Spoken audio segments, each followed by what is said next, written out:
Good morning, everyone. Welcome to Honolulu. I hope everyone's having a great Saturday.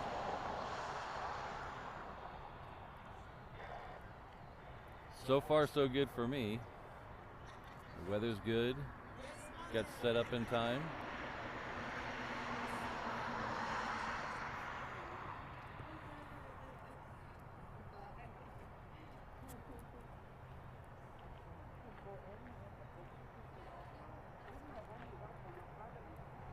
So we're up at YouTube. Happy New Year. So we're up at Lagoon Mauka this morning. So we're at the end of 8 right.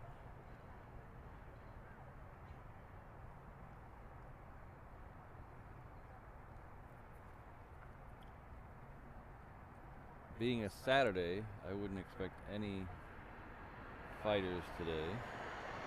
So we're up here for our normal super heavy Saturday show. We should get 2 A380s today as normal.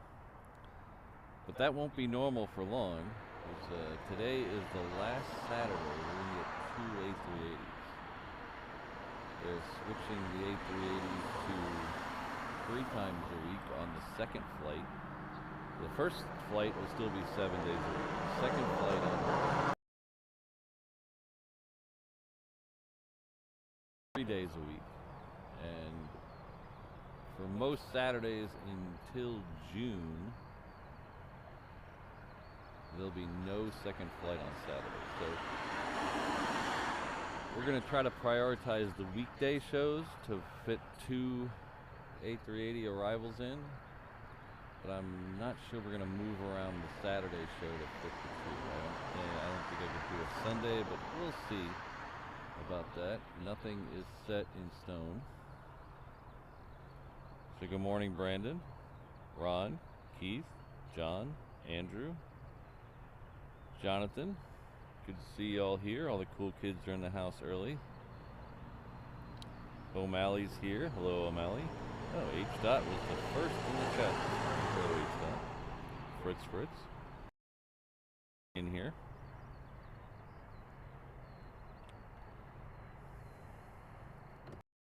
So this blob of lights that's still quite a ways away is a northern air cargo. It's coming in from Lehue.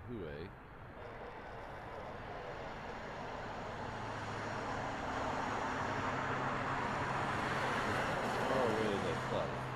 It just looks that way because the lights are very bright this morning. Yeah, it's pretty close actually. Look at that. So we are still, let's see, it's 7:04, 7 minutes from sunrise. So sunrise today is 7:01. So we are getting a really pretty orangey glow behind me. I'll try to show you that in a minute.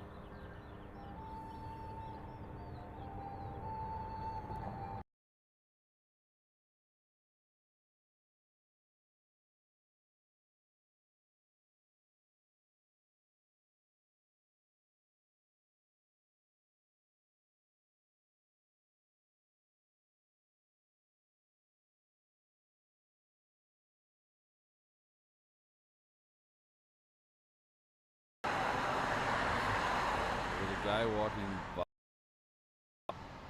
pan flute music, and I was trying to decide whether that would be a copyright infringement, but I opted.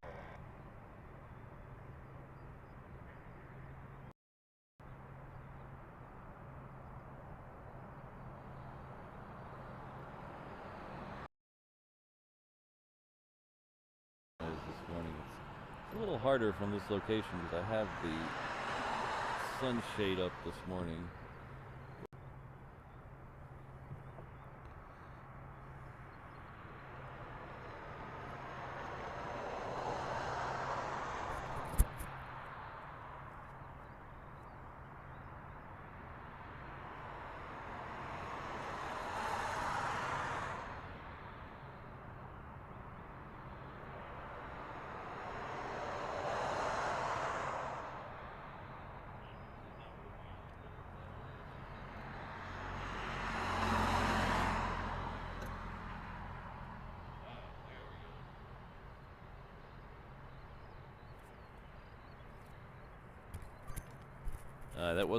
Didn't work out as cleverly as I thought. That is the sunrise behind us. Can't see Diamond Head really because there's a truck parked in the way, but you get the picture. Good morning, Kirsten. Good to see you.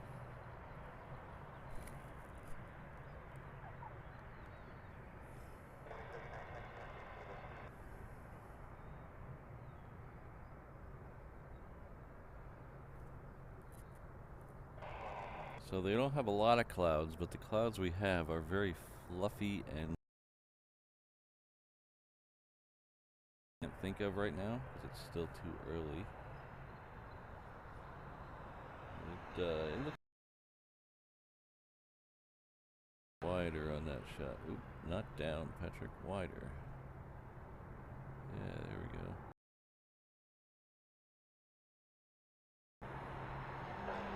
So the stuff behind me is the auxiliary rental car storage lots that are behind me. There's a couple of them for each, one for each company. So you get a lot of storage of rental cars behind me. That's all the cars behind me. And they also have some rent-a-car shuttles there. That's the bus sound we hear of those really loud, squeaky buses all day. But Bible is on the downwind now. It's a little close to Maui. And it just passed. So it'll be here in just a few minutes. We also have our normal Alaska and American going out first thing. They're both lit up right now. Our first arrival,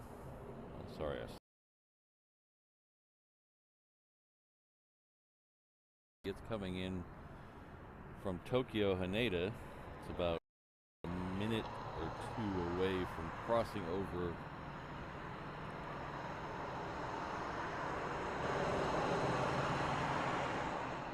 the west coast of the island.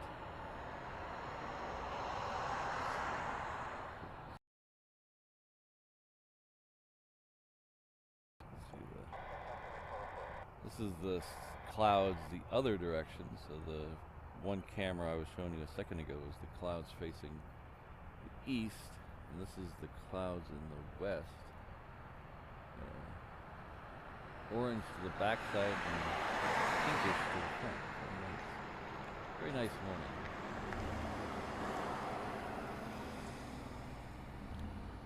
Very calm today.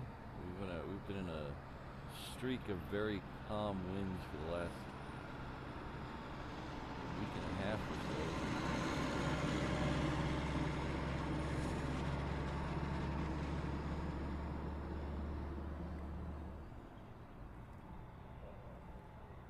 Calm winds right now. They're supposed to pick up as the show goes on into the afternoon.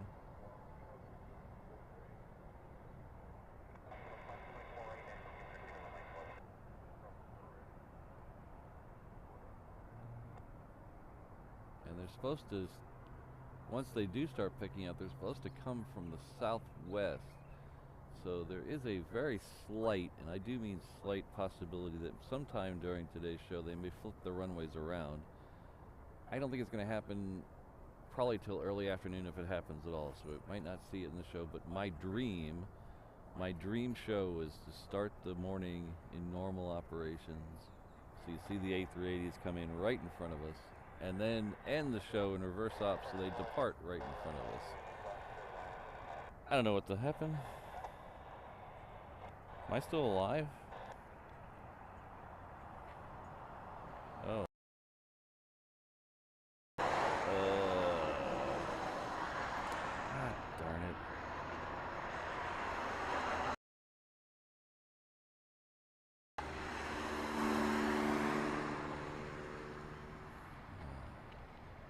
Hold on. Technical difficulties.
Hi, sorry about this. We're having some little technical difficulties here. Hopefully they'll be resolved shortly.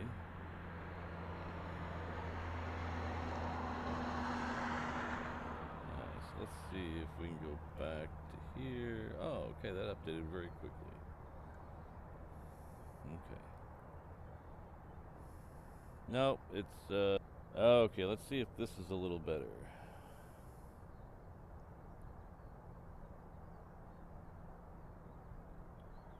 Alright, let's see if this is a little better.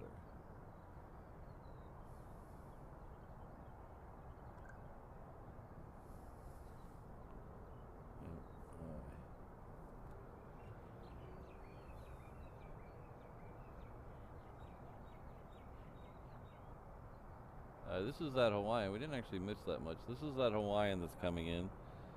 We're still cranking out at 5 megabit. That's good.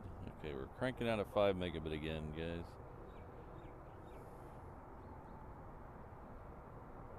We should stay. Yeah, we had some drop frames earlier.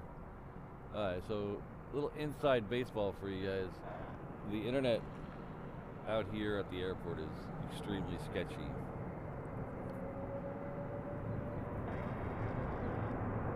So I have to pay for a service that bonds two connections together to make a stronger connection. So in essence, to bring you this one show, I'm paying for 3 different services. I'm paying for 2 different internet connections, and I'm paying for the service that puts the 2 of them together.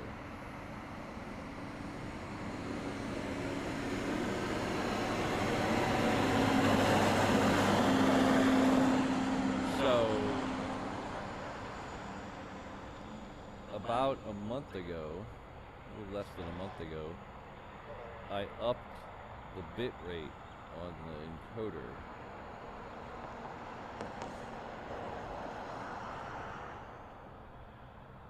To make the picture better.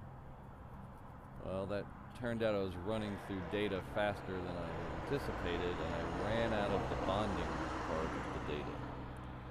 So I just had to log in and repurchase another plan.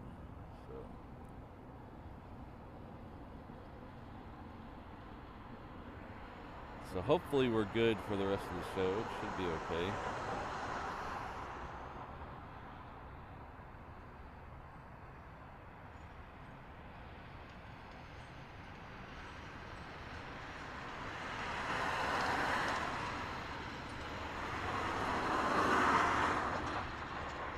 Can you be more specific about the sound?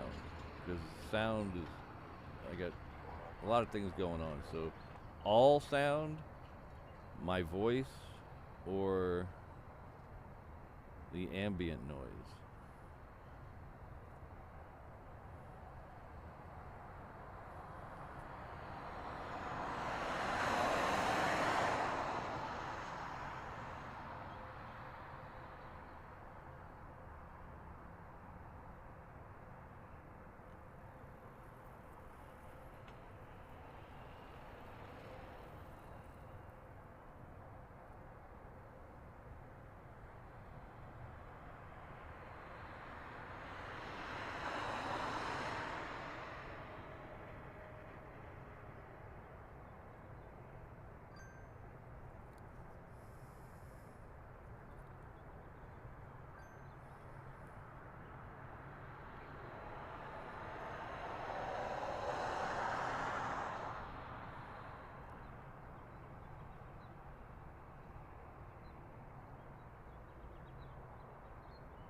This is Prime Air. This is one we usually do not see on this show at all. This is usually Prime Air usually comes in at a way different schedule. But this is also a very interesting one. If you'll notice the tail when it turns is a light blue. Usually the Prime Air planes have a dark blue tail. So this is a light blue one. So the light blue one means it's one of the ones operated by Hawaiian Airlines. So this is sort of like the Singapore DHL we see later in the show. This is a Hawaiian Prime. So the flight crews and all that are all Hawaiian Airlines employees, but it operates as a Prime Air.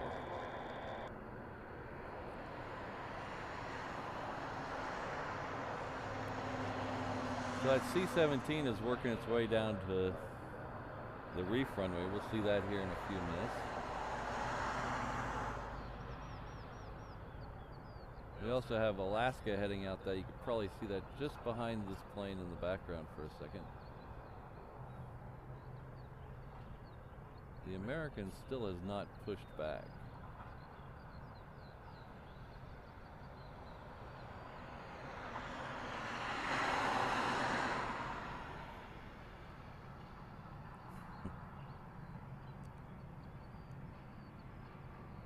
Thank you, Brandon. I should start narrating movies.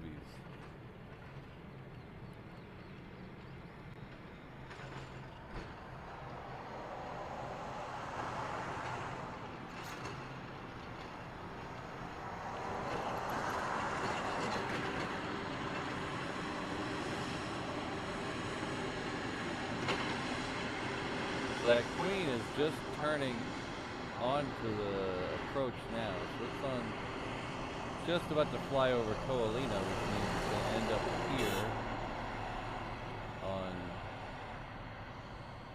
8 left. So as you can see what I was talking about, the tail of the Prime Air here. Normally it's a dark blue, kind of like that stripe in front of the blue color. It's really good with the sun just coming over the town now. It's really nice.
Alright, so the Queen is next just after, pardon me, just after this departure. Good morning, Eham. Oh, thank you. 4 hours out. Let's see, 8, oh, we should still be here. 4 hours.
that C5 is rolling, so as soon as I can see it, I'm going to pull away from the 747 for a second.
Primary going in circles, now it's over here. They sent it over to cargo, now they sent it over there. I don't know where the heck it's going.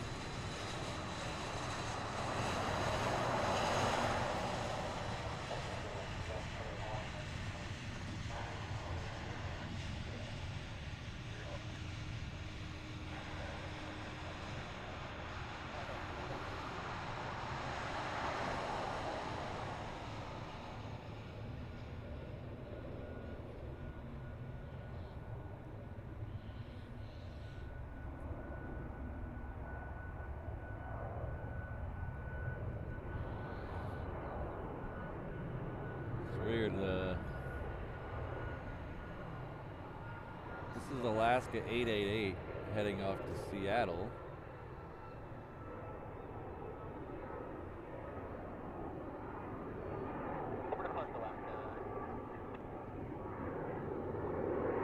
So today's one of those weird mornings out here at the airport with no wind.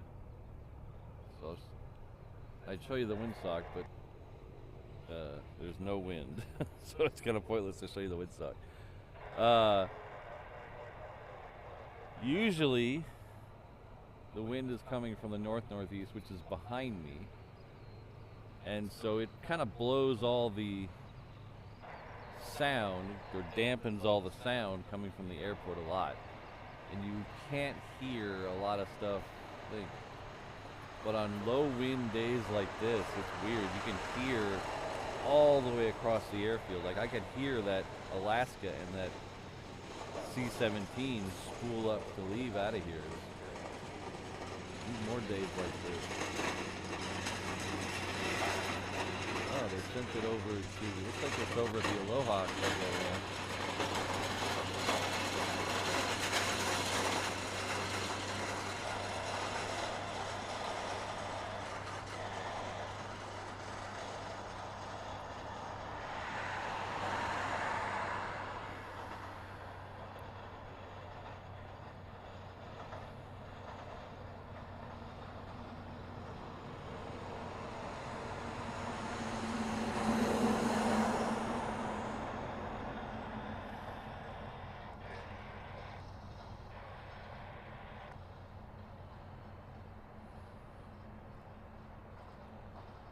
So I believe we should have at least one more UPS arrival today during the show, and I think we're going to have, we should see both. Today's our longer show, so we should see 2 departures.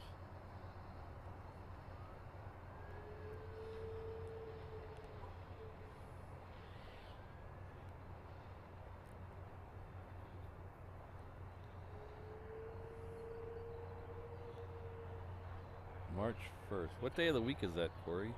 I don't have a calendar in front of me. I got like 8 computers here, but I have no calendar in front of me. Oh, they pulled it all the way in. Sorry. No, that looks like it's going all the way around the terminal. That is not going to the Aloha cargo. That looks like it's going all the way around the Yeah, that's good. Looks like it's going all the way around Terminal 1. Oh. I guess they're delivering Prime packages right to the terminal now, I guess. I don't know. That's weird. That is weird.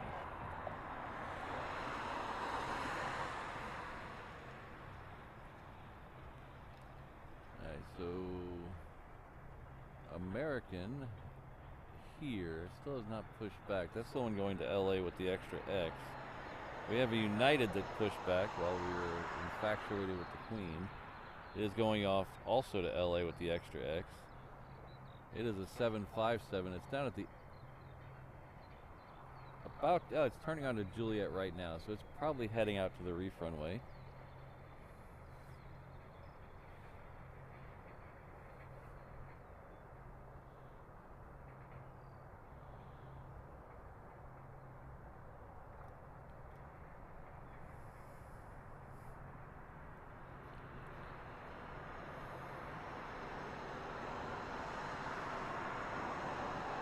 Speaking of Prime, I'm all excited. Next week,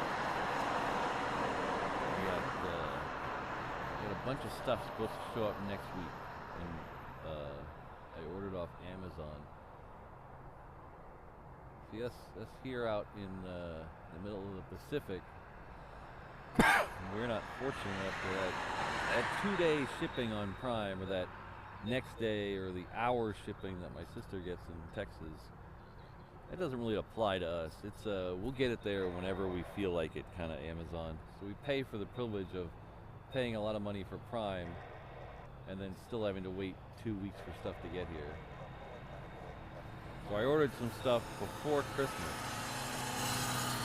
In fact, some of Mrs. Reverse Ops Christmas presents are still in mail limbo somewhere.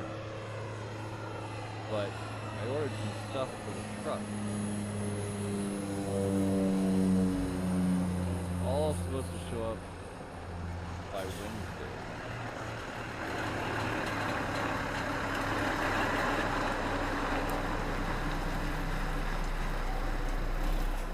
Ooh, look at this.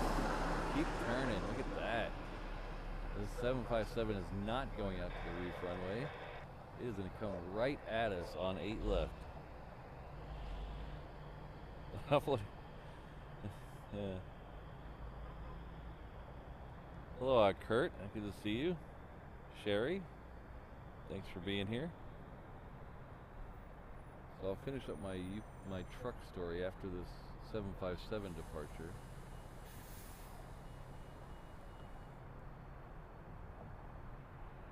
Should we get the right camera going? Look at that. There we go.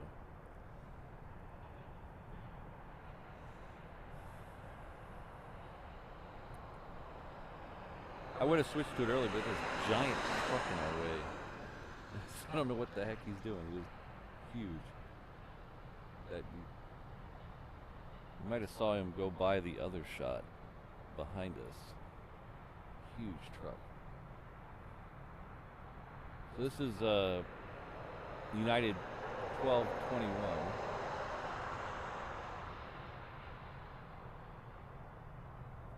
Heading off to LA with the extra. It's a 757-300. So it is on 8 left, and this could come right at us. So everybody, this should be fun. Hello, Mark. Good to see you. Oh, I got Mr. Wolves in the house. Hello, Mark. Mr. Wolves.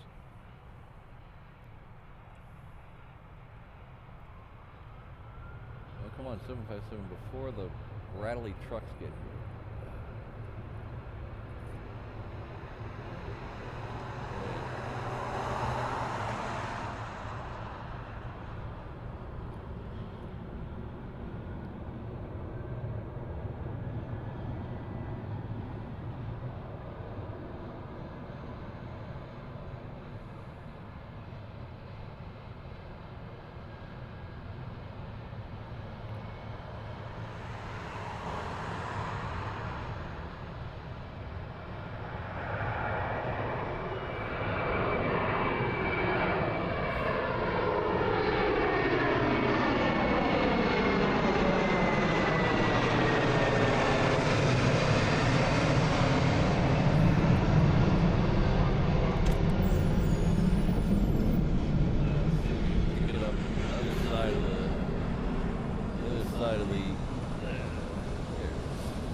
my sunshade up today, so couldn't get it all the way over our heads.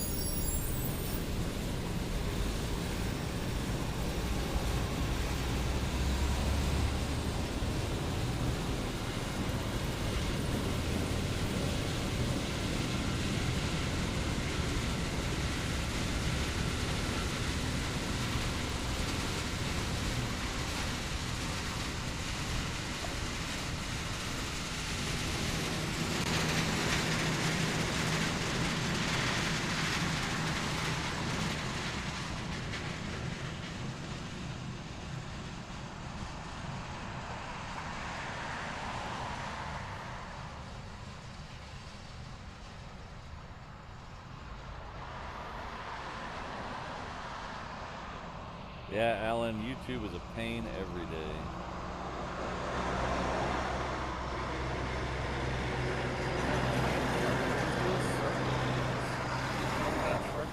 He went down there earlier, came back up, parked right in front of me, went all the way around behind me, and then was going down there again. I don't know what type of truck that is.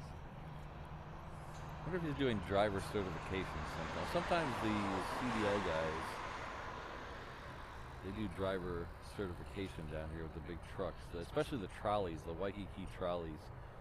They love using this as their little instructor zone.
So Adrian, is the PC-12 you're talking about? It's got to be over there somewhere. These are the shorts. That's no, I don't think those are it. That's Mokulele.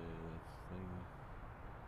That's too far over. Let's see. No, that's the medical plane. That's Mokulele. That's the cargo master. What? No, that's not. That's no.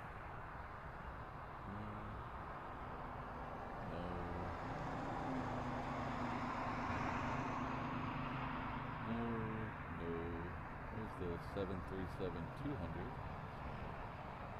Is that it there? That's the PC-12, right? Okay.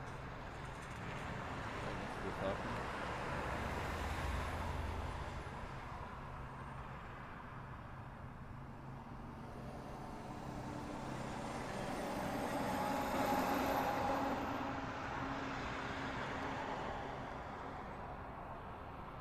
Eight minutes. Wow, they're getting here early this time of year. Wow. Thanks, Darren. Daryl.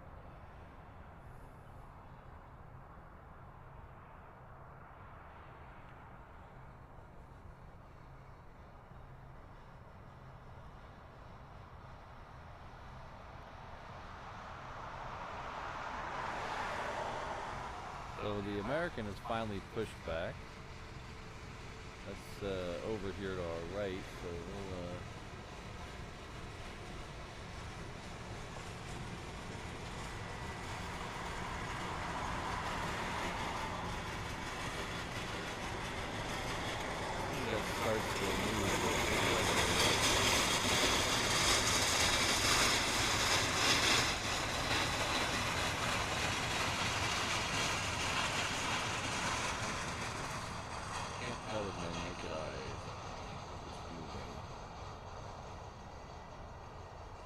Hug is definitely away from it, but I can't tell if it's moving yet.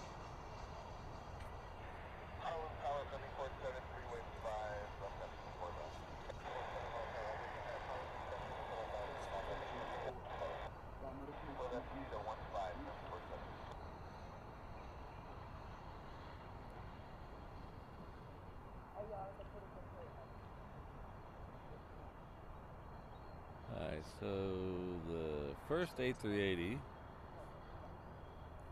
is a little over halfway between Kauai and Oahu. In fact, it's really getting really close. We have another FedEx triple. I say another because one pulled in right before we went live.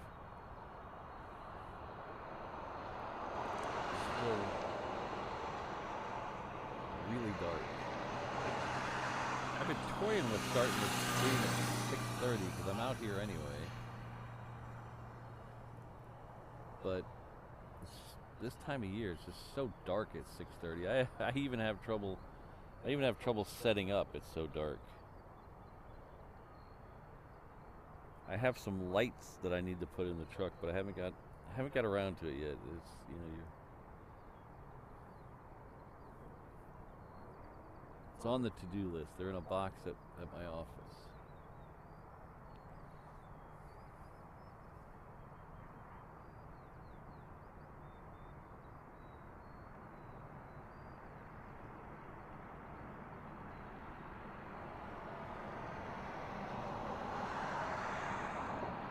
There's a Hawaiian we saw sneak behind that American. That is a 717.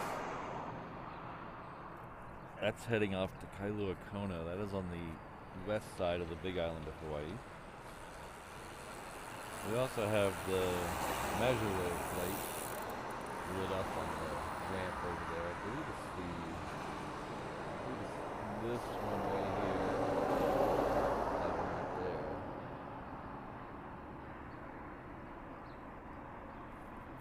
Well, the small little bit here.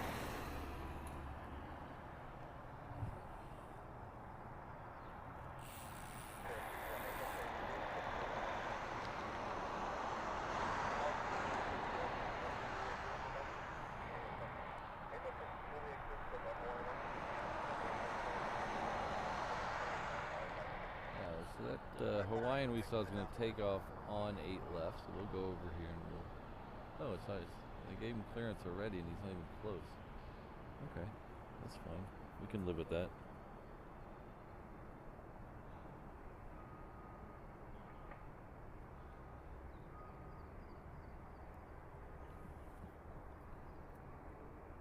Yeah, Christine, we don't get the... I was saying it's really dark here at 6:30.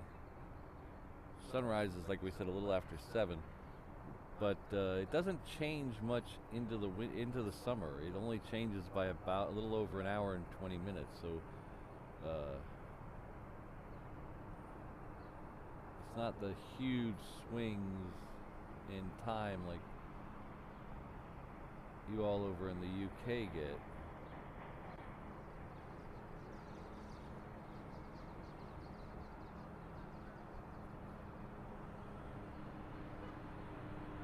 Like I was there on July 4th in 2018 to see a show at Hyde Park in the middle of summer, and the sun didn't go down until the second set of the concert I was seeing at Hyde Park started. So the whole first set was in sunlight. It was kind of weird.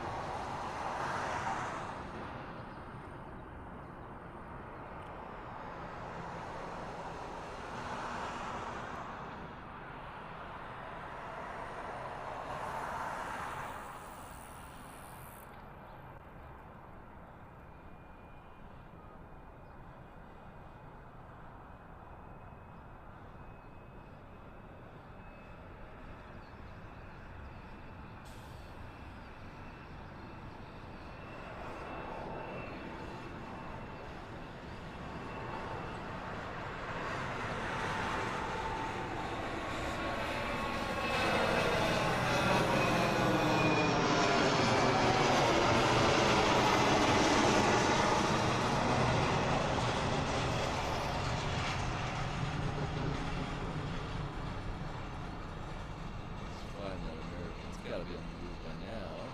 Oh yeah, it's way down there now. That's the American heading off to LA with the Extra X.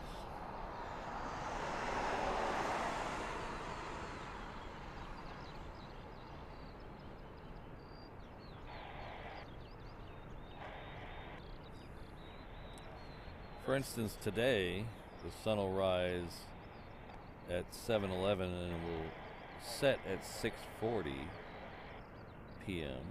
obviously. But if we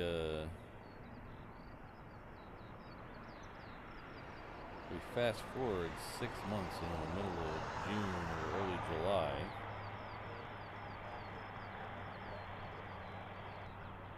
the sun will rise at 5:54, so a little over an hour and 20 minutes earlier, but will only set not much later, 7:18, so it kind of flip-flops. So you only get about an hour and 20-25 minutes difference between sunrise and sunset at different times of the year.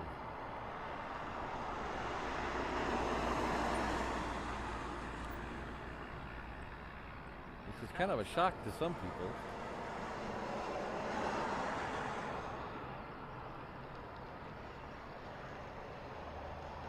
My brother-in-law came here a couple of years ago with his whole family, and because of where they're from, he had all these plans to do outdoor stuff until 8:30 or 9 o'clock at night, because he assumed it would be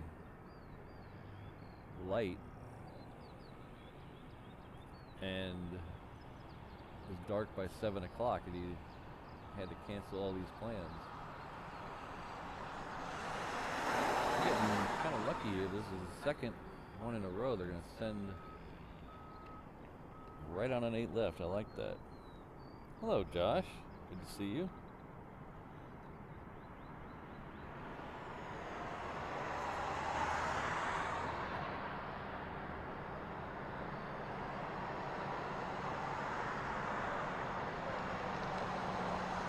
And here comes that giant truck again.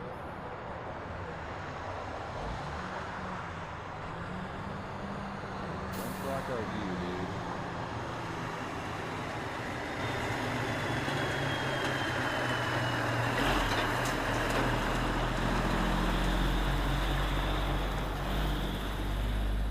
Stole our focus, that's for sure.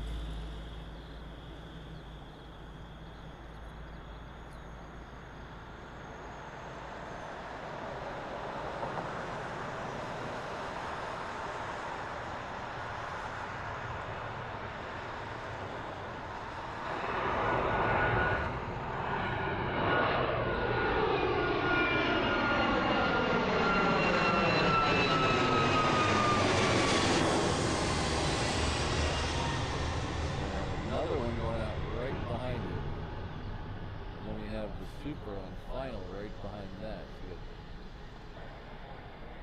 So he's sending them out.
The next one is that FedEx triple I was telling you about. As soon as it's getting very close to the ground, so we're gonna flip over and get into it quick.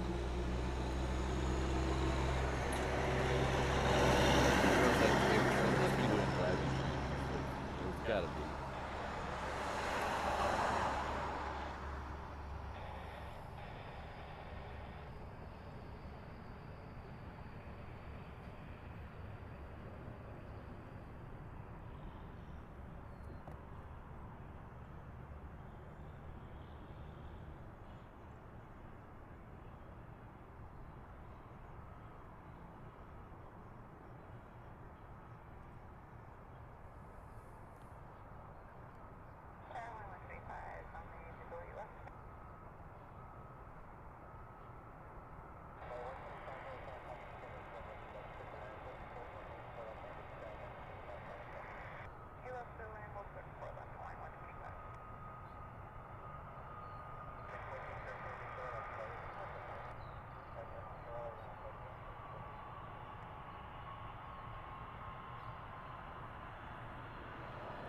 Alright, looks like that Mazur flight's going to actually go all the way to the roof runway, so not sending everything this direction.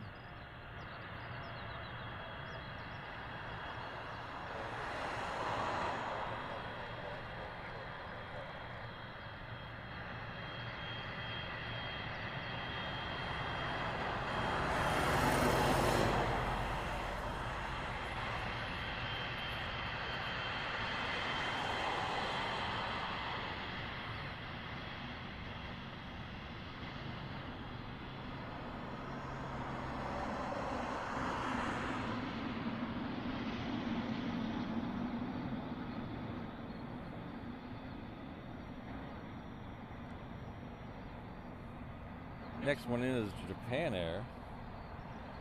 The Dreamliner 9 is coming in from Nagoya.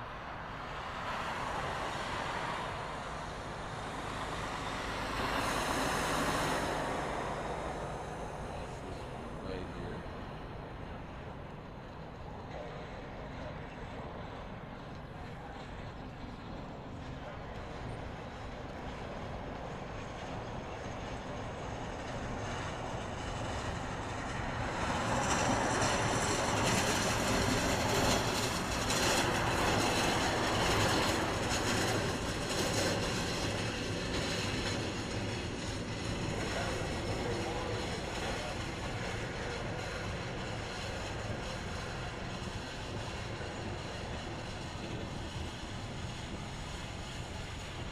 Our good friend Jonathan McD is gifted one reverse ops membership. Thank you very much. It's like, is that Russ Man? Yeah, the recipient of that? So please join me in thanking Jonathan.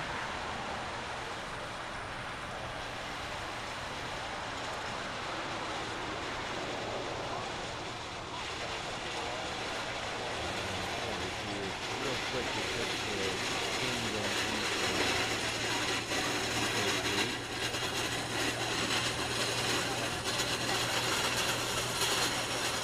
thank you very much, Jonathan. It's very generous of you.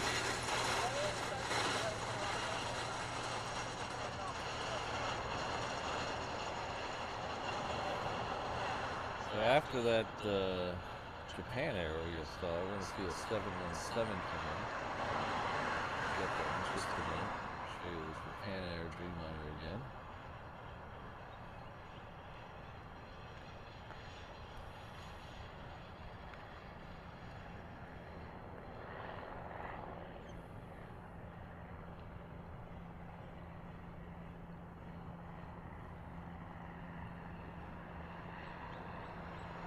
This is a very popular area for walkers. It's one of the few places on the island that's easy to park at and has long stretches of flat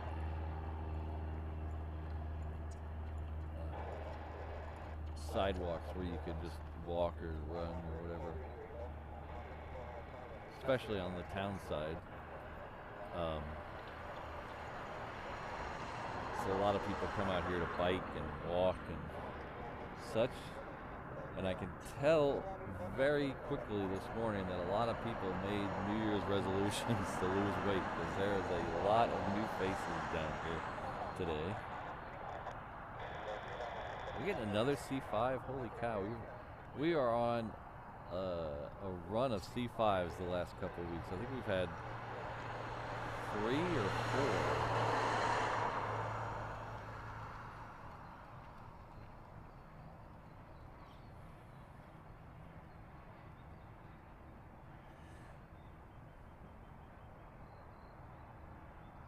Of course, that probably means something big is happening, and I don't want to know what it is.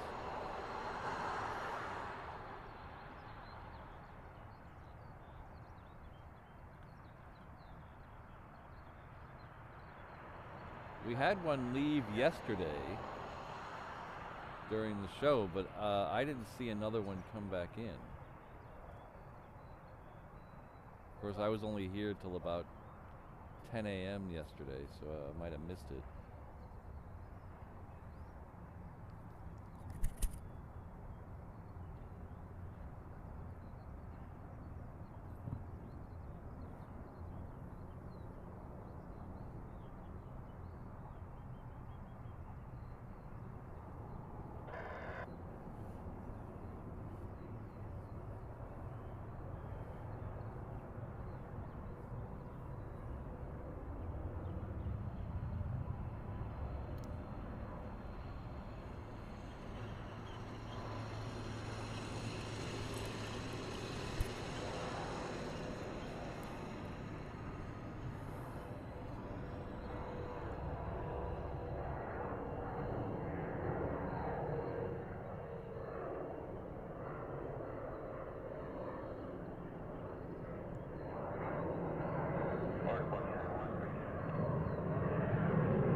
Yeah, Freedom Warrior 14 has a point. We do have a rule in the chat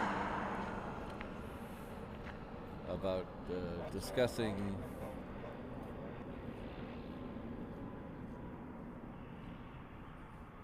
military movements. I don't want a Warhammer forum incident here, so we kind of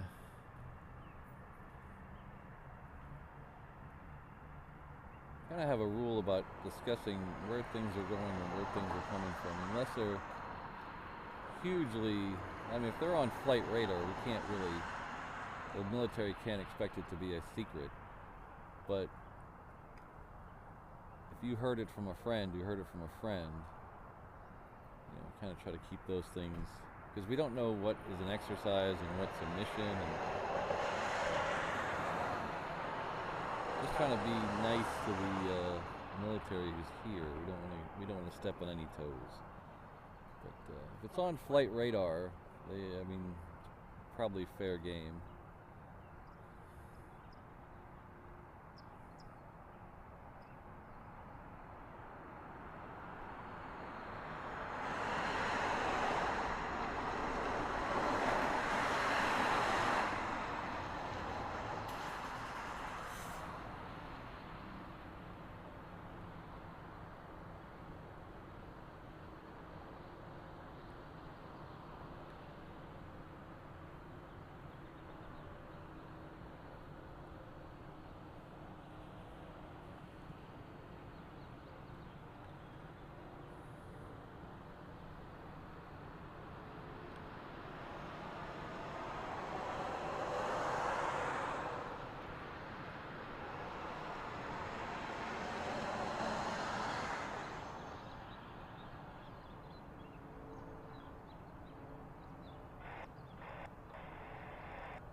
Christian, did you bring enough for the class?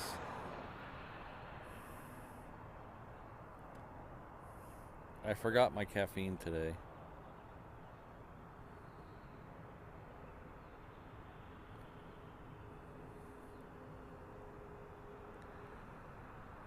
Yeah, you can. It's a lot more foggy here today than it was yesterday. Yesterday it was very clear.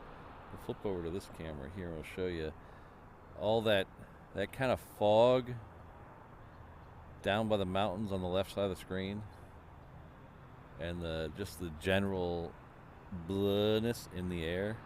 You can tell in the sun there. That is all fog.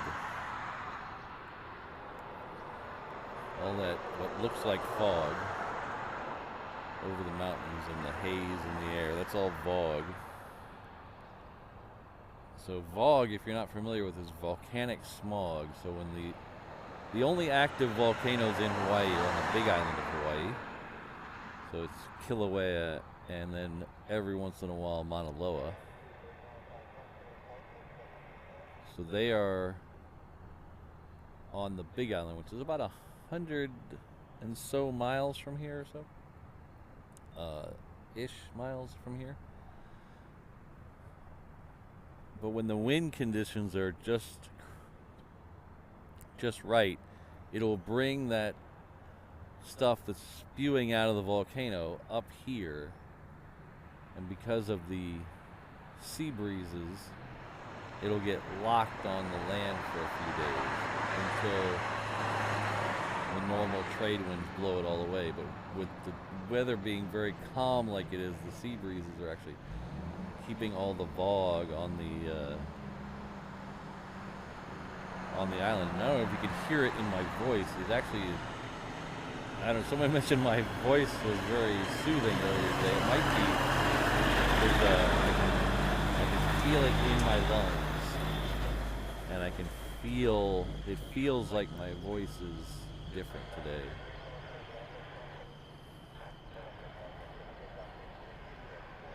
Alright, so we have a Hawaiian heading out on the Reef Runway. That is heading off to Vegas. That's Hawaiian Flight 6. That's a 330. So it is moving now, so we'll go away from Vlog Cam. Go back to our main camera. We'll wait for it over at the trees.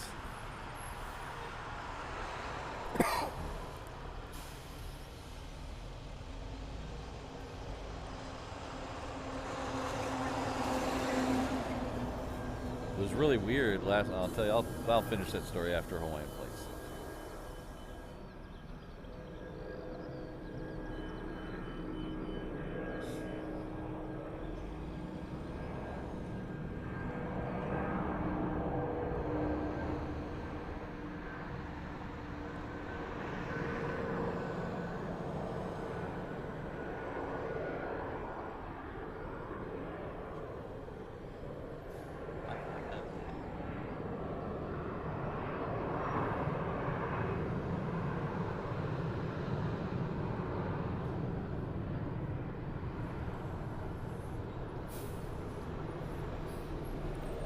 I used to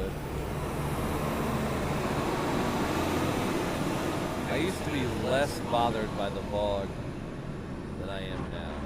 The older I get, the more the fog bothers me. I'm assuming that's probably true of most people. But last night I was sitting on the couch after I got home from work. Start that over to that rental car shuttle was right there.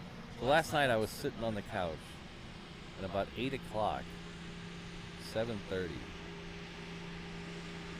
And all of a sudden I could feel it. Right when the wind changed, I could feel the fog in the air already.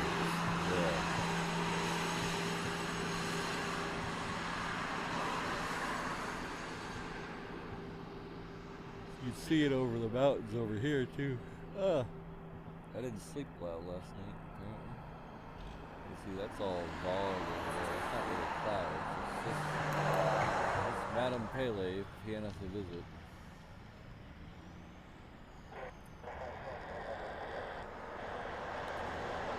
Hello, Dino. Good to see you.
Hi, this one here is a 777. It's heading off to SFO,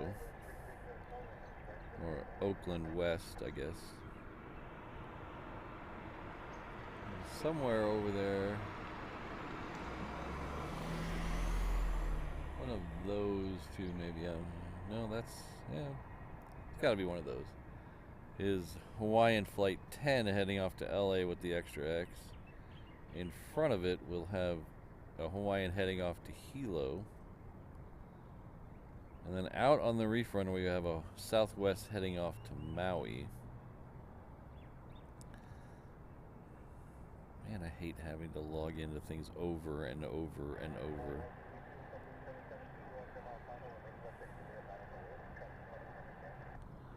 Especially when I can't remember the dang password.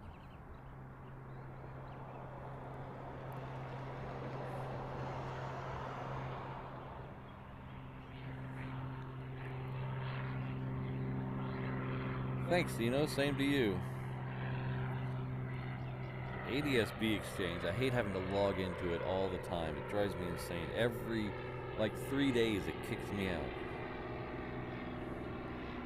My work on my home computer, I have the password saved. On the tablet, I have to look it up every time.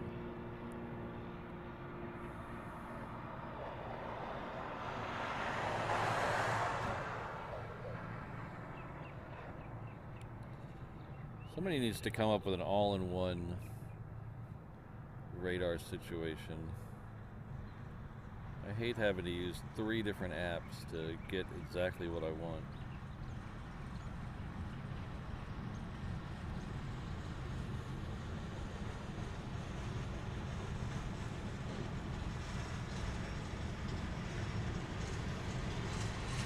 Now I got to do a CAPTCHA? What the hell?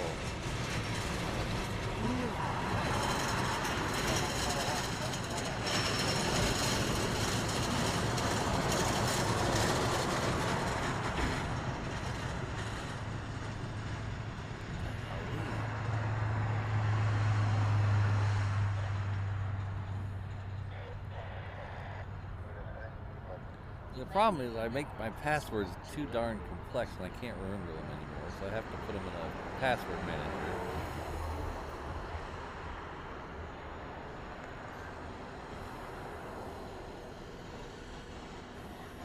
Alright, so back to the airplanes. Get away from me complaining about stuff. The second A380 is about 10 or so miles off the west coast. We got a Hawaiian here that's leaving off 8 left. That Hawaiian is heading off to Hilo, I believe I said. And the Hawaiian Flight 10 should be heading down to the reef runway. So we'll come over, we'll catch that. There's 10 in the background there. This is the one heading off to Hilo.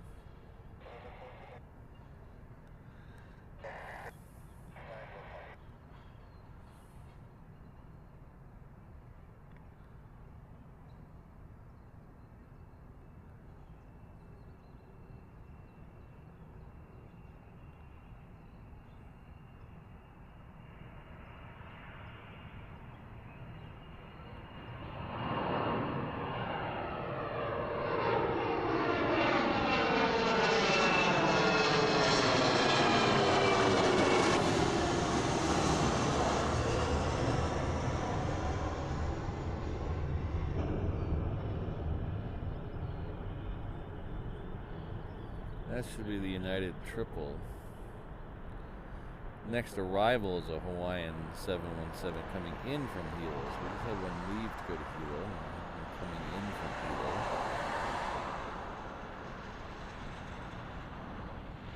So JKR Hawaii, I use a mixture of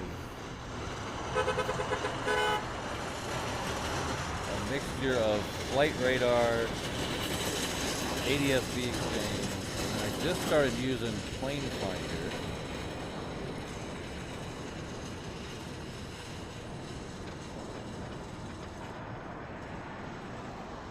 And then AirNav radar.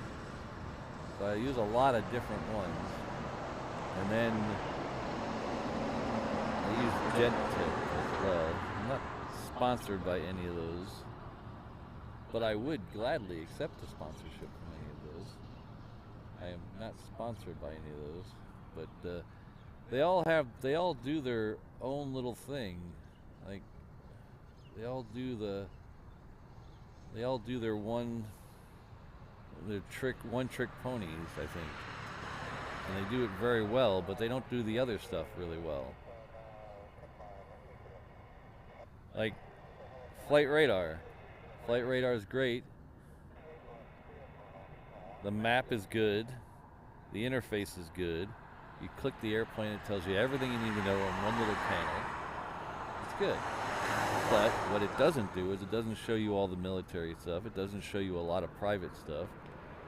It lets people block their flights from being shown.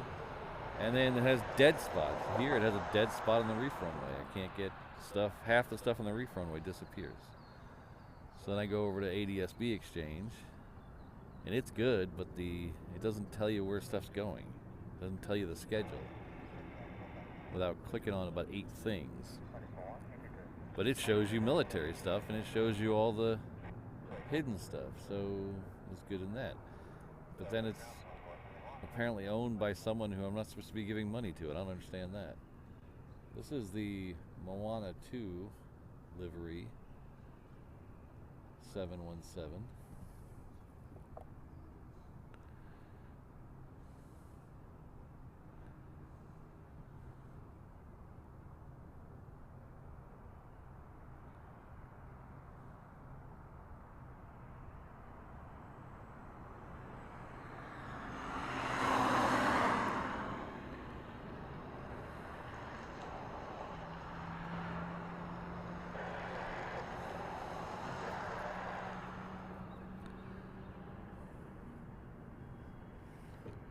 I'm going to start calling this the C5 channel.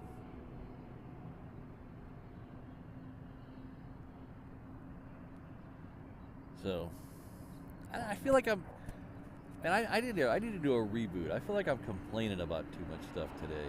I need a reboot. I'm complaining about the vlog. I'm complaining about apps. I'm complaining about YouTube. I need to do a reboot today. I need to get a more positive attitude.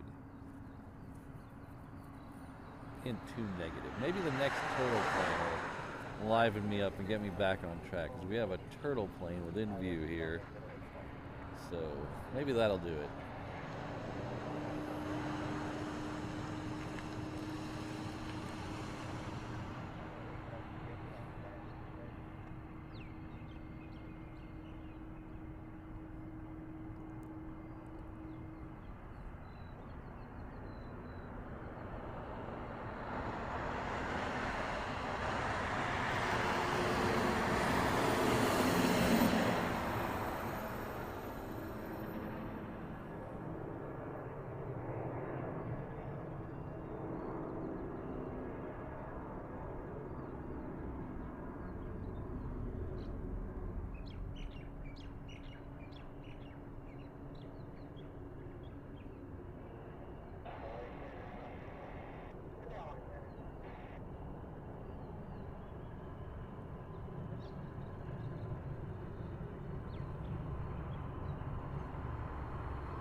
Thank you very much, Dino. Dino's gifted 1 Reverse Ops membership.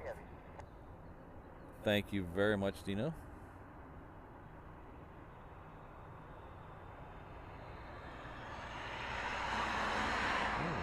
Our good friend David. Good friend David Zeising says 40 days. I like those big round numbers. 40 days.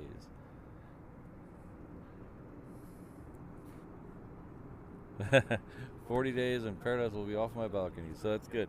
So David is coming out in 40 days. Gonna hang out with us, spot some planes. I'm sure that's not all he's going to do. I'm sure he has other plans.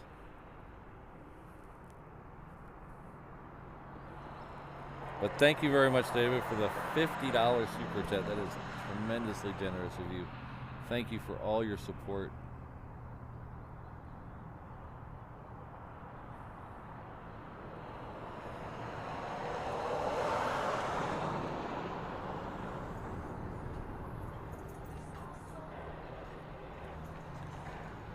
That's what I do, Josh. I complain. I'm a complainer.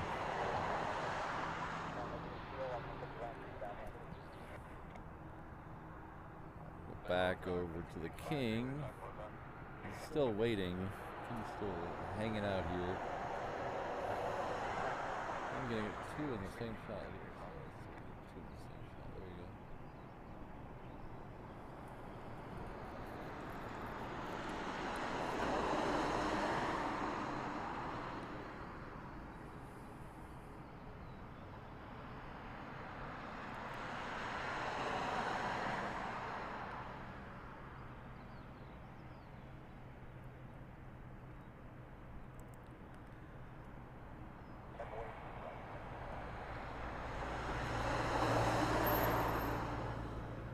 Good friend Roy Nakagawa back with a super sticker. I like these super stickers. They're pretty cool.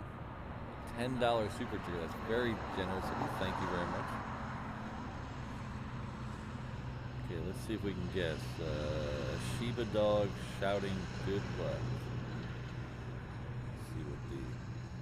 Let's see what the encoder tells us it is.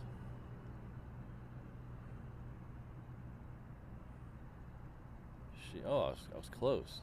Shiba dog shouting good luck into megaphone. Thank you very much. That's very generous of you.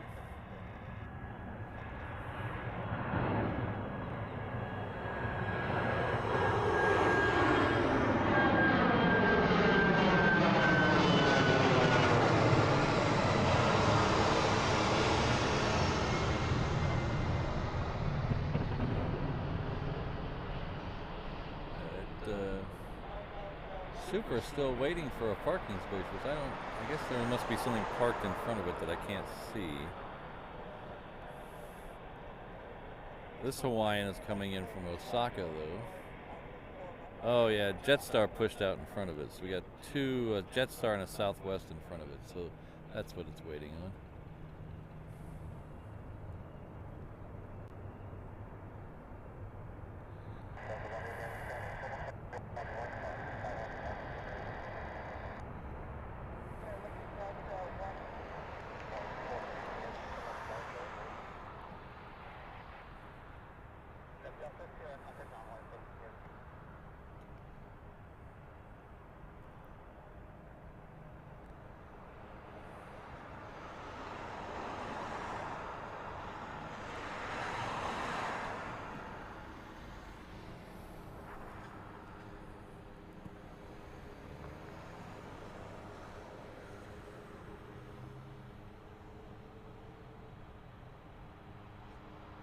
There he goes.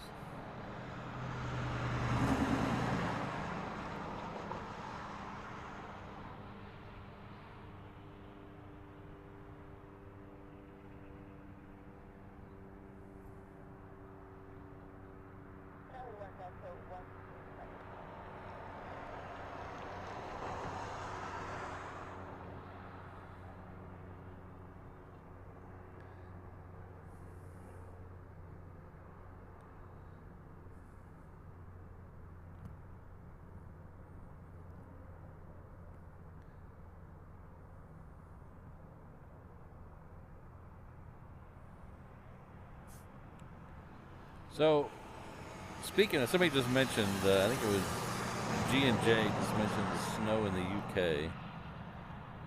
What is an amber alert? Anybody in the UK tell me what an amber alert is? Because in the US, an amber alert is doesn't have anything to do with the weather. In the US, an amber alert is a missing child. So they have different things that they'll put out on your cell phone or put out on the news. The amber alert is a missing child. Like a silver alert is a missing senior.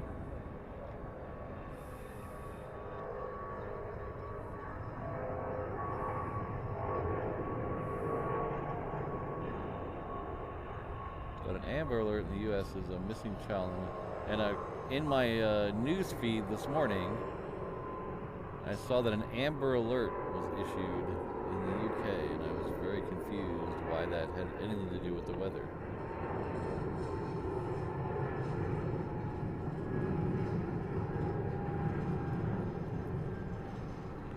So that was that United triple heading off to, I believe it was SFO, wasn't it? This is a Delta 76 coming in from Tokyo.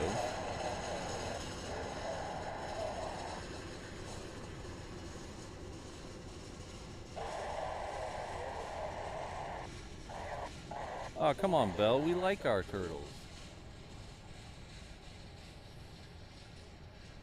It's not like it's on the Concorde or something. I mean...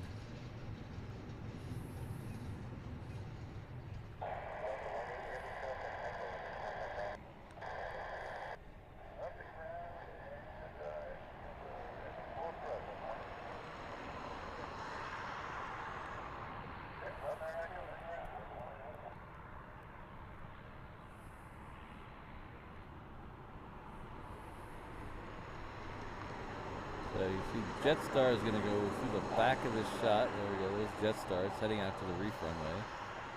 So we'll catch that departure in just a second. The King has still not made it to its gate yet.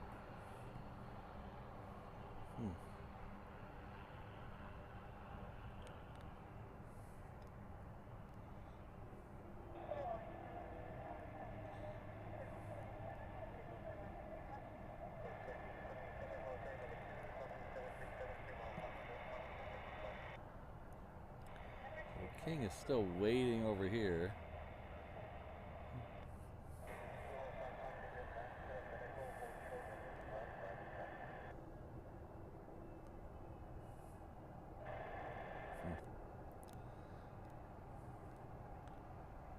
I don't see anything in front of it. Oh well. What do I know? Disrupt people's plans. This means there's possibly travel delays. Oh. Thanks, David. We use yellow, amber, red, orange.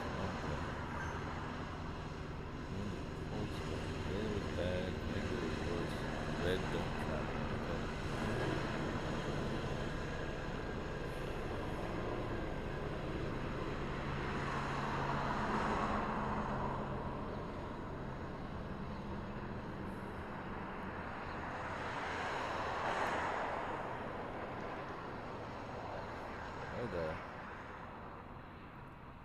Fog, it seems to be getting worse. Ugh. At least it's making the sun not as harsh today. Oh, it's finally turned into its gate. There we go. This is the shot. Oh, now Delta's blocking it.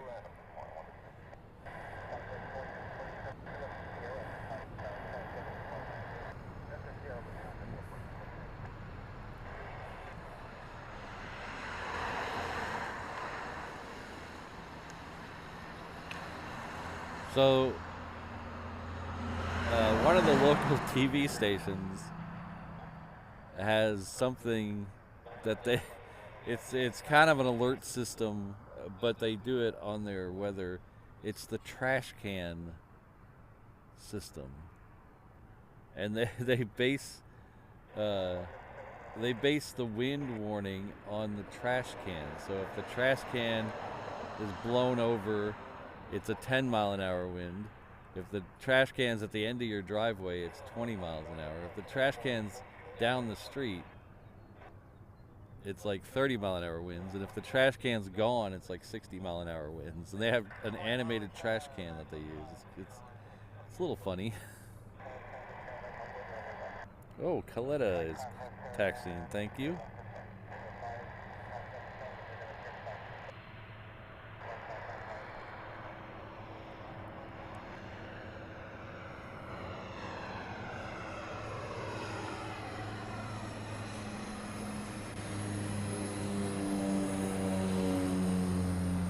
This Southwest is coming in from the...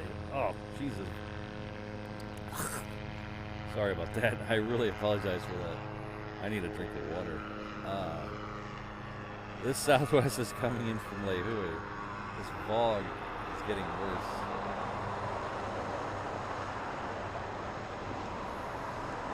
Yeah, I desperately need a water. I'll be right back.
Okay, I think I've got the vlog out of my throat now.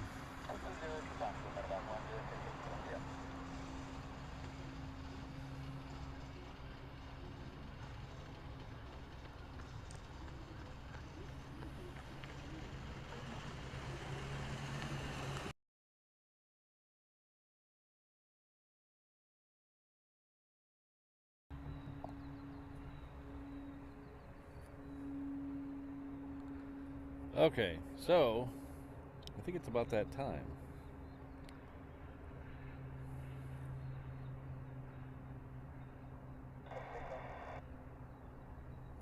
So O'Malley, it's not really lung butter. It's this weird feeling. It's like it's almost like someone poured sand down your throat. It's not really lung butter. It just makes everything all dry and gross and irritated. Alright, So before the Coletta goes,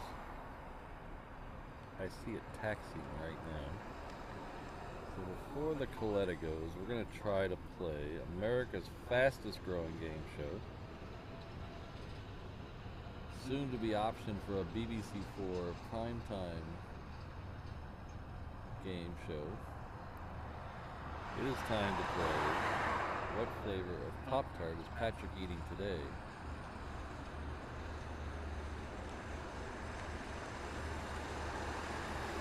Remember, this is an exhibition. No wagering, please.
TJ, I've been trying to find that frosted lemon blueberry crumble thing for 3 weeks now, and I haven't found it yet.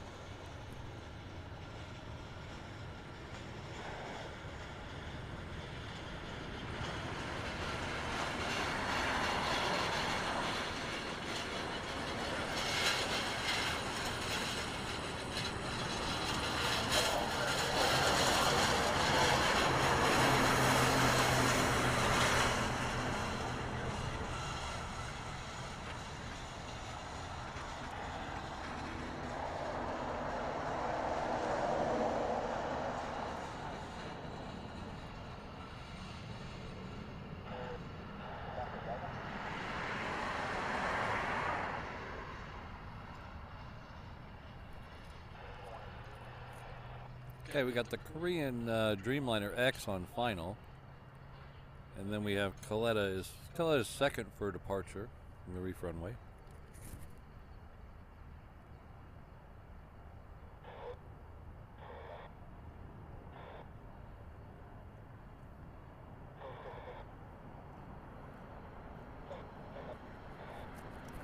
A lot of good guesses in the chat this morning. Still trying to find that cinnamon roll one too. It's the problem of living on an island. They don't bring all of them here.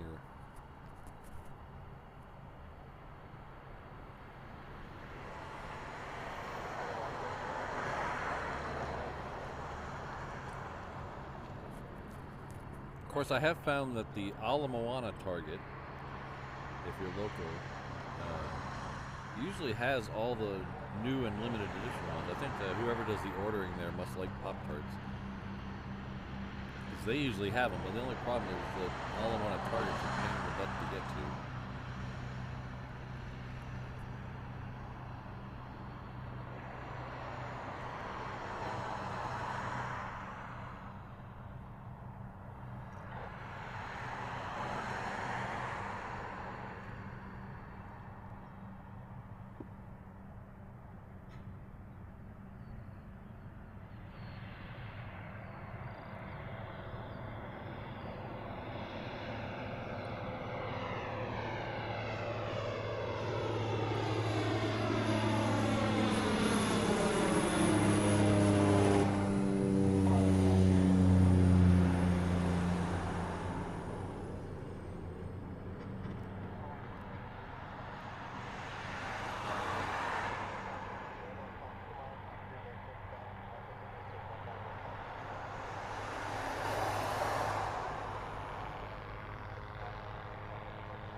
Alright, this is the Korean. We should get its touchdown because Coletta just turned onto the reef runway.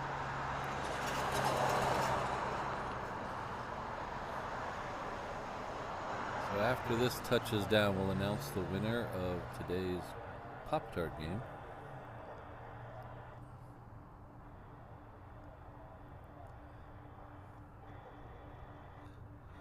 So the winner of today's Pop-tart game is Christine Barnes.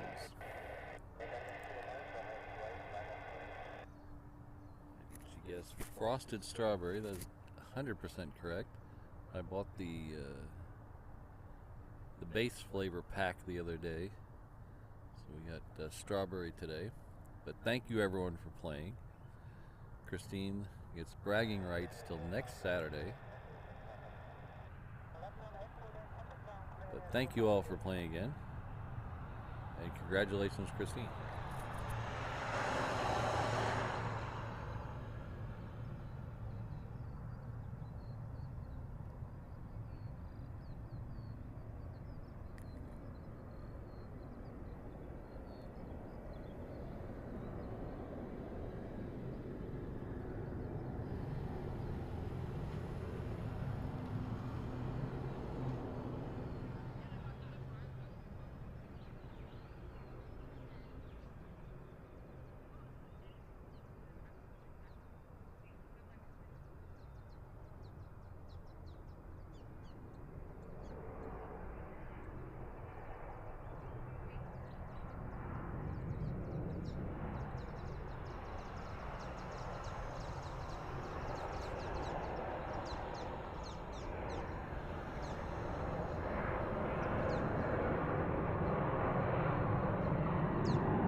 Take care, David. We'll see you later.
O'Malley, it's called you're a renegade if you don't post them. You just eat them right out of the box. You're a renegade.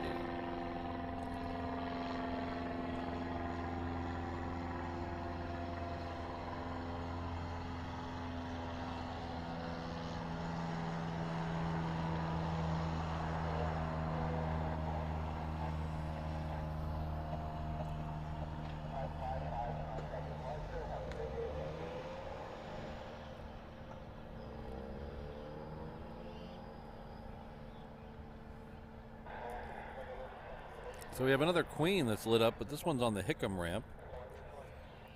It's Atlas Air.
Sydney, it says strawberry right on the box. It's fruit snack.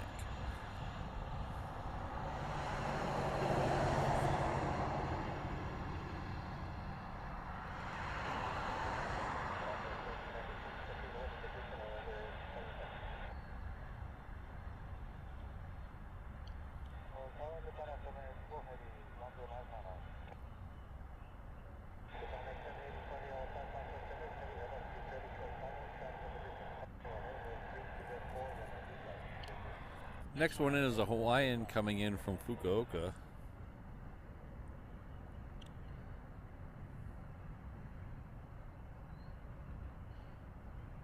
It's another 330.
Next one in is a Japan Airlines coming in from Tokyo to Narita. This one is a 7-6.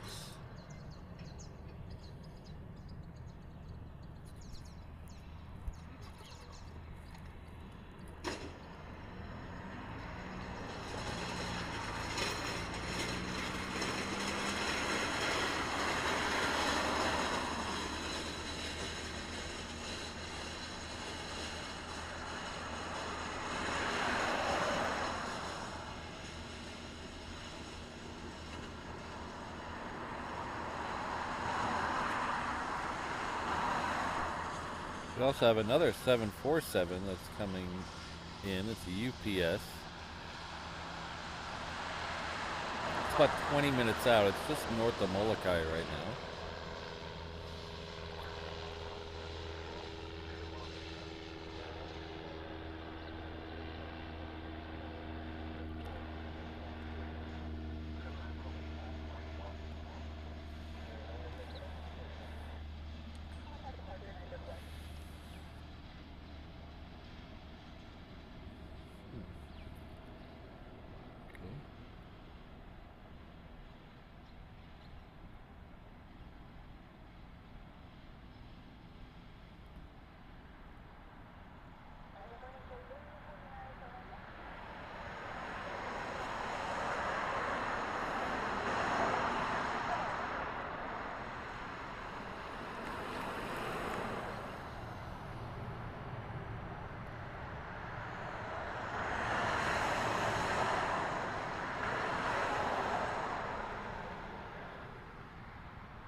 David, I'm assuming it left because I didn't see the tail this morning. Usually I can, unless they have it moved somewhere else. I think it finally left yesterday.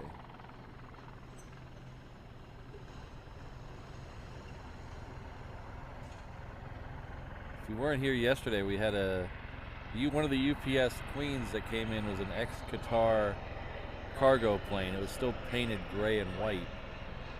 It came in the morning, and then it was, as we were finishing up the show, it was supposed to leave, but got all the way down to the end of 8 right and turned back around on us.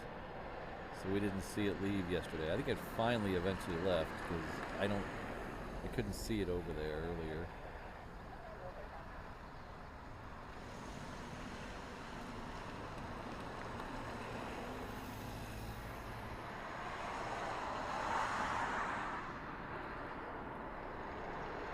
This is that Atlas Air we were talking about earlier. It is currently waiting for a 717 coming in.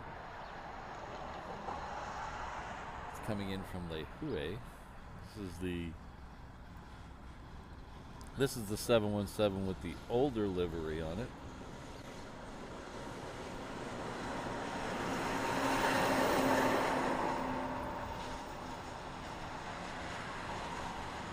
Ah, thank you, Kirsten.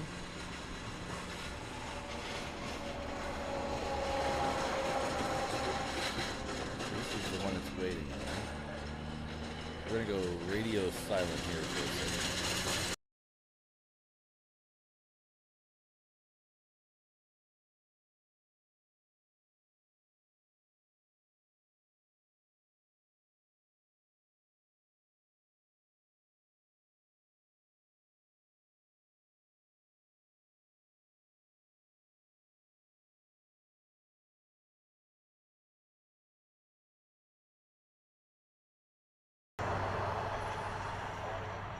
Sorry, one of those people with their Bluetooth speakers walked by. Trying to avoid copyright problems.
Alright, so the next one in, we should see it before the Atlas gets to the other end, is coming in from Auckland. It's a Hawaiian flight 446. It's a 330.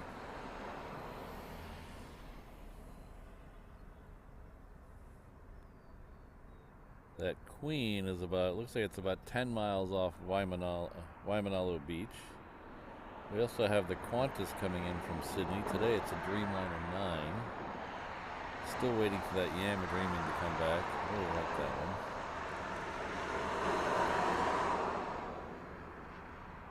And then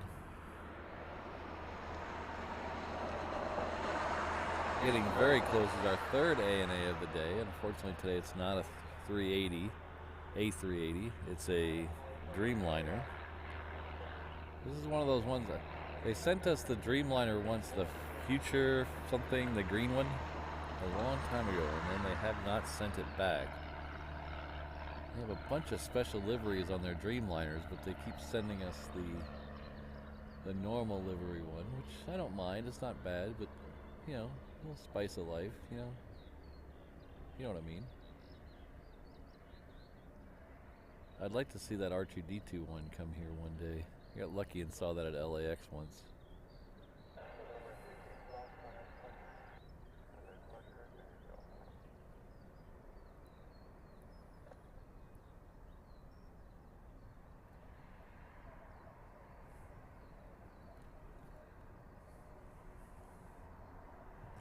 You know, Ken, I actually looked into that.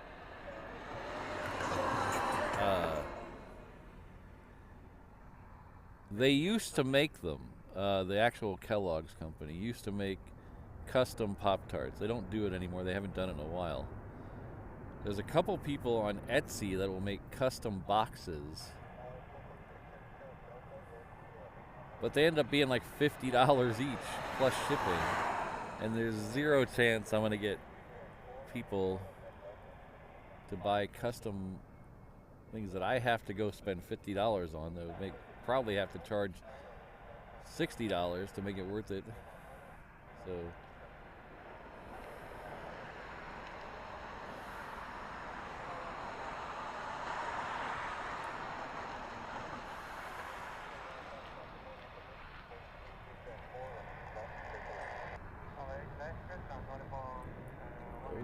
jeez, Patrick. Flight Radar. See, this is why I don't like Flight Radar. It just doesn't show me stuff on the reef runway.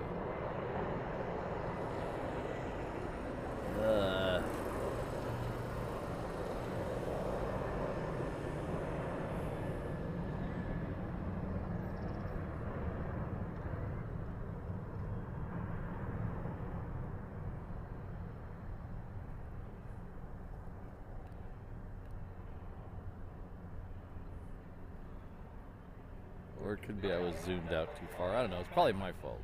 I'm blaming Flight Radar, but it was probably my fault. I'm just deflecting. I'm about to answer a comment.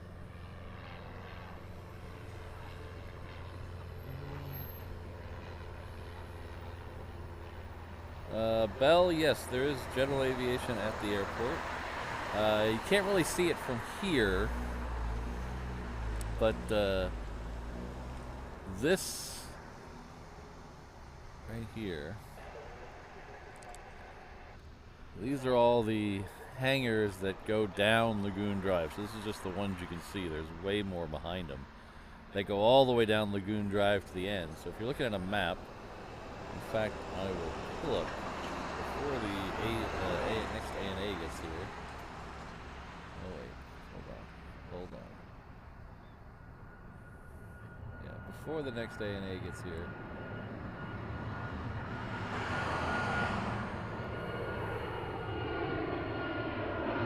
Colleen Barrett one again. Look at that. That red bottom. Look at that. That's cool.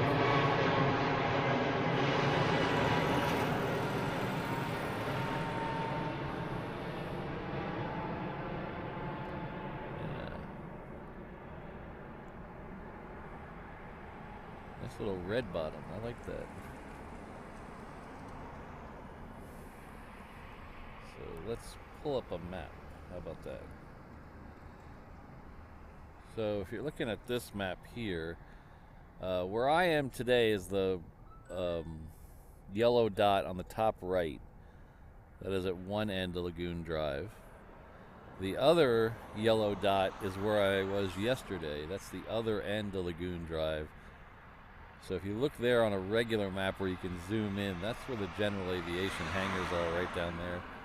In fact, that yellow dot is in the general aviation parking lot. So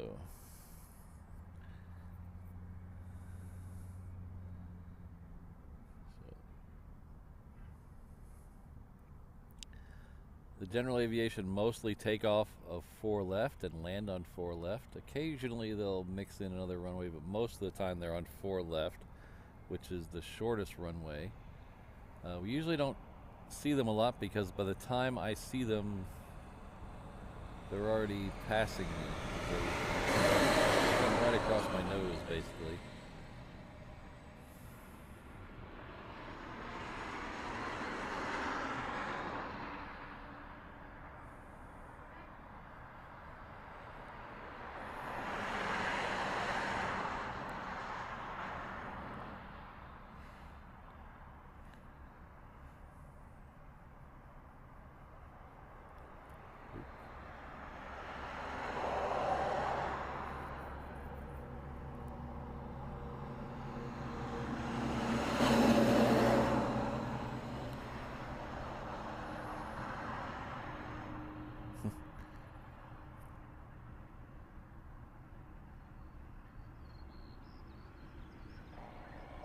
Yeah, I'm very lucky here. I see a lot of those other streamers streaming in all kinds of conditions, but I think me and the LA streamers kind of have it easy on the weather. Because I see those Manchester, like Think Planes and Simon up there in Manchester. The other Simon, not Simon. The other Simon Lowell. Streaming in some of the worst rain and cold. I don't see how they do it. And then you had Ready for Departure streaming out of Moscow. That I haven't seen his stream in a while, but he was last winter. He was streaming in snow, and that would be a definite no for me. So I'm very fortunate that I just have to deal with a little bit of sun. I was just thinking this morning that I haven't even had to cancel a stream because of rain in a year. I don't remember the last time I canceled a stream because of the rain, so I'm very fortunate.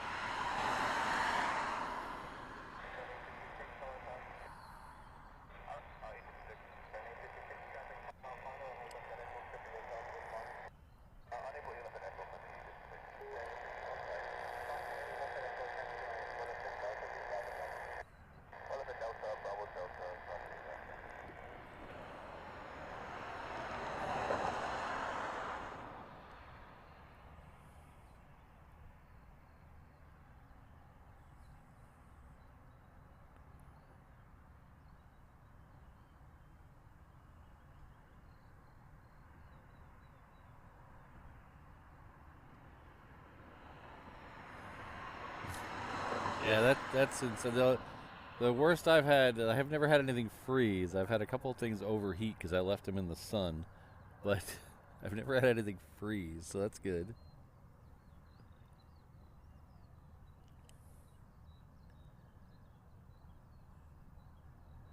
And I'm also kind of fortunate. I know, like Kevin there in L.A.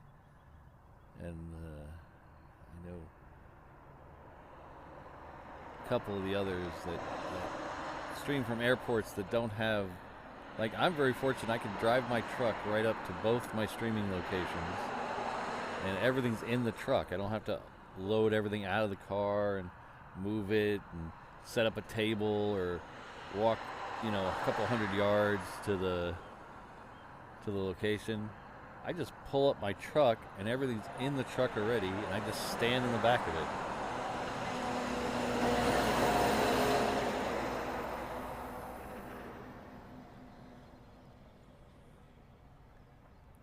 only live 15 minutes away, so that's also, it's also, I mean, I complain, yeah, this morning I was complaining a lot. Now I'm really realizing how fortunate I have it, and I shouldn't complain at all.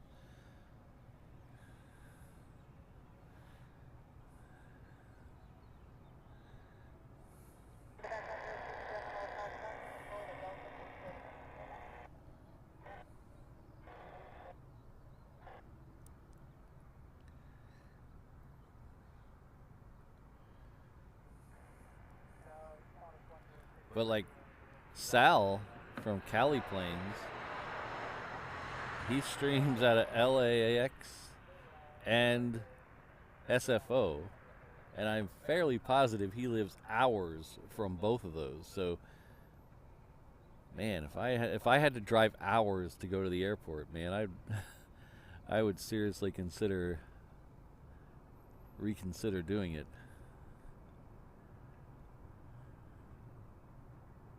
I'm about 15 minutes, 20 minutes or so away from my house, and I'm like 7 minutes here away from my work, so very fortunate.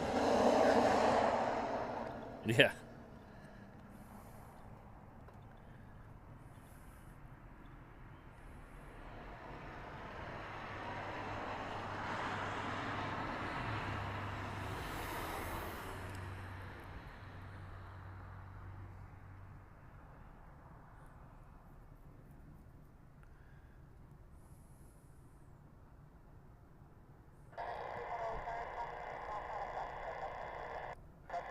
Andrew, I don't know how to take that.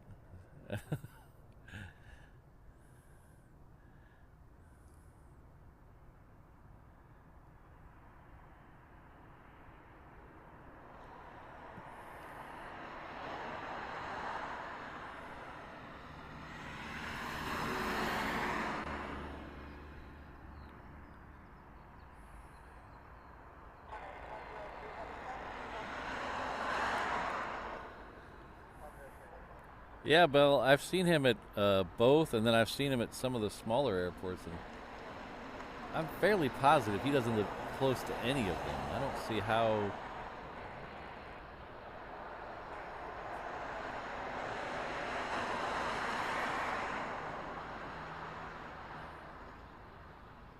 Like me, when I say I gotta go, usually. Sal, when he says he's gotta go, it's like 4 hours later, he's still there.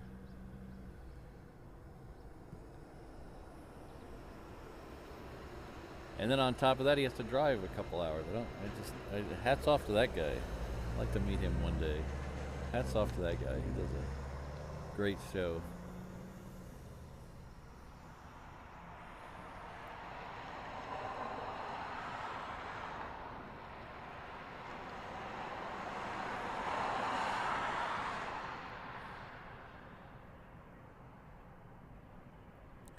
Hi, this one here, this Dreamliner is the Qantas that we were talking about a little while ago.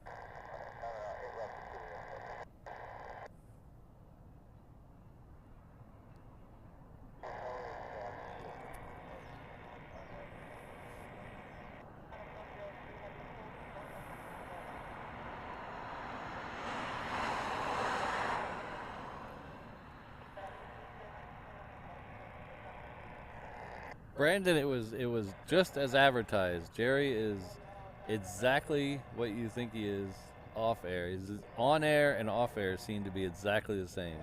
High energy, super nice.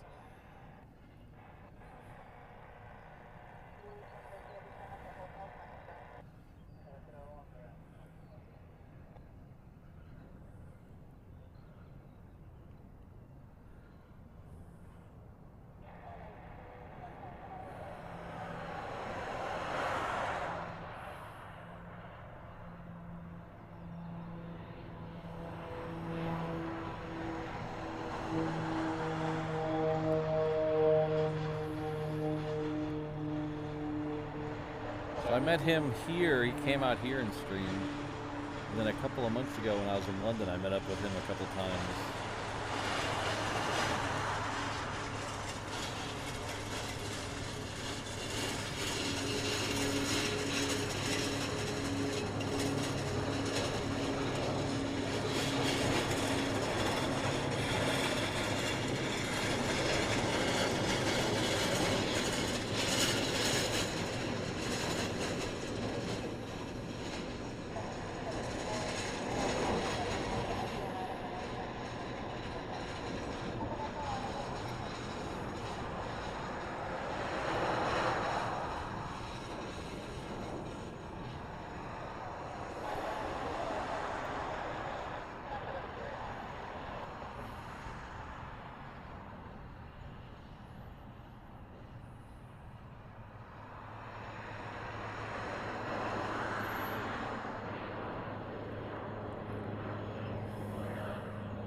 So unfortunately, they're taking the UPS Queen to the other runway. The one that we saw, we've been talking about coming in for the last half hour. They're putting it over here for some reason. If I was over there, I wouldn't complain, but over here, I'm complaining.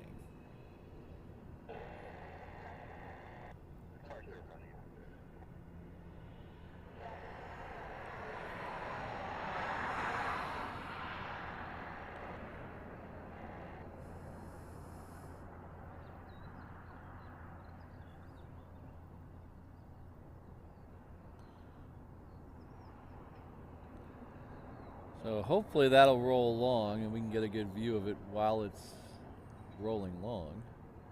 We'll find that out here in just a minute. See where it tells them. I couldn't hear what taxiway it told him to take. I think he has to take Romeo 5. I don't think he can go all the way to the end. Maybe Romeo 6 might be open. One of them is closed down there for big aircraft. I believe it's Romeo 6 and 7 are closed for big aircraft. I think so. So I think he has to take Romeo 5.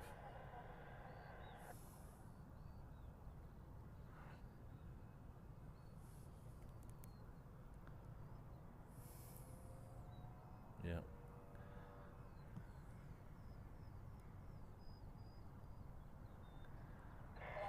Yeah, he's definitely taking Romeo 5.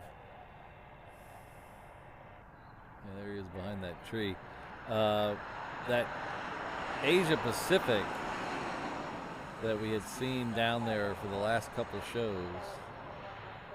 Let's see if we can see it here. Yeah, that Asia Pacific there.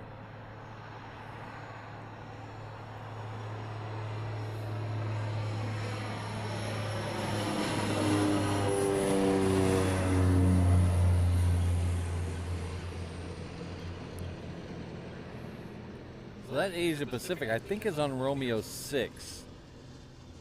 And Romeo 7 and Romeo 6 are too close together, I think, for big planes like this. So I think they can't go all the way to the end right now.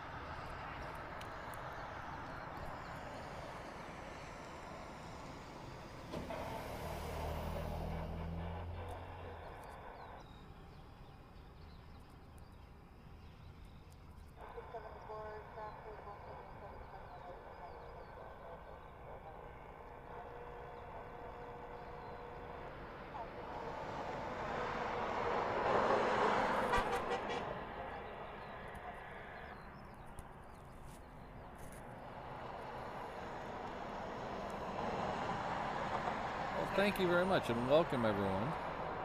Welcome to Honolulu. Thank you very much for sending your viewers over here. That is very nice of you. From one island to another. Thank you very much. My name is Patrick. The channel is Reverse Ops. So welcome everyone. We are at Daniel K. Inouye International Airport in Honolulu, Hawaii. About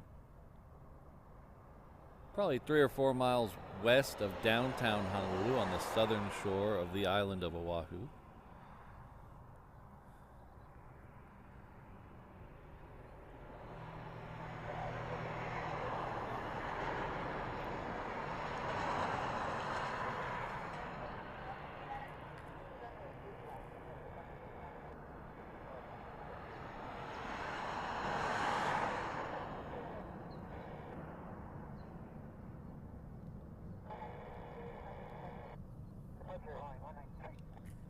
We have a couple of Hawaiians, I think 3 of them, lined up to leave on the reef runway. One going to Kailua Kona, one going to Hilo, and then a Southwest sandwich between them that just disappeared, so I don't know where that one's going. So we'll catch them accordingly.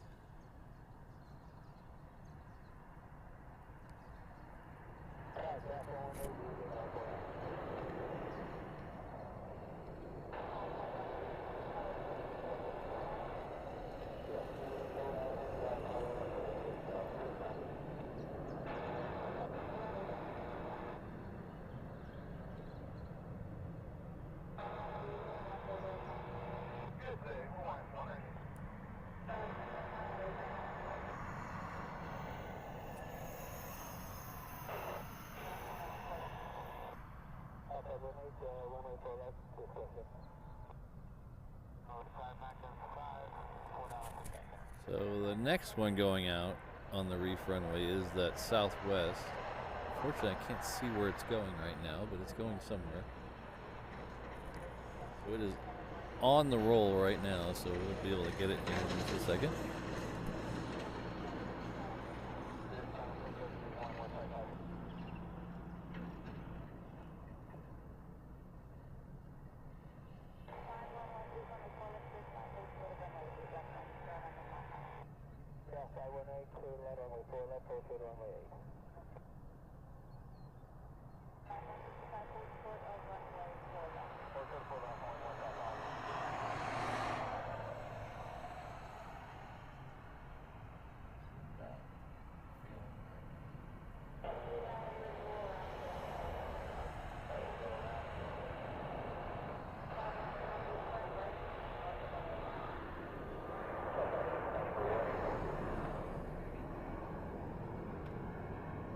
Somebody just got to go around, and I missed who it was.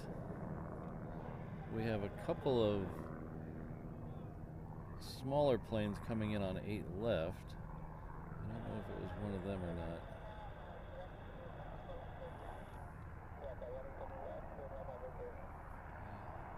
Yep, that's probably who it is.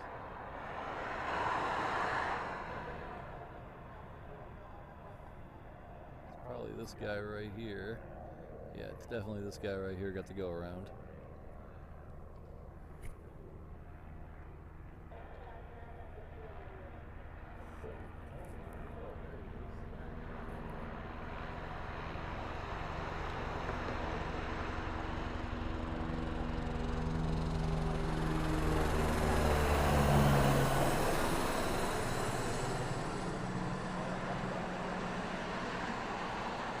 I think you gotta go around because there's a 717 coming right up behind him.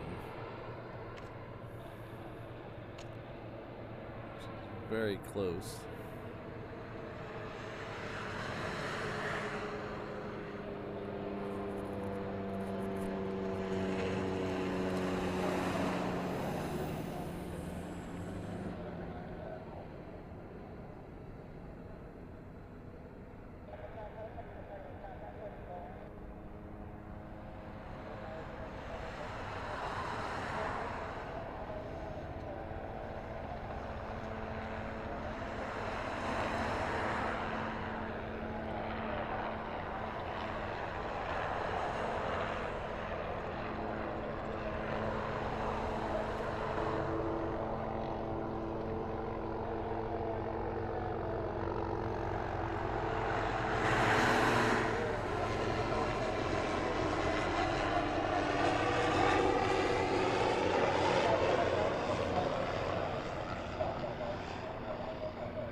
like they might have finally found a place to stick the ANA. It is finally on the move again.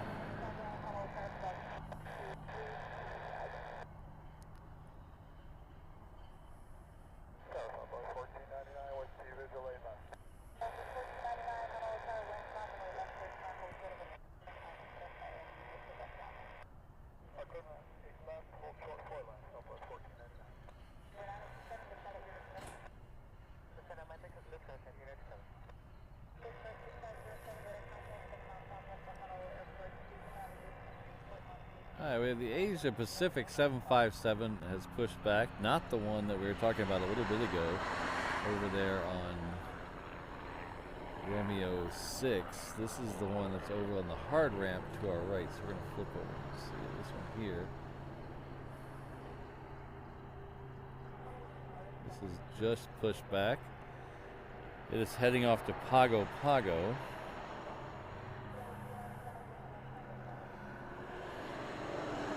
Next arrival, though, will be a Southwest 737. Obviously, it's a Max 8. It's coming in from Hilo, so when it gets a little closer, we'll flip over and get that.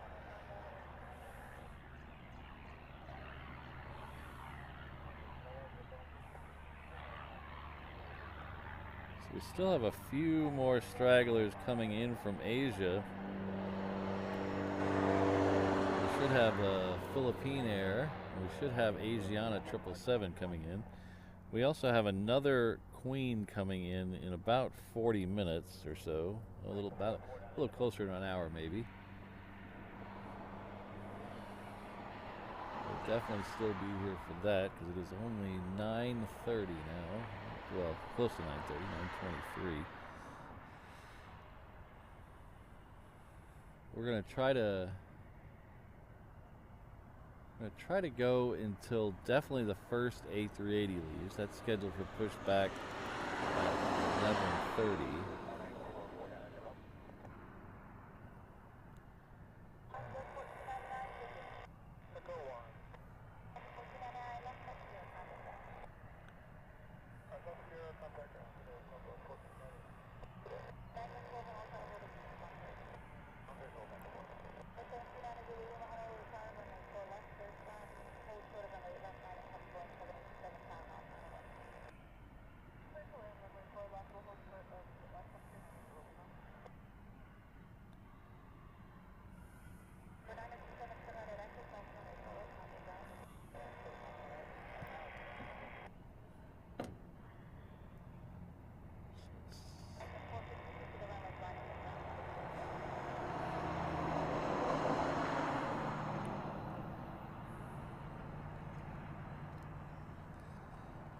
Next one is a Japan Airlines coming in from Tokyo Haneda.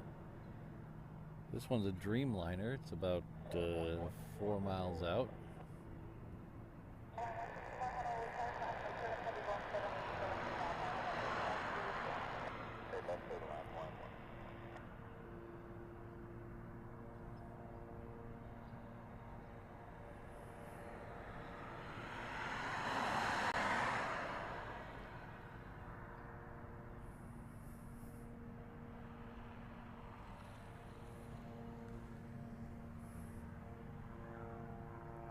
Yeah, Ken, some of them come over by cargo. Some of them they actually fly over. They put an extra fuel bladder in them and fly them over. We actually had a Cessna do that just a couple of weeks ago. They had a Cessna come in from California. A Cessna, I think it was a 172. I might be wrong on that. I don't think it was as big as a Cargo Master or it was a Cessna 172 came in, flew all the way from California.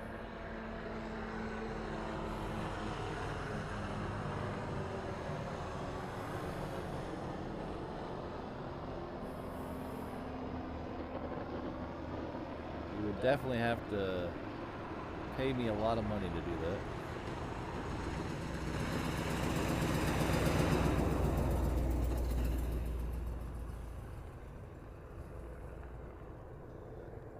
Aloha Mike, hello, how are you? Hope you're having a good start to your new year.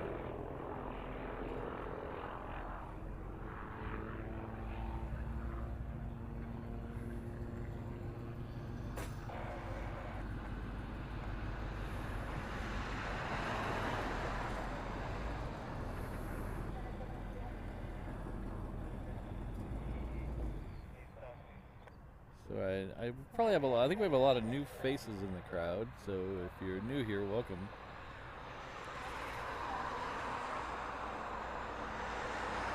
I mentioned a minute ago about A380s. So if you're not familiar with the airport here, we get 2 A380s a day most days. We're switching up the schedule a little bit, so a couple days it's going to be a single a day, but for show purposes we get 2 a day. They're both ANA, all Nippon Airways.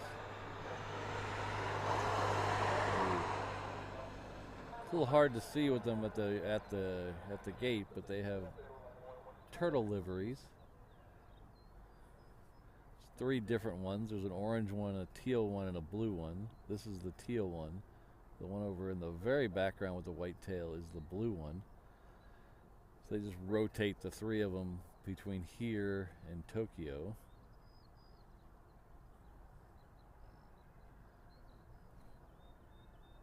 So they both came in a little bit ago. One a little bit after, around 7:30, and then the other one about an hour later. So we're going to try to stay today until the departure of at least the first one. We'll see how I feel when it gets that late, because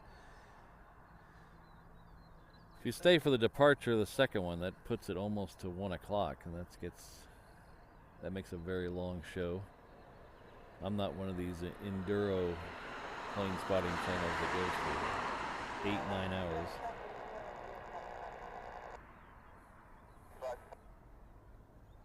I can usually go at max around 4 or 5 is about my max before I start to get all loopy. And I know some of you are saying, what do you mean start to get loopy? I get it. This Hawaiian here is coming in from Hilo. It's a 717.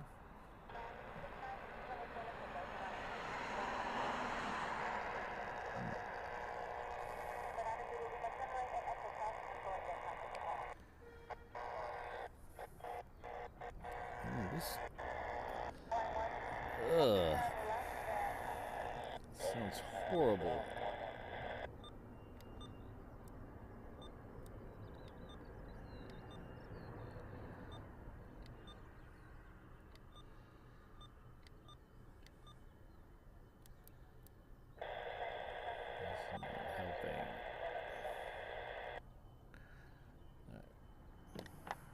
Sounds horrible.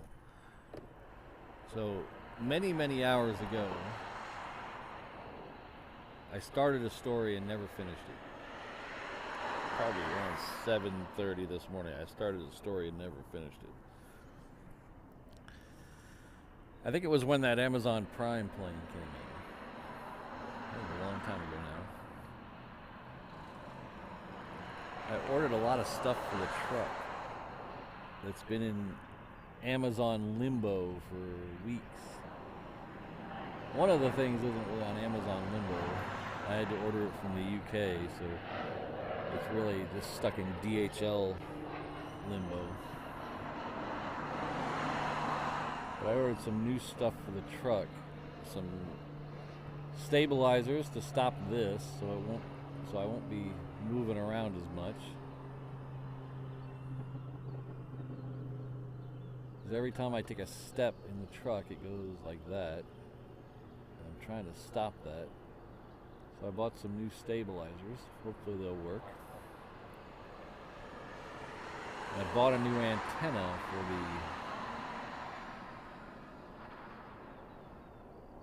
for the scanner. So I have this little tiny little antenna that doesn't work worth a crud. So I might have went overboard. I might have went overboard on the antenna, but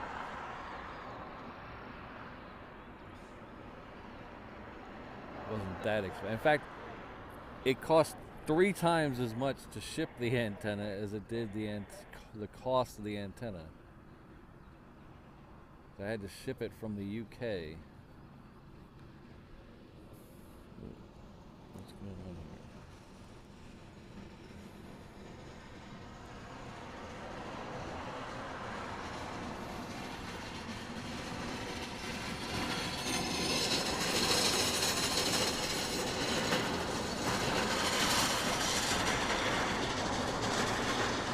And a couple little other ancillary items to make my life easier in the back of the truck here.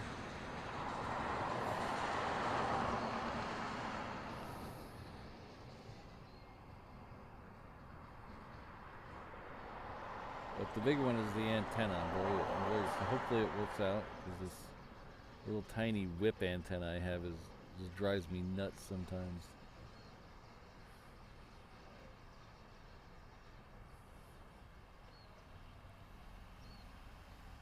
I ordered Ken. I didn't order the same one. I ordered, but that's the brand I ordered. I ordered one. If you weren't here last Saturday, Ken in the chat there let me borrow one of his antennas, and it sounded so much better that I decided to take the next step and buy my own.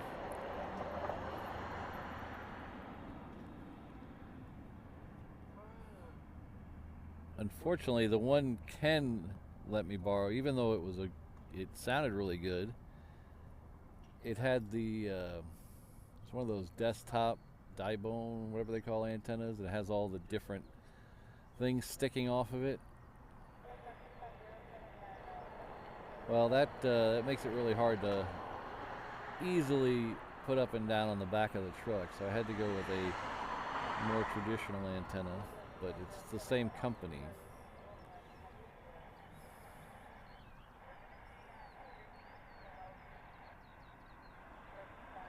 But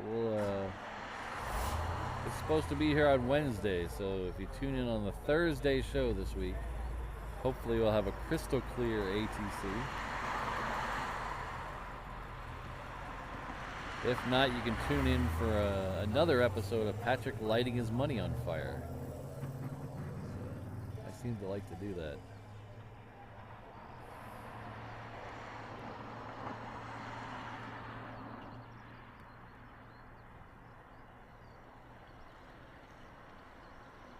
Aloha, Lady Jet 2.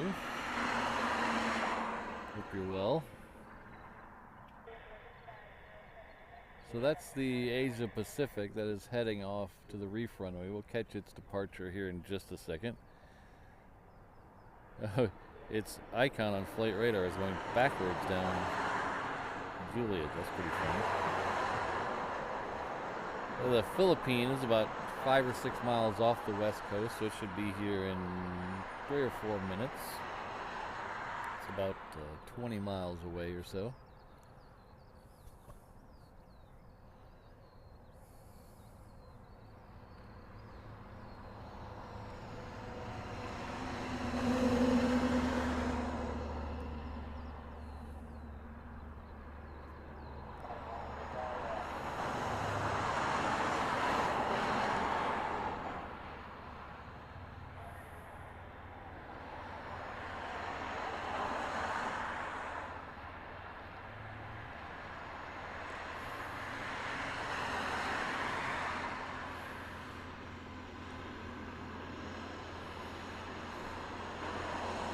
Alright, catch you later, Aloha Mike.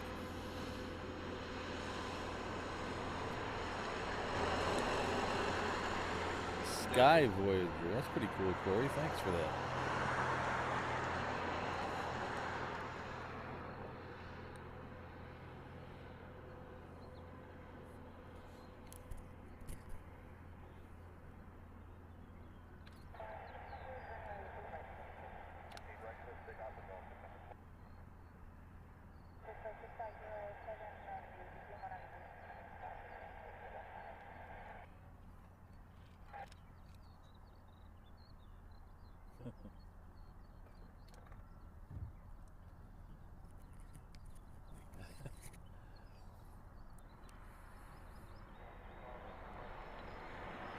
That's funny, Susie.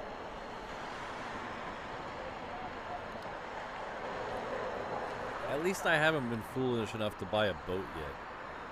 I live on an island with a lot of water around it, and every once in a while you get that urge, like, hey, wouldn't it be cool to own a boat? Just head out. I'd love to park off the end of the reef runway over here and just watch the planes go overhead.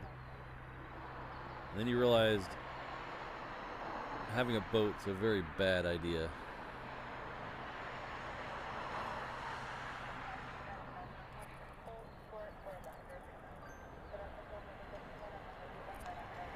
Mike, I never saw it. I was told by a couple people in the chat that it was descending this direction, but it never appeared here. I don't know if it went to K-Bay, or K-Bay would be a tight fit for a C5.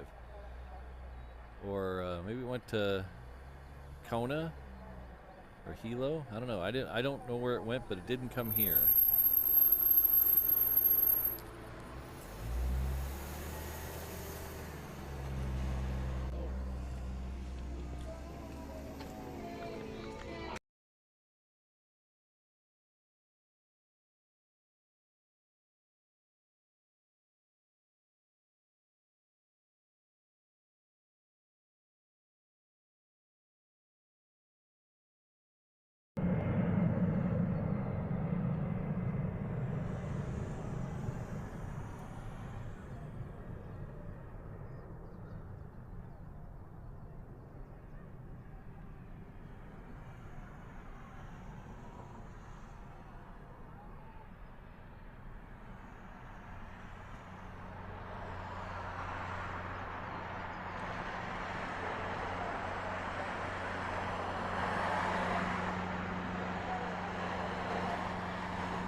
Oh, thanks, Eham. I thought someone said there was one closer earlier. Somebody said someone was at 13,000 feet earlier. Close. It wasn't you, Eham. It was someone else. So I thought we were gonna get two.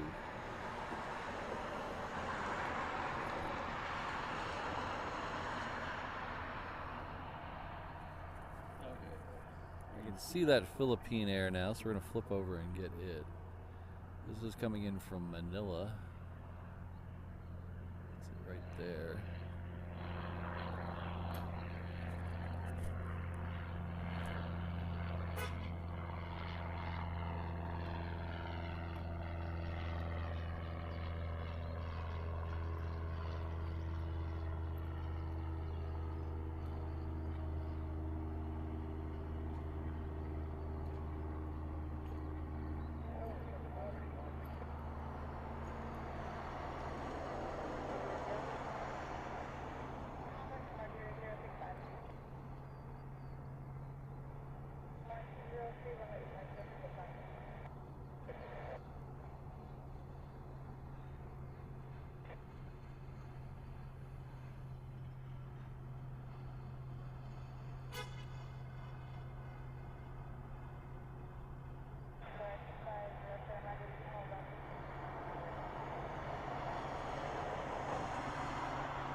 Thank you, everyone. Let's see, we've hit 500 likes. That's very kind of you all.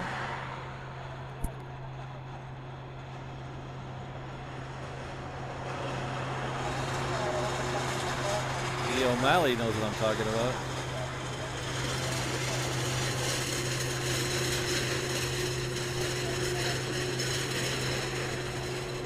I always liked a boat is a hole in the water you just throw money into.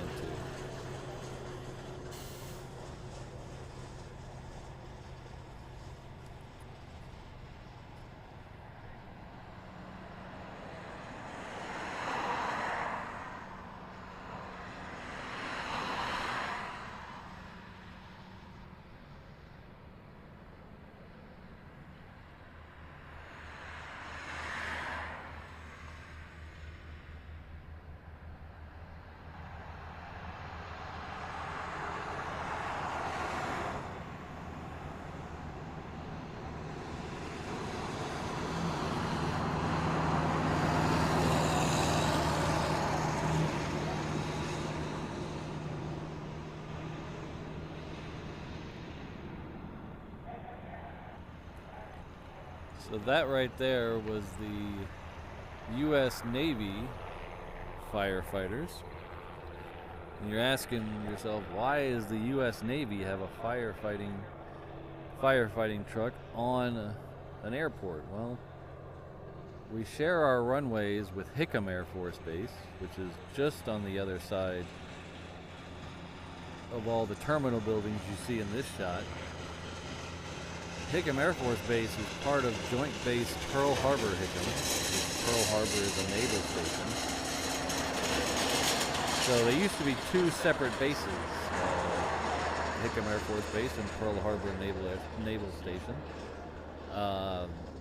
About 10 years ago, maybe 7-8 years ago, they took a lot of the bases that were next to each other and made them joint bases so they didn't double up on stuff, so they could use the resources of each other and save money. So they made it Joint Base Pearl Harbor Hickam. And one of those things that they have where they're doubling up to save money is the fire department. So we get Navy firefighters on an air base. We also have two airport fire stations. One is kind of in the back of this shot behind all this stuff. The other is way over to our left, kind of near where we do our Lagoon Mackay shows over there.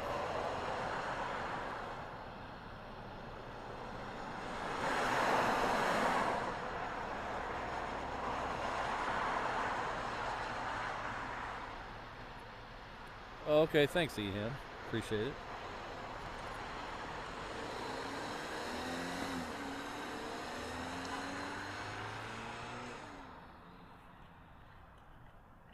How's it going? No, just the airplanes. Yeah. Yeah, it's live streaming on YouTube. Thank you.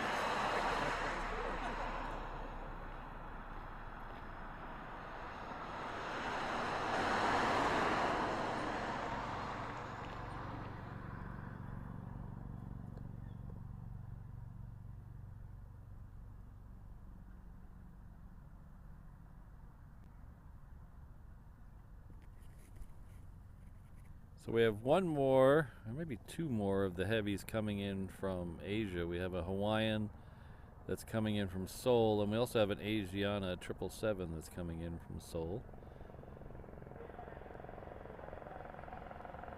Still have at least one more Queen coming in. And if we have a Queen coming in, that means we have a Queen going out, because there's only so many parking spaces.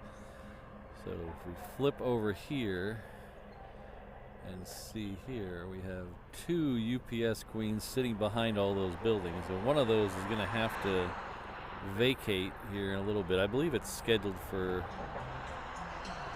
just after 10, I think. I have to go look at the schedule. I think it's scheduled for just after 10.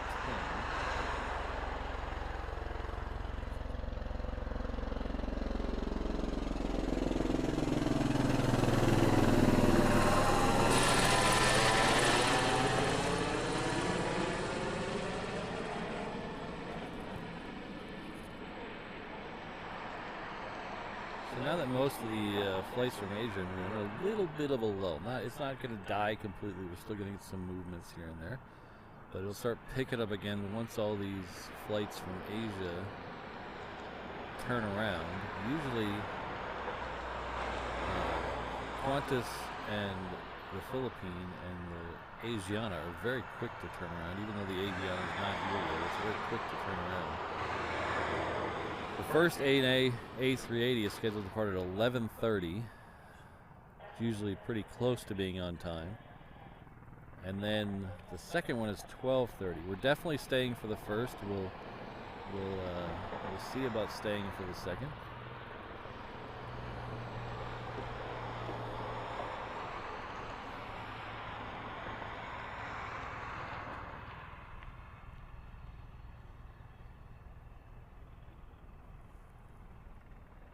What I would really love to happen is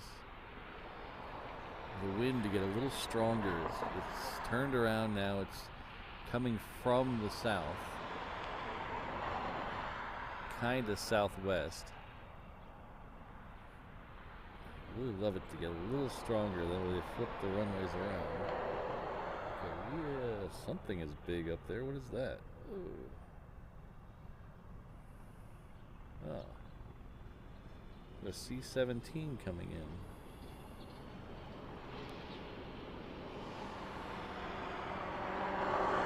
What's funny about these C-17s is I'll have to show you the next time a 717 comes out, but they have the wingtip landing lights there. See, I believe there's 2 other landing lights on the fuselage. I think there's at least one. But from a distance, they look, when they're way out there, they look like 717s, because 717s are the only other plane that I can think of that lands here that has wingtip landing lights. So when you just glance up there and you see the 2 wingtip landing lights, you're like, oh, it's a 717. And then you realize it just keeps getting bigger and bigger and bigger, and you're like, oh no, that is not a 717.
My watch just buzzed and told me I needed to walk 250 more steps this hour.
So that's a C-130J that we just saw, Super Hercules. That is heading down to the reef runway. Follow that down there. We have another C-17 that looks like it's lit up on the Hickam ramp, so hopefully we'll get that as well.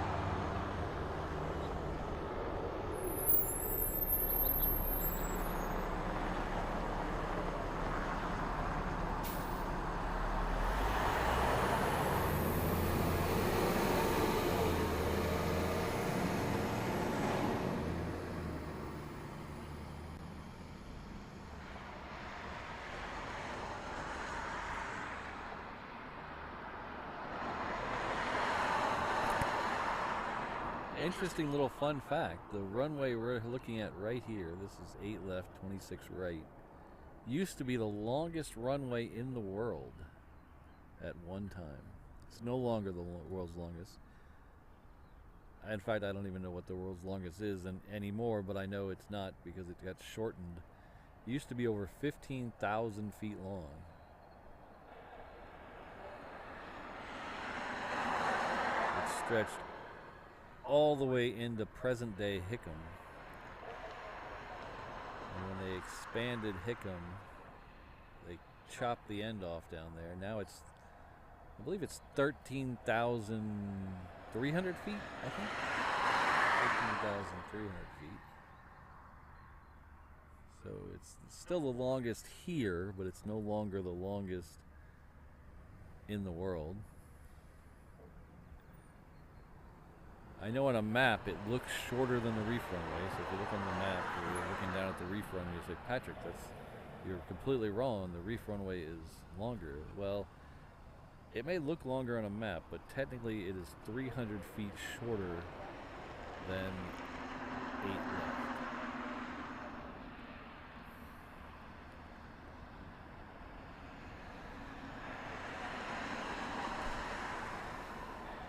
Take care, Lloyd. We'll see you next time. Thanks for stopping by.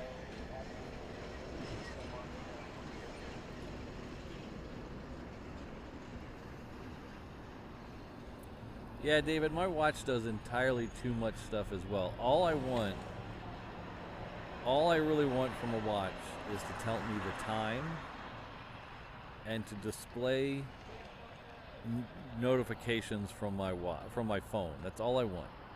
I don't want a fitness tracker. I don't want to be able to check my heart rate. I don't want to be able to play music or to record conversations or be a flashlight or whatever, all the other stuff that my watch does. I just want it to show me the notifications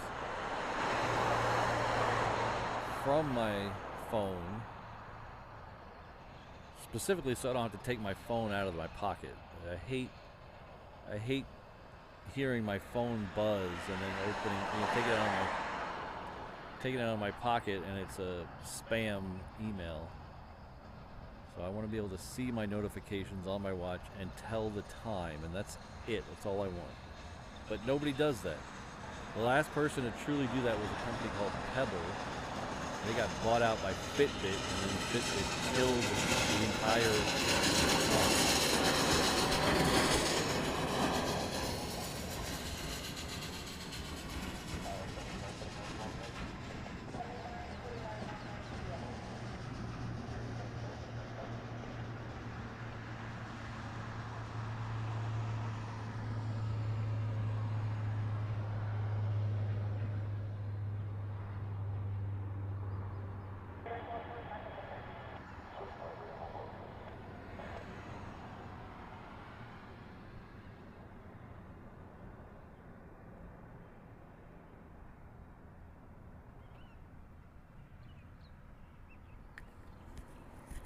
So I ended up buying a Pixel watch because that was the one I found that does the best notifications. It lets me interact with notifications and scroll through text messages. So it's the best I found that does that. I've tried a couple of the others. The weird thing about I'm going way off tangent here about a watch, aren't I? That's okay. Mrs. Reverse Ops is staring at me like I'm an idiot. Why are you talking about watches? When you go searching for a smartwatch, they'll spend 80 pages telling you about all the fitness stuff and all the tracking and cell counting and heartbeat counting. And then they'll just casually mention, oh yeah, it does notifications as well. I want to see the notifications. That's what I want the watch for.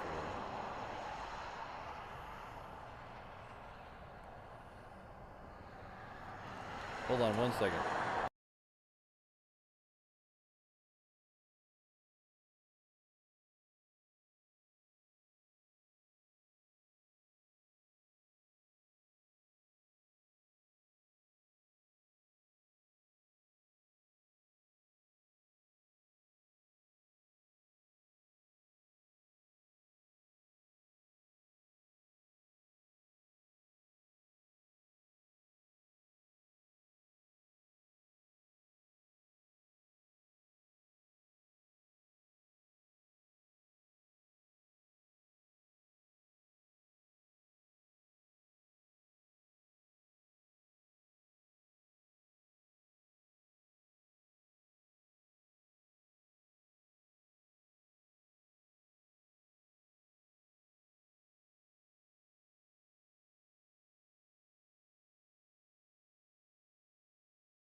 Hi, sorry about that. A little behind-the-scenes discussion to do with Mrs. Reverse Ops. I think we're back now.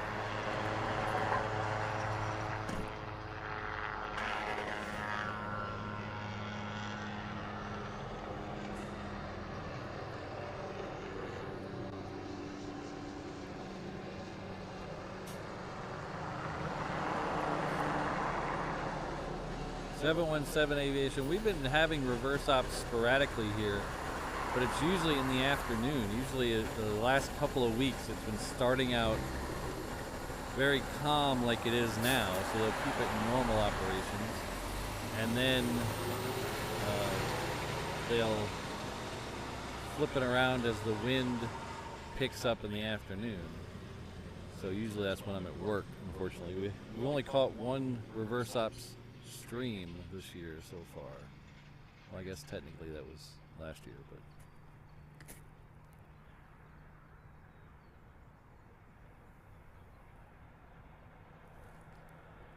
yeah, David. I mean, it's just annoying that I have to. I had a Pebble watch that was perfect. Showed me all the notifications. Had an e-ink screen. The battery lasted 2 weeks. And then Fossil bought them out and shut them down. Or no, it wasn't Fossil that bought them out. It was Fitbit. It was Fitbit that bought them out.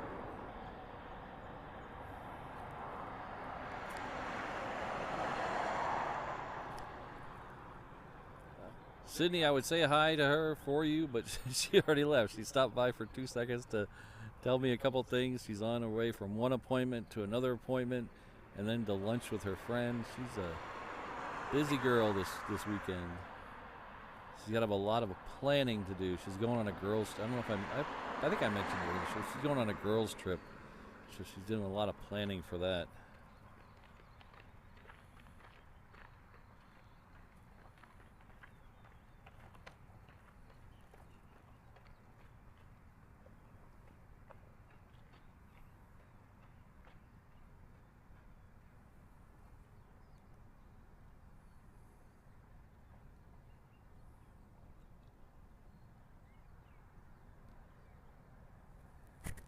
So her girls' trip is she's going to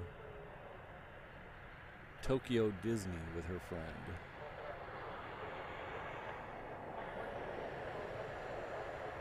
She leaves in a couple weeks.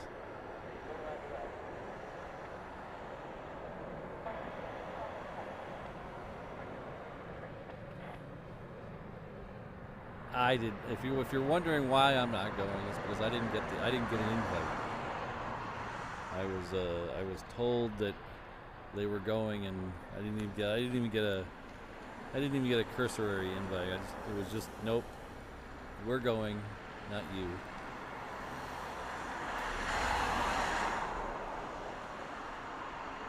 I mean, she deserves a girls' trip. I'm not trying to say that. She's gonna have. I wish her all the fun in the world at Tokyo Disney, but the only bummer is she's going to ride the turtle plane before me. She's flying out and back on the A380.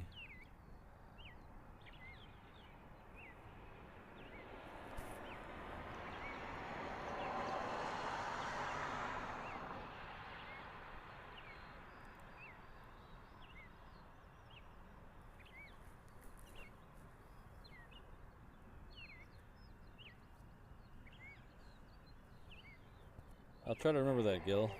Yeah.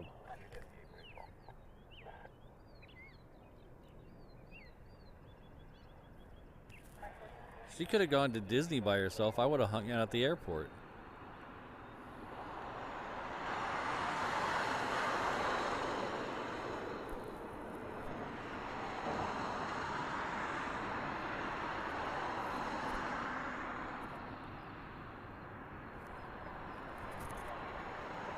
Thank you very much, Andrew.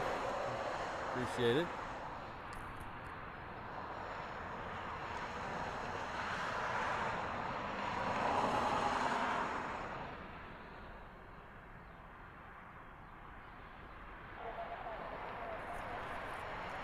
Alright, so the next one in is another 330 from Hawaiian.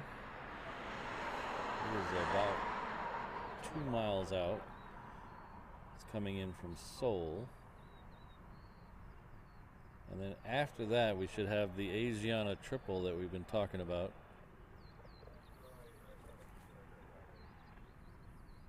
I'm very interested in what's going to happen to this flight.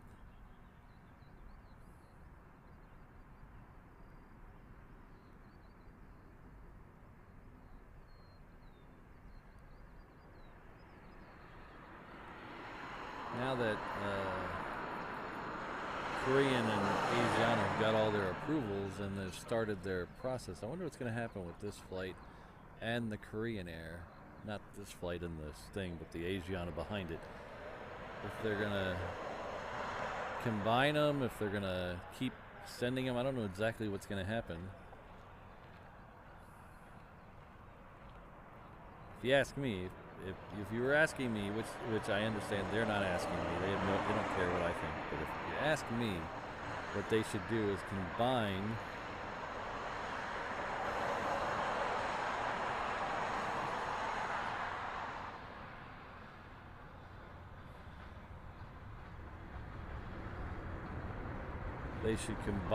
both of the flights from Korean and Asiana and send an A380 out here. So we have 2 flights as one. That would be mine. If you ask me, that would be what I would have.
Hello, Gerhard.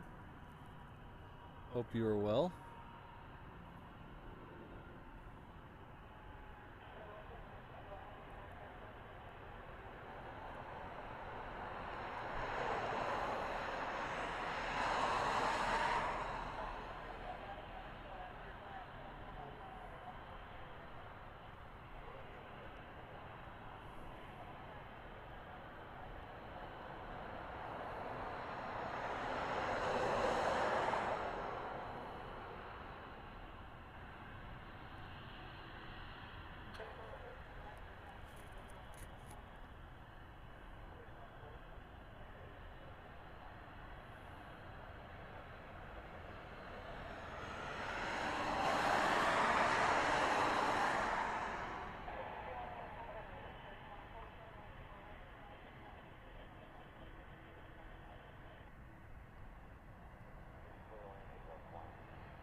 So the next arrival is a 321.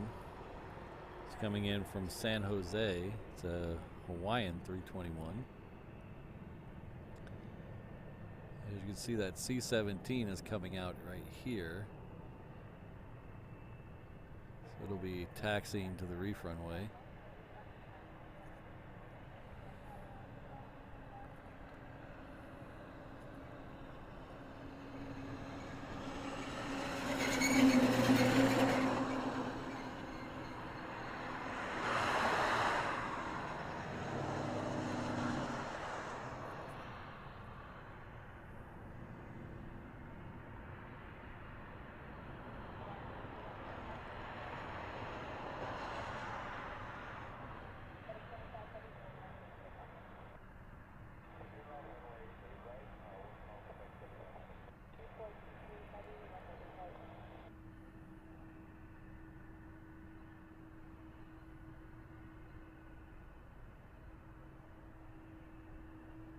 So this C-17 here, I believe, is the flight.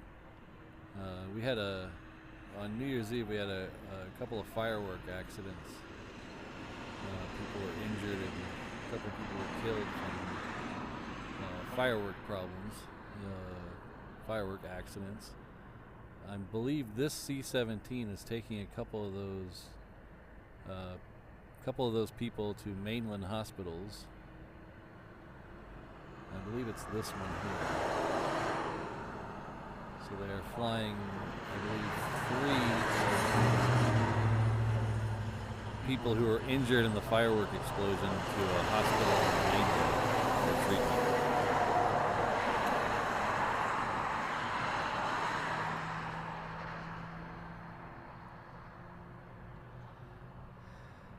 But before that, the next departure on the reef runway will be a FedEx triple. I think I also just heard a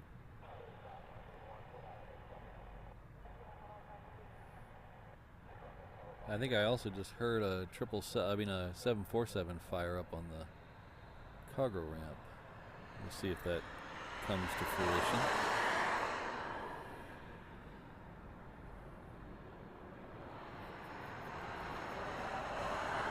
Before that, we have another 321 coming in. It's coming in from SFO. It's also a Hawaiian. But we're going to prioritize the triple over that Hawaiian. So we'll hold it here as long as we can until the triple starts to move.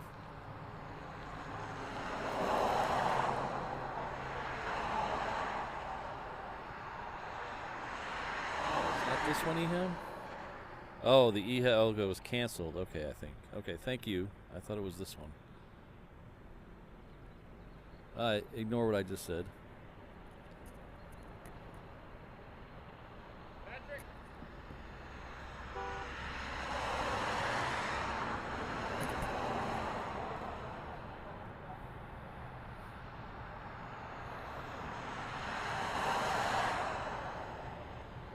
So, okay, I thought this was the one that was up earlier. Okay, thank you for the correction.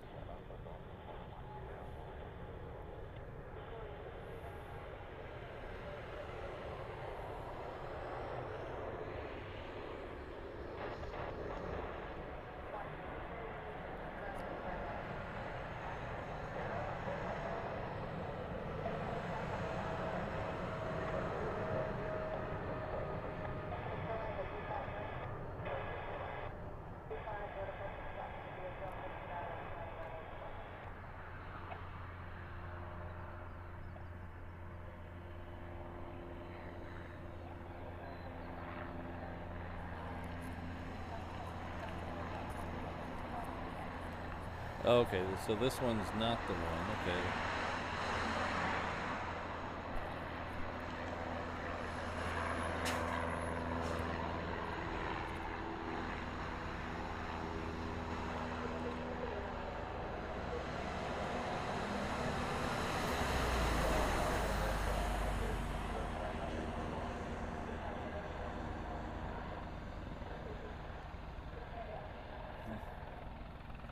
That's one of my bucket list items, James, is to have the aurora right over my head.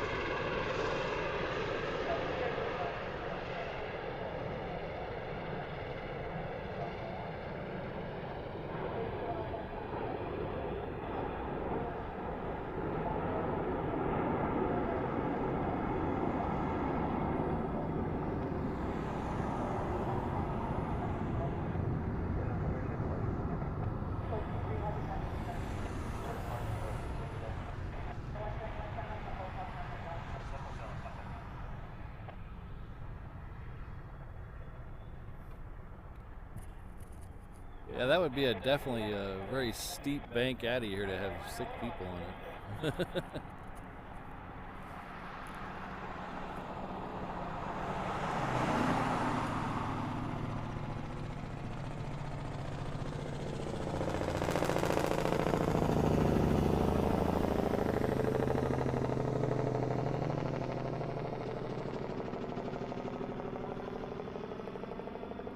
So Gerhard, thank you very much again. Thank you for all your support of the channel. Gerhard has gifted 1 Reverse Ops membership. Looks like BCPM58 is the recipient, so please join me in thanking them.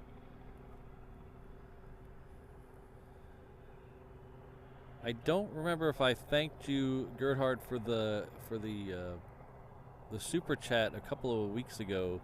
There was a stream when I was breaking down in a hurry, and I missed one of your super chats at the end of the stream, and I wanted to thank you for that.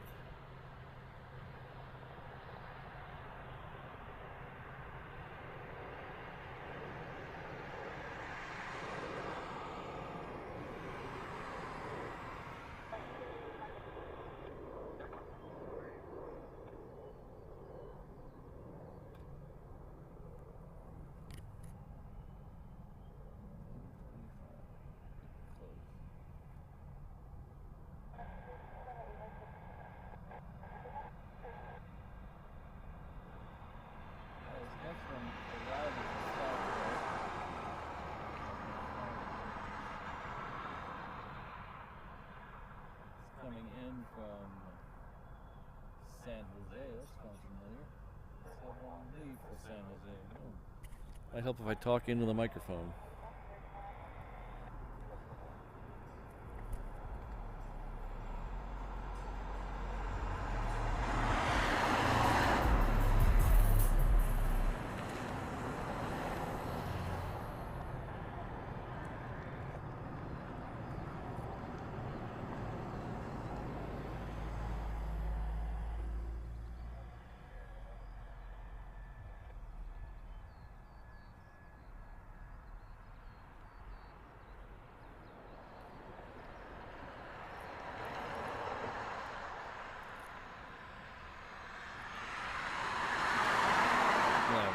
almost back-to-back 777s. That's pretty nice. We have another FedEx 777 taxi.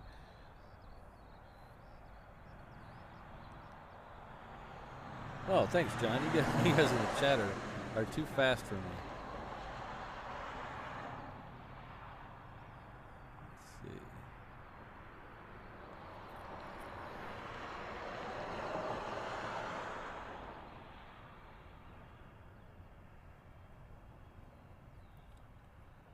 One of my biggest faults, you mentioned that, Sydney, one of my biggest faults is buying stuff and then figuring out, like, it happens a lot with the truck, with the truck I'm in right now. So I will buy stuff for the truck and it doesn't exactly work the way I plan, or it doesn't, or I find a better way to do it, because, you know, building a little downwind way over there. Oh, that's kind of cool. Hold on a second. Let me finish this story and just.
Yeah, this is the camcorder version of the Airbus.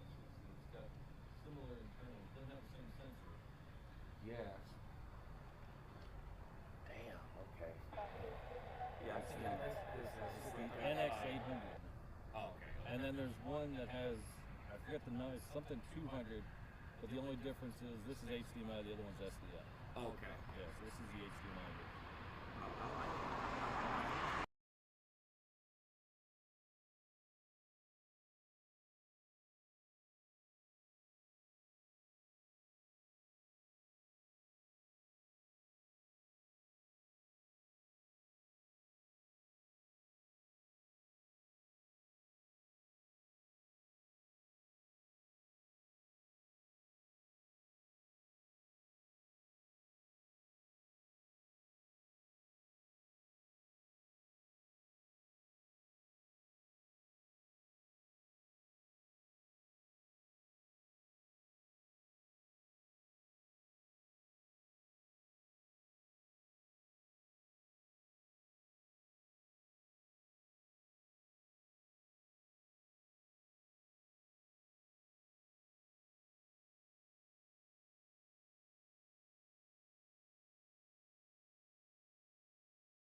Alright, sorry about that. I don't know how much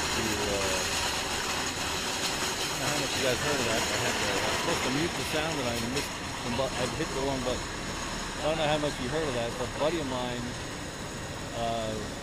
saw me out here. He works for one of the local news stations, and they were out here to try to capture that flight we were talking about a minute ago with the C-17. So he wanted to ask me if that C-17 that we just saw leave was the right one. So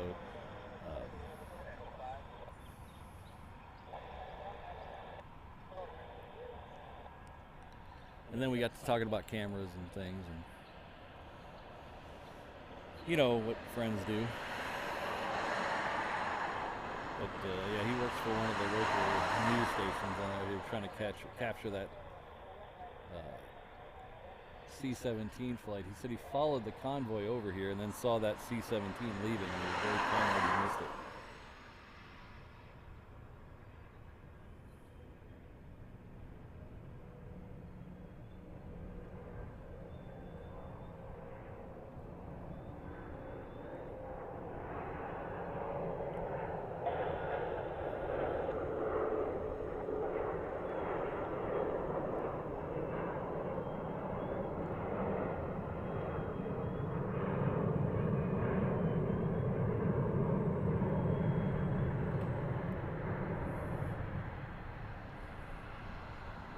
Alright, that was Hawaiian Flight 78 heading off to LA with the Extra X. The next one we have coming in is heading off to coming in from Maui, sorry. That should be right about here.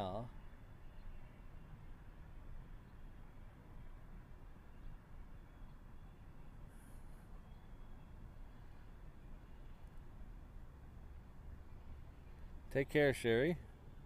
See you next one.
Alright, next arrival is coming in from Los Angeles, California. It's a Delta 76. It's about a 2-mile final or so.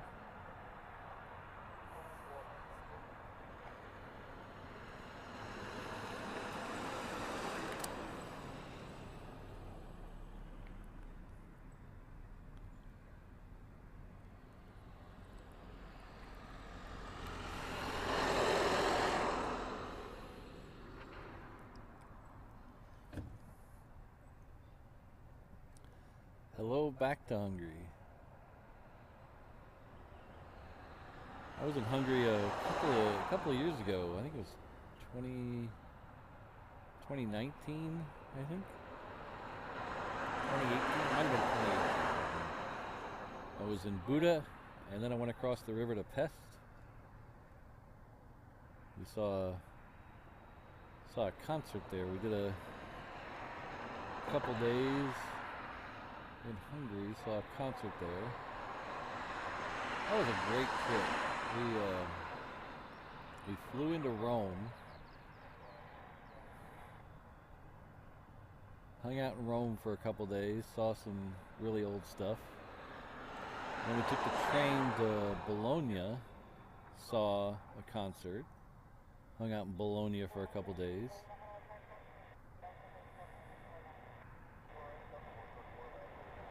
Then we took the train to Prague, saw another concert, hung out in Prague for a couple days. Then we took a train to Vienna, hung out in Vienna for a couple days. And then we took a train to Budapest, saw the last concert we saw that year, and then flew back here. Epic 2-week trip.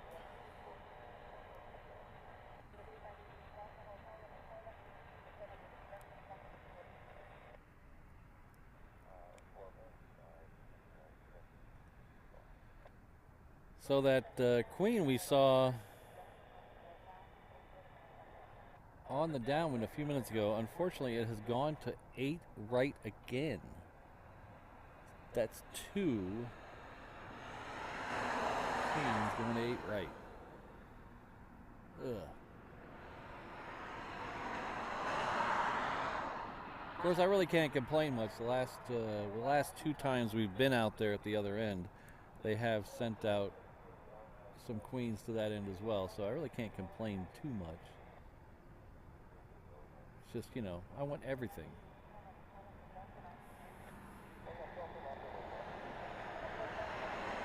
Oh, thanks, James. I appreciate it. I'll look at that after the show.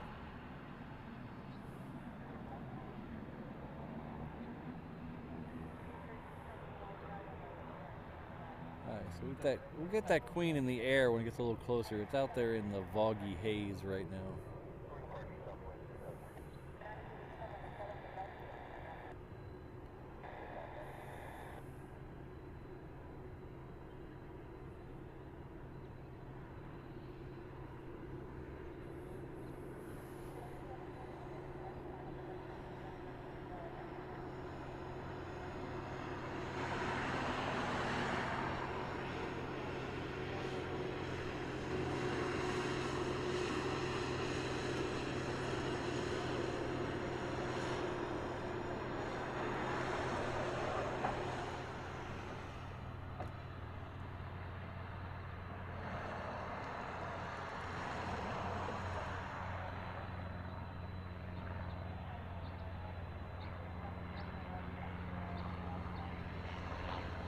Alright, so we'll see if we can pick up that Queen now that's a little closer. Don't be shy. Get a little closer. Air it extra dry.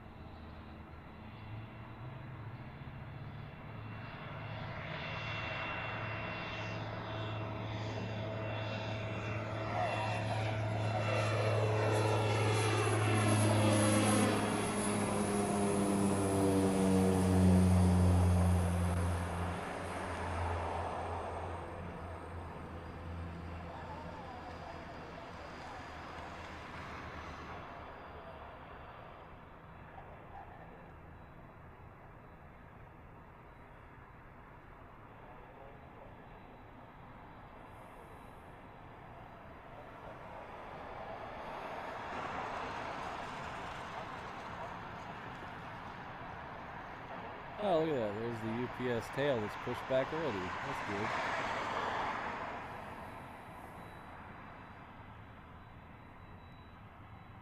So, what we're waiting for now, we're waiting for that clean departure that we just saw. We'll have to have another southwest departure. I don't know where this plane here is going. This is that Delta that just came in. Give it a little. Oh.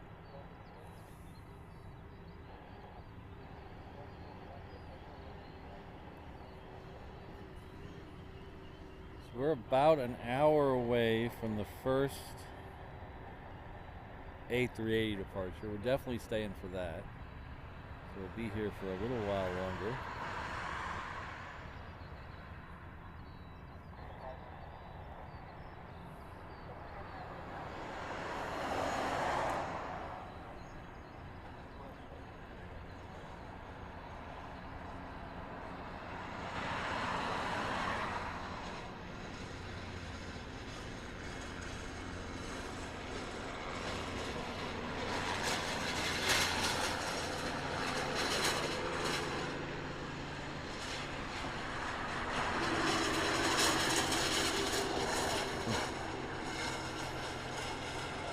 David, if I had everything, I'd put it all exactly where it is, but I'd move it about an inch to the left so people would stub their toe.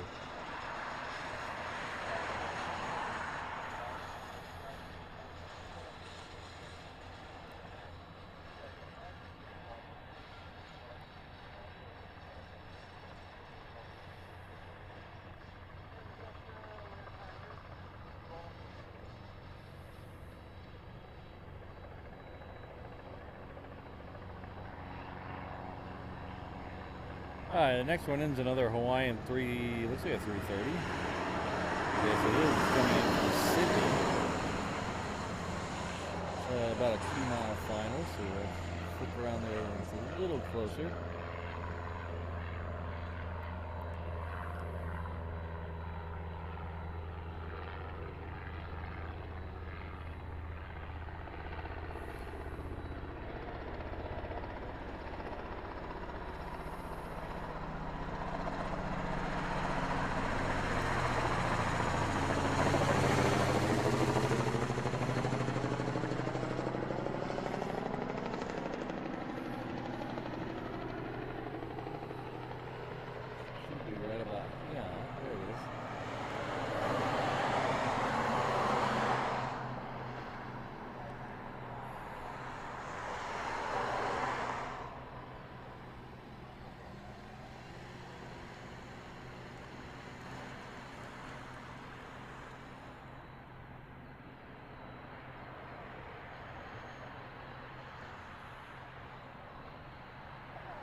So now it'll be what are we?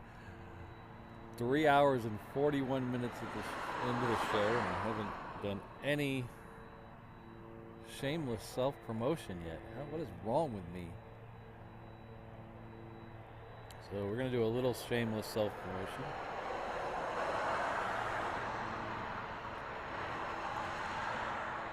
So there's lots of ways to help out the channel. We have membership levels available, starting at just $1.99 a month. There's 4 levels available. Each level has different benefits to each one of them. But they start at just $1.99 a month. Cancel anytime. You can find the information by hitting the join button underneath the video.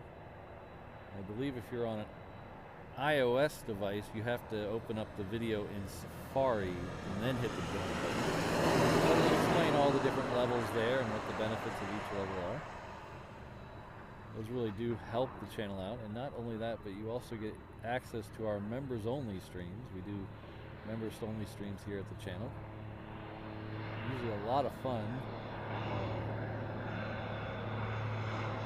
We do things a little different on the members only streams. Our next one is the 12th. We have a members only stream scheduled for the 12th. You can also help the channel, but super chats, super stickers, you know all the drill with all that kind of stuff. We also have a shop for your merchandise needs. It is reverseopsshop.com. T-shirts, hats, hoodies, stickers, magnets, all kinds of cool stuff there. Head on over there to check it out, reverseopsshop.com. And if you need whoa, hello Mr. 717. If you need a handy dandy easy way to remember where all that cool stuff is, you can go to reverseops.com/findme, and that'll give you links to all my socials, my Discord channel, my Facebook page, back here, and then all the different ways to support the channel. So reverseops.com/findme.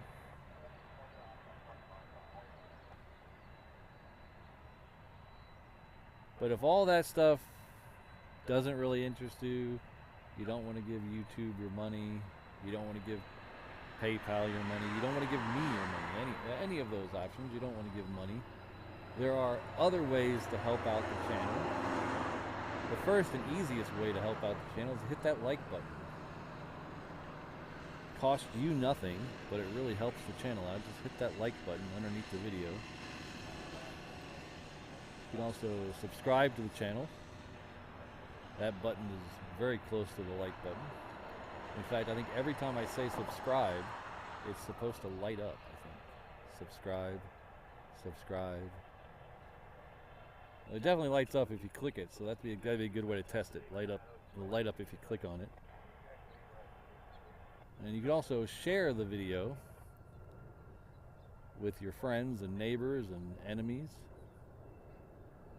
Any one of those ways really helps the channel. Thank you very much for listening to my shameless self-promotion.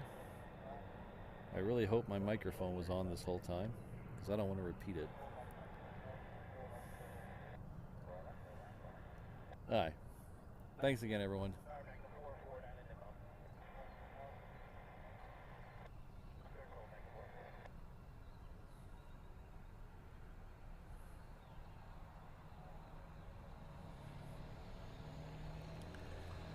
Out there on the taxiway to Romeo, they have nose-to-nose queens out there, or that's what Flight Radar's showing me anyway. Maybe it's back-to-back or nose-to-tail.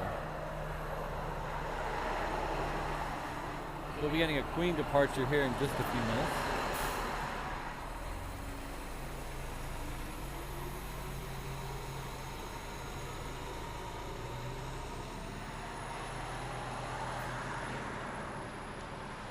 Eham feed still in the chat?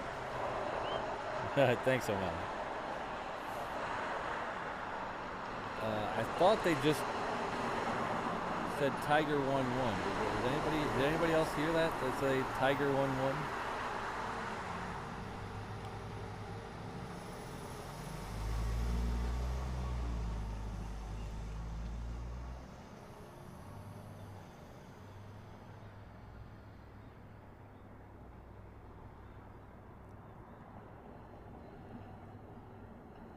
Yeah, Eham, did you hear him clear Tiger 1-1?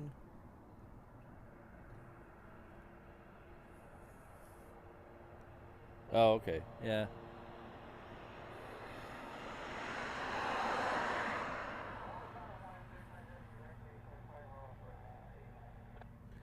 Yeah, my ATC definitely needs a DVR function so I can rewind it and listen to it again.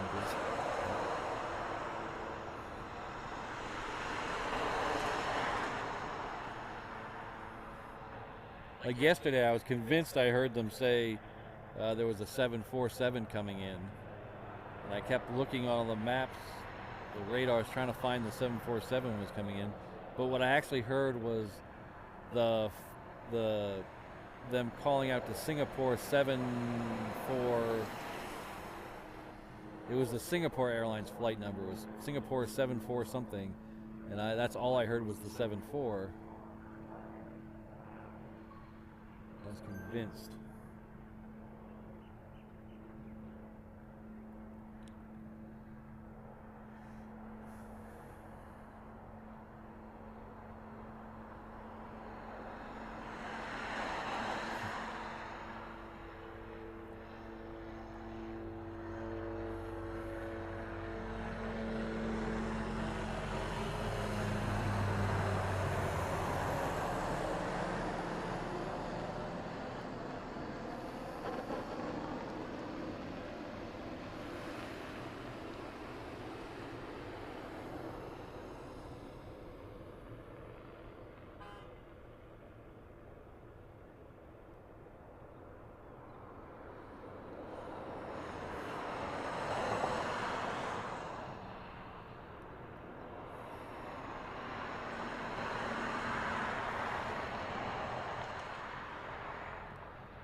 What time was that, Eham? I remember you saying 4 hours, but I don't remember what time you said it was going to be 4 hours.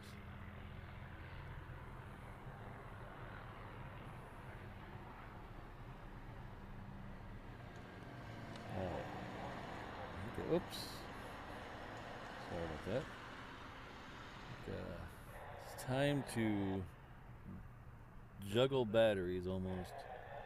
Tablet's getting low.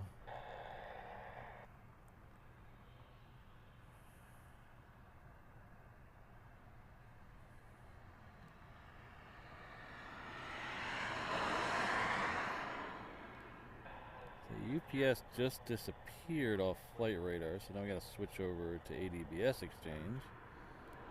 Let's see if we can.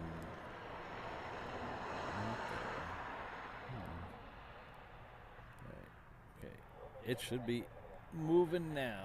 Let's go over here. Okay, there it is right there.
Thank you very much, Keith. Keith, she just sent a $4 super sticker.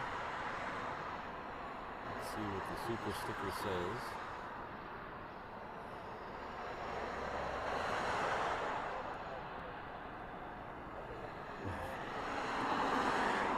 Pair character exaggerated stretching arm forward offer a cup of coffee. I could definitely use some caffeine right about now. But thank you very much, Keith. I really appreciate it.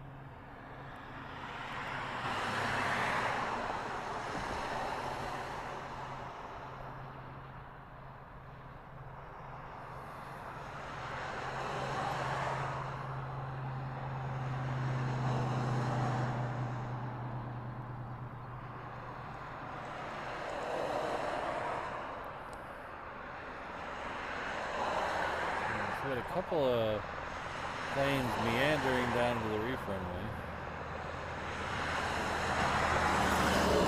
The first one's a Hawaiian. It's a 717. It's heading off to Lehue.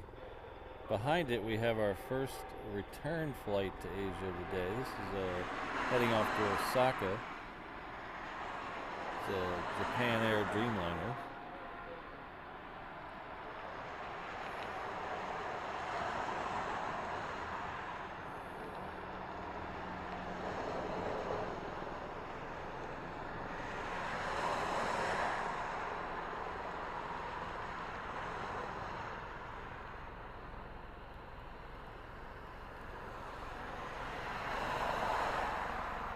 Japan Air Dreamliner.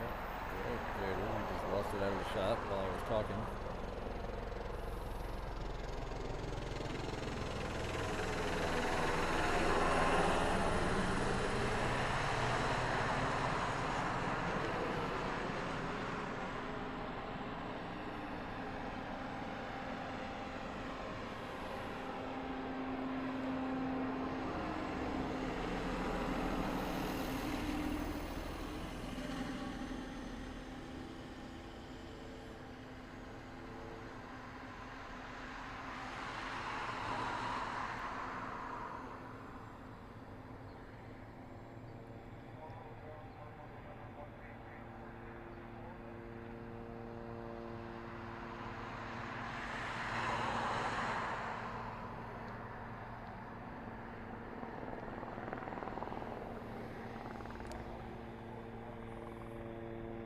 Alright, so we'll pick those up in just a second as they depart off the reef runway.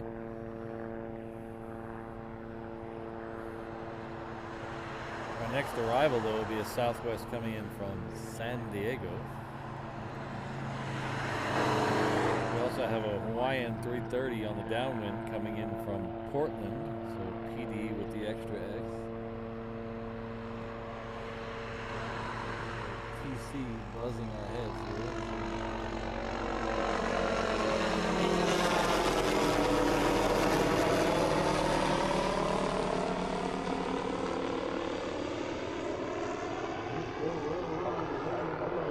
Finger slip. There we go. That's better.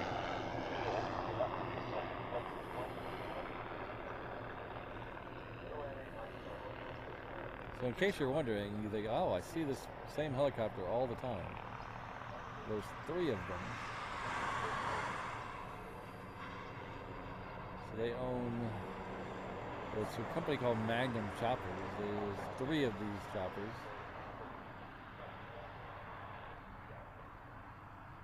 So seems like there's a lot of them. It's just because there's 3 of them doing the same basic flights. So they are painted the same model and painted the same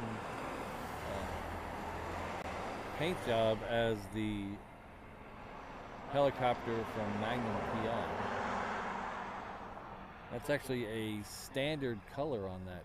The standard paint job on that plane, on that aircraft. It was not a custom for the show, so that's a standard paint job on that aircraft.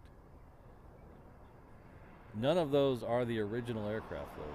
They're all the same make and model paint job, but they are not the original aircraft. The original aircraft was actually crashed not long after the show, the original show. So it is no longer exists.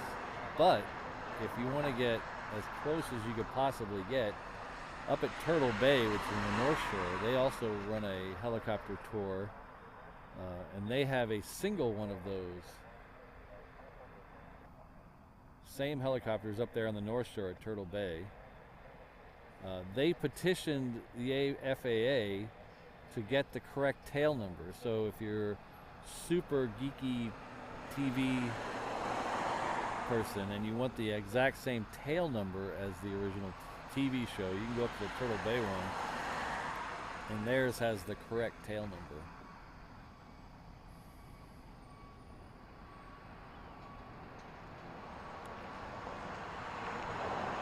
So that's kind of where they stick planes that they know aren't going anywhere for a while, and they just need to get them out of the way. That is Romeo 6 taxiway out there.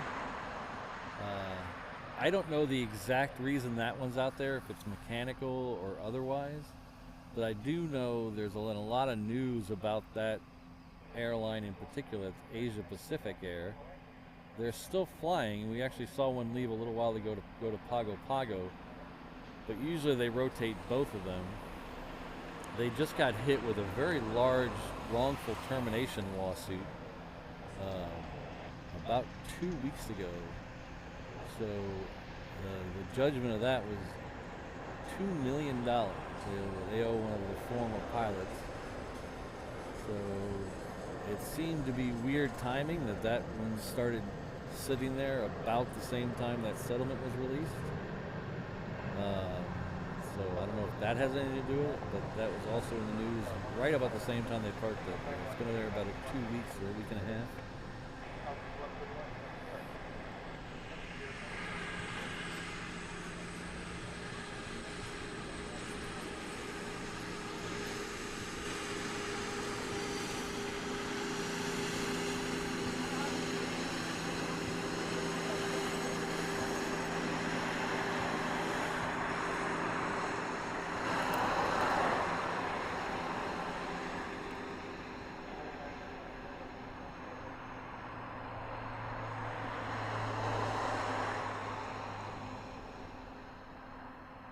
So our next flight in will be another Hawaiian 321. This one's coming in from Long Beach.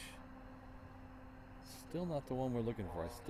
I don't think we've still caught the Moana 2 321 during a stream yet. We've caught the 717, we saw it earlier today, and we've caught the 330. I don't think we've caught the 321 during a stream. Still waiting for that. I don't know where that one is today. I thought it was coming here, but maybe later today. Let's take a look at the old schedule.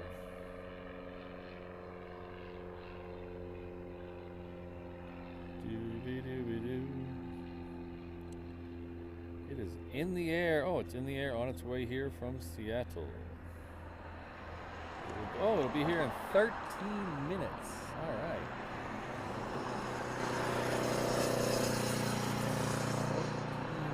On the way in from Seattle. It's just on the other side of Waimanalo right now.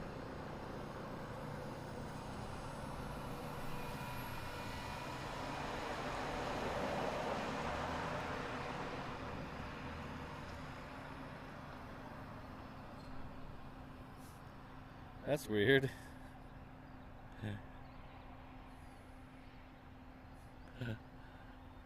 So the 321 is coming in from Seattle. 13 minutes out. That's the Moana 2 livery. The 330 with the Moana livery is also coming in from Seattle. It's 4.5 hours away there.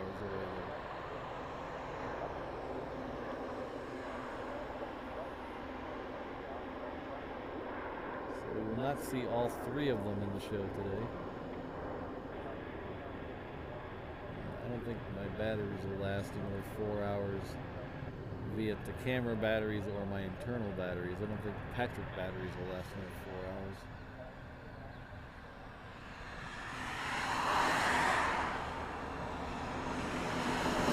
You know what really killed me though was that New Year's Eve stream. I think I shouldn't have put it in the book. You know what really hurt though? That New Year's Eve stream was about 3 hours long, and when I stream here, I'm barefoot and I'm on one of those cushion mats that you have when you have a standing desk. So that's what I stand on, the back of the truck.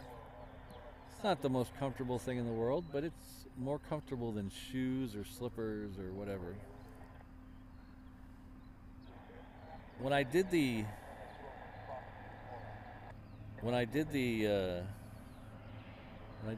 New Year's Eve stream, I was on concrete in slippers. So not, let me back that up a step. Not house slippers. So normally most people say house slippers. Slippers when you talk about house slippers, like your 50s TV dad would wear. Here in Hawaii, slippers are flip-flops, sandals, whatever. So that's what they call slippers here. So I was standing in those on concrete, and boy, it really, really hurt my lower legs. My ankles and my knees were killing me the next day. So I should have used the squishy pad. So thank you very much, Lance. Lance is coming with a $5 super sticker. We'll see what that super sticker says. Paracracker lifting some weights and saying, keep it up. Well, thank you very much, Lance. I really appreciate it. It's extremely generous of you. It really does help the channel.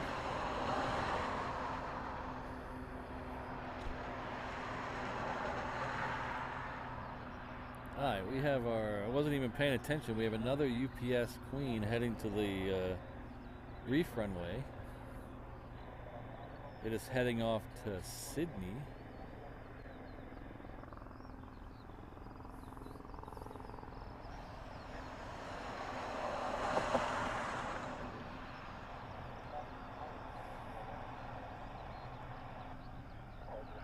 Slippers, there we go, Ken. Not slippers. Slippers.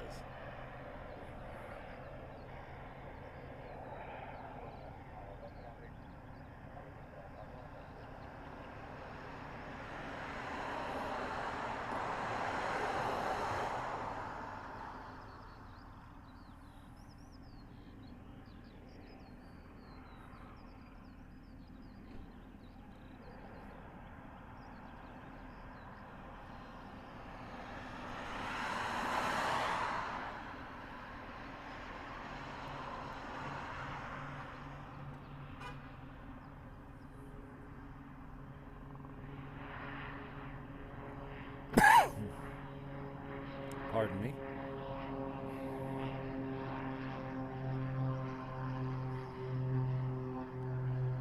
We have another Asia Pacific. We saw one leave earlier. We have another one, still not the one that's on the reef runway, heading off to Guam. So that'll be following that Queen down the cargo ramp over to Romeo.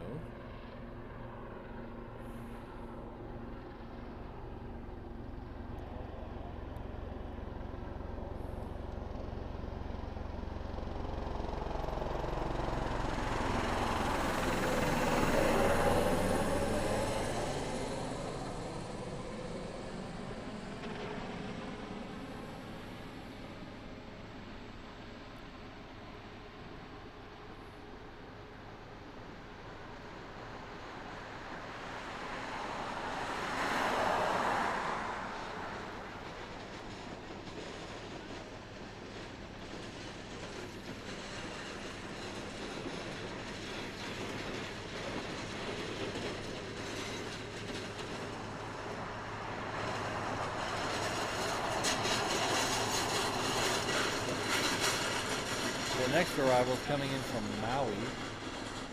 Here's a 717 right there in the screen. I'll leave it a little wide for a second while I arrange my aforementioned foot position.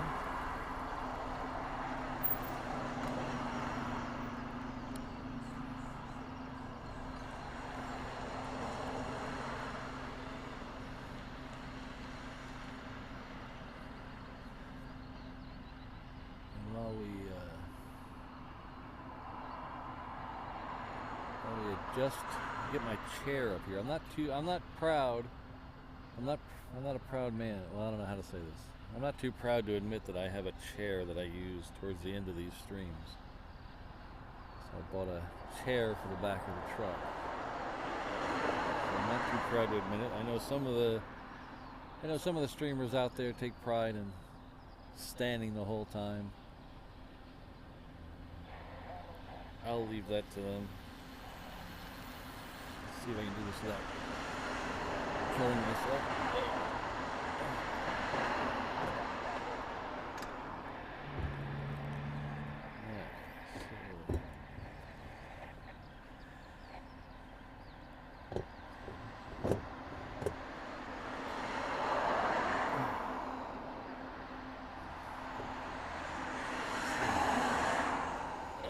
Almost.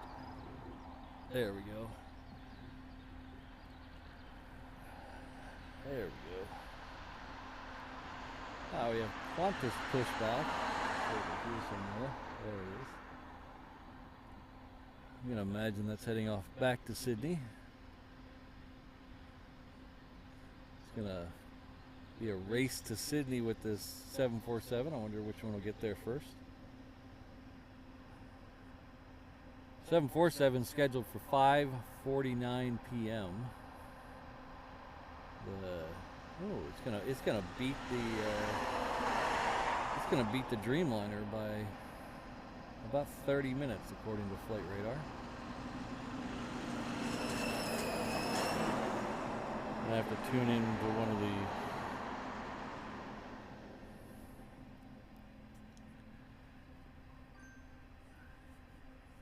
of the streamers out of Sydney later and see who wins.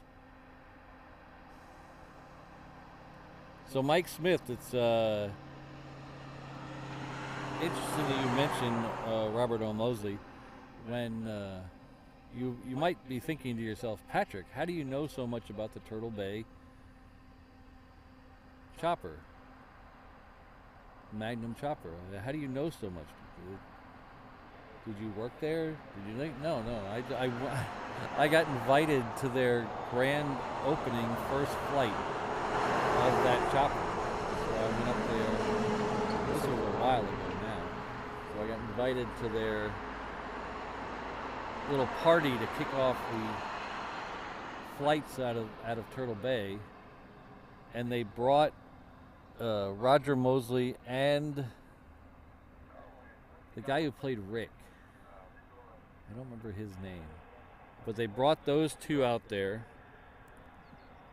and they had the chopper obviously, and they had the 308 GT.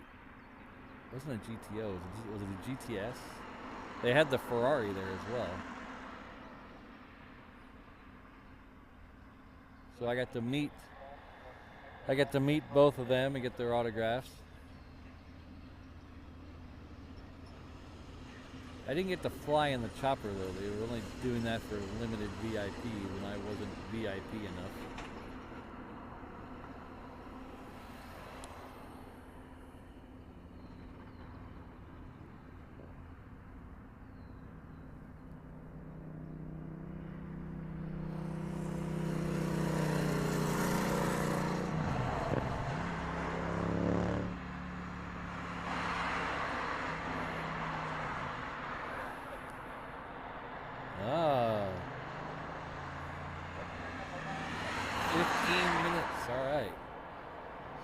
The Colleen Barrett Canyon Blue Retro.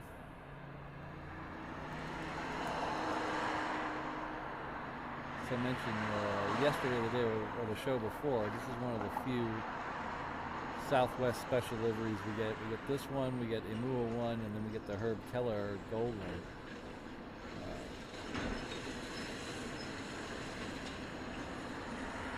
And every once in a while we get Warrior One. Warrior One was is Southwest. Oh, geez, Patrick. Waxing poetically about Southwest liveries. I'm gonna UPS taking off over here.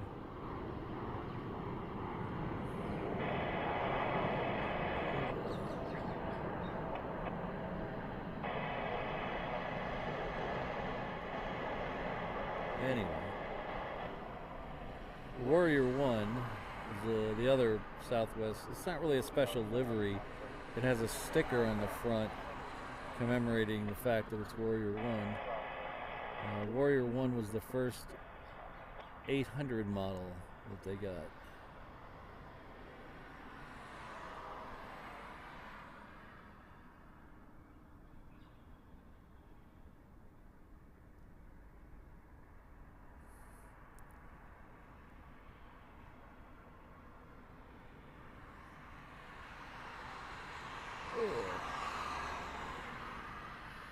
I really need a spotter.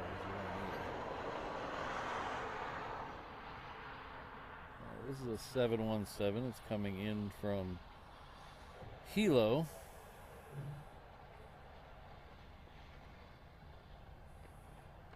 See, it wasn't my fault. Look, if you look at some of the stuff I'm dealing with Flight Radar, which is why I'm really annoyed with Flight Radar,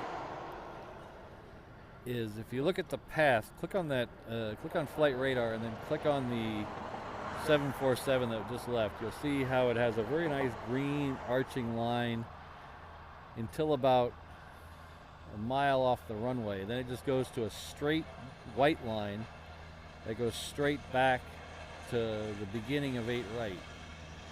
That's because it disappeared off the runway and it has no data for those points. So when I'm looking at Flight Radar, it's not there.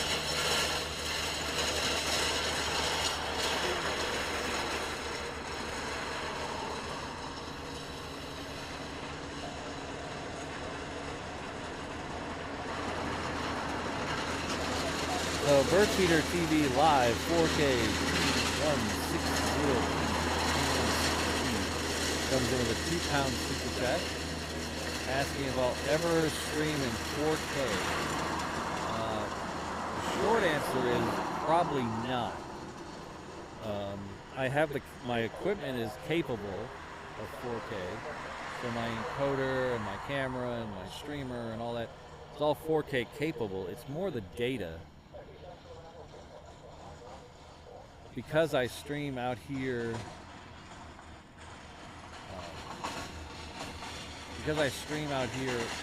away from an internet, landline internet connection, everything has to go cell internet. So everything has to go through a cell connection. And right now with a 1080 30 frames a second at 6 megabit.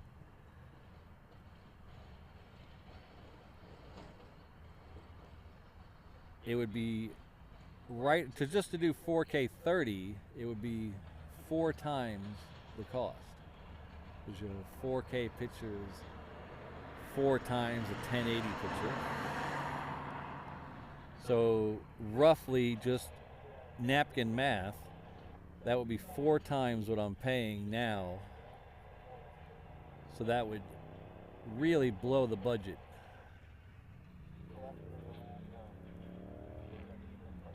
So until either data rates come significantly cheaper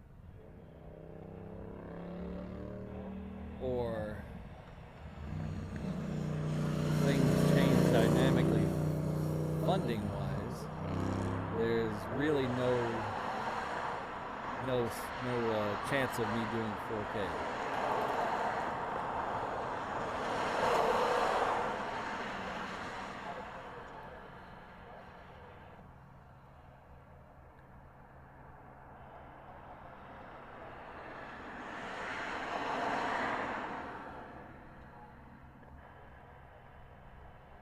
I don't know if you were in the chat earlier when I said, or very early this morning when I said I bumped up the bit rate.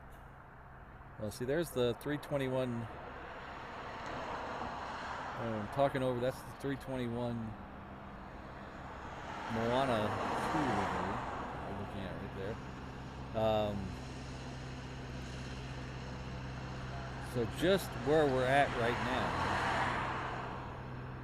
the internet is so bad already that I have to use 2 different internet signals plus a service that bonds the 2 together. So that's 2 dedicated internet connections plus 1 bonding service that bonds the 2 together. Now, if I went to 4K, I would probably have to add at least a 3rd internet connection, and then I would probably have to, I would definitely quadruple my bonding budget. So it all just, it's all about money, you know. I hate to come on here and bitch about money. That's pretty much what it is, what it all boils down to. But thank you very much for that super chat. I really appreciate it. I hope your channel is doing well.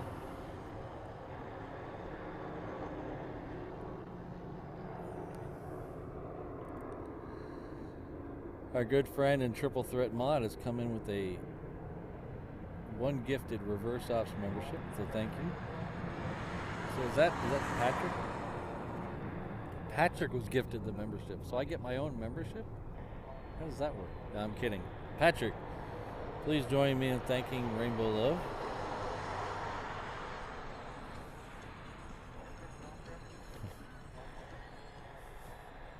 Well, Brandon, according to my bank account, it doesn't have a budget. It just keeps writing checks I can't cash. 15 minutes out. Thank you, Eham.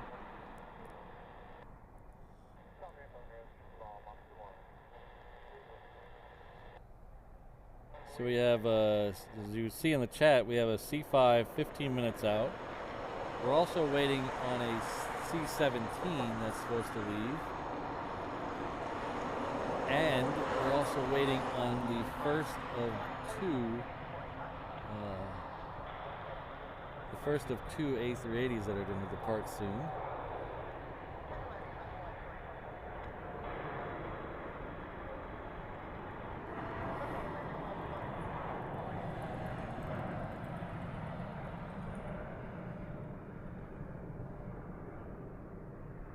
So this is not just a channel where someone complains about everything. We do occasionally try to mix in some planes.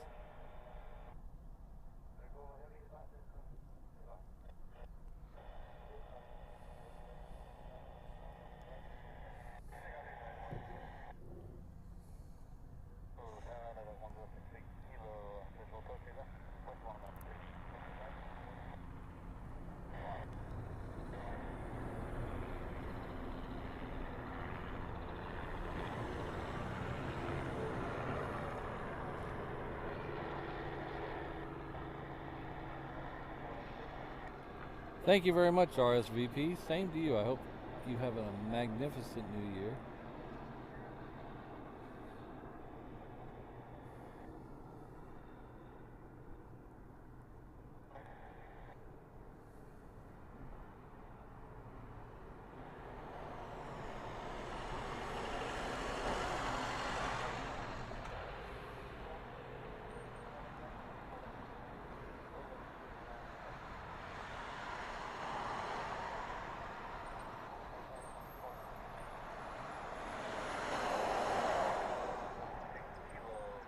Thanks, Ken.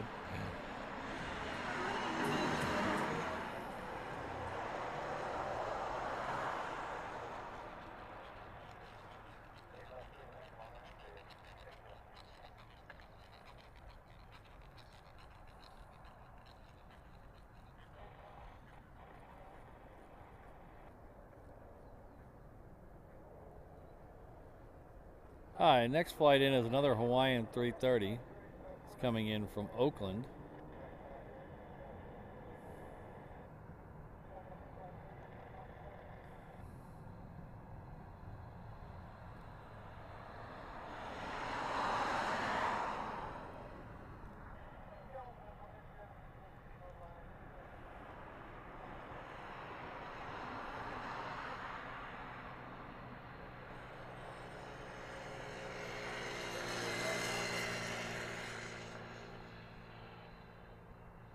I didn't realize that Colleen Barrett was, well, we'll go to that in a minute.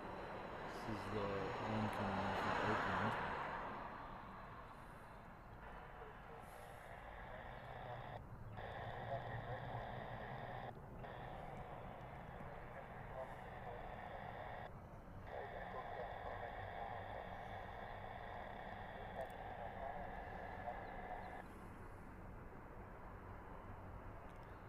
Shawnee, welcome to the 717 Inter-Island Traveler level. You'll enjoy all the comfort of the 717 as you zip between the Hawaiian Islands. The seats in economy don't recline, but you're never really in the air long enough to notice. Someone will be by with your POG drink soon. Thank you very much, Shawnee.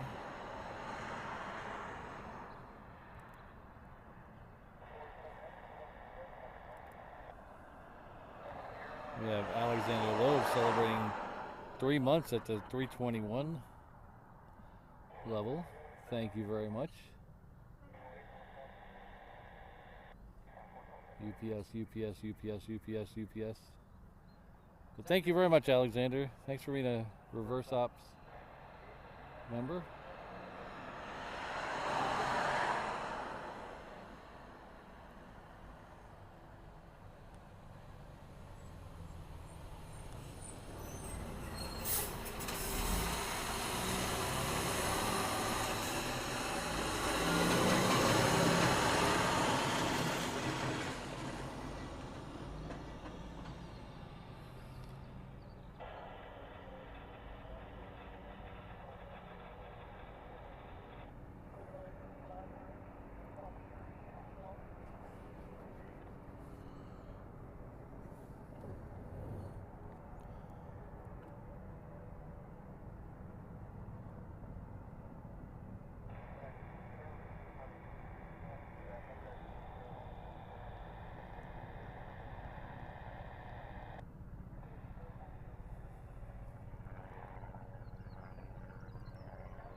No, I'm just streaming on YouTube.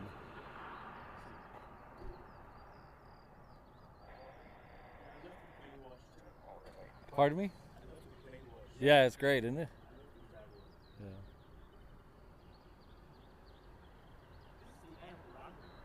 Yeah, so this is the end of 8 left. There's another runway down there. And then there's a couple that cross.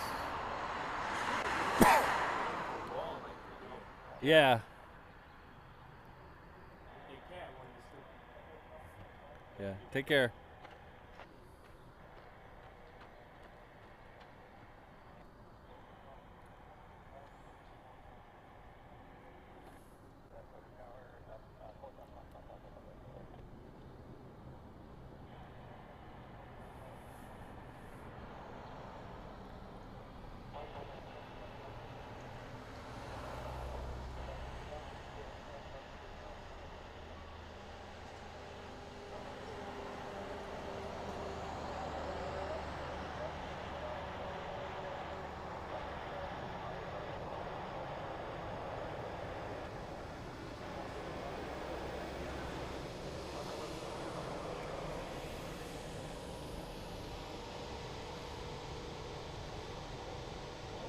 Alright, so the next one in is going to be another 330 coming in from LA with the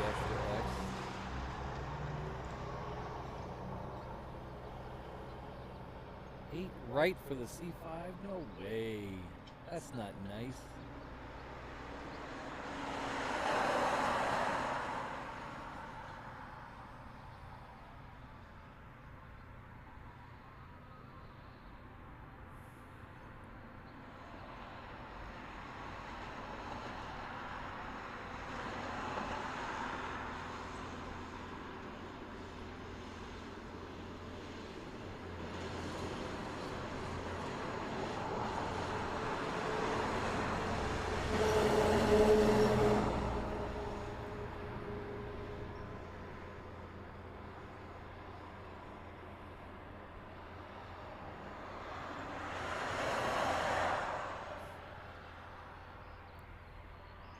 Ah, thank you, Eham. You made my day.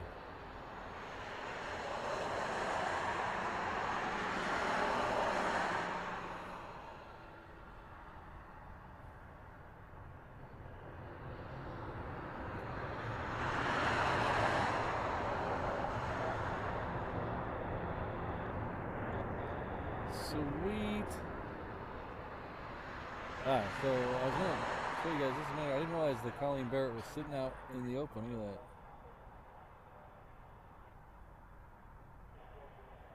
that. Right next to the turtle.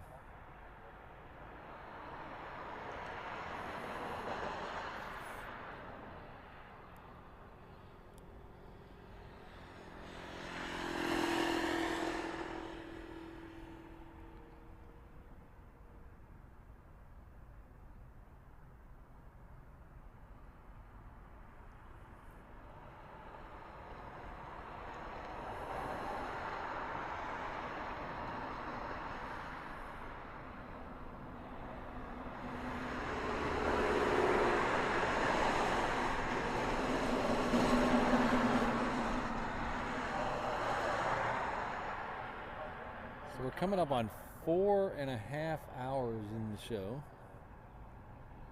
Thank you everyone for being here. Really appreciate it. Hope you're having a great Saturday wherever you are. Or I guess some people could be a great Sunday yet for people. I think it's Sunday for some of you. But I hope you're having a great weekend, great start to your new year. If you're new here and you have no idea who this rambling idiot talking to you is, my name is Patrick. Channel's Reverse Ops. We are based out of Honolulu, Hawaii. The airport we're looking at right now is Daniel K. Inouye International Airport. It is on the south shore of the island of Oahu, about 4 or 5 miles west of downtown Honolulu. We're out here 3 days a week.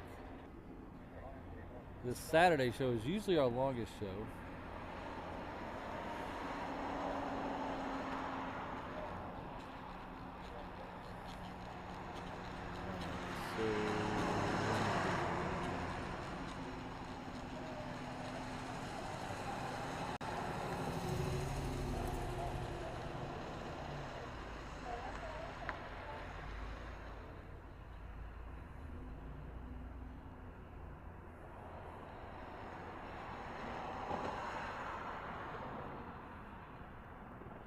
This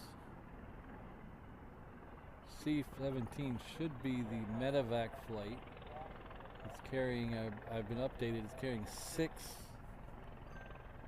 of the injured people from the firework accident we had here on New Year's Eve.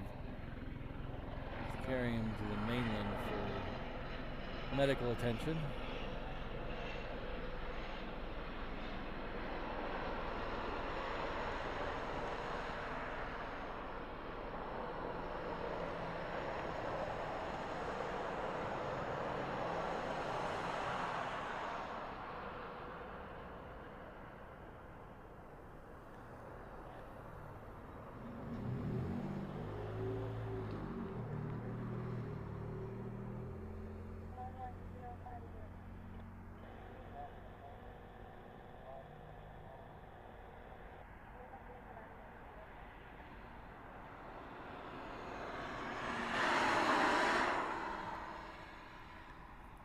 next arrival is a rather large friend of ours, a nice big C5. Welcome, Tony Rivers. Oh, Tony Rivers is a returning member to the 717. Welcome back. Thank you very much, Tony. Welcome back to the comfort of the 717. Someone will be by with your plug drink soon.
Alright, so that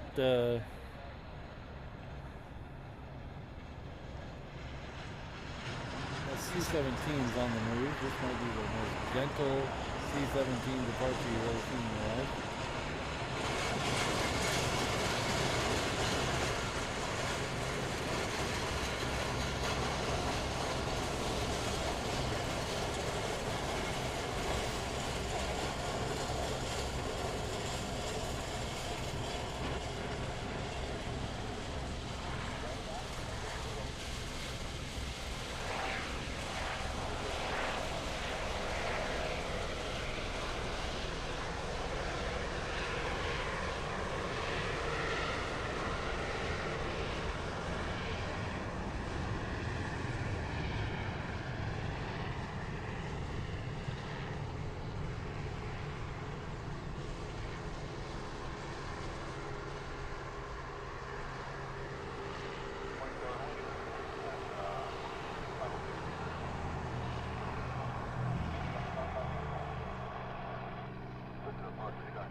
that wasn't enough, that's not the one we saw a minute ago.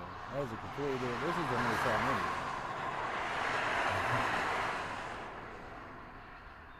This is a completely separate one. So we're going to get 2 C5s.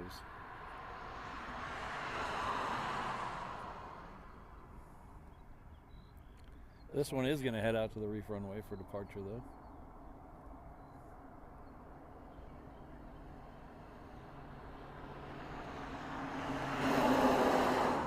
So that last C-17 was a medical evacuation flight for some, we had a large firework accident on New Year's Eve. So they're taking 6 of the people involved with that to a hospital on the mainland.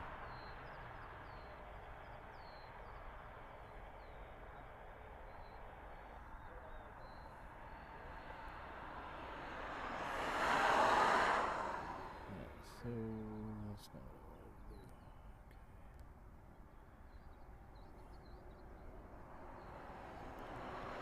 So we'll get that C5 when it departs. I'll make sure we catch that one. We'll follow this one back over to Hickam though. In front of that C5 we have a Hawaiian heading out to Portland with the extra X.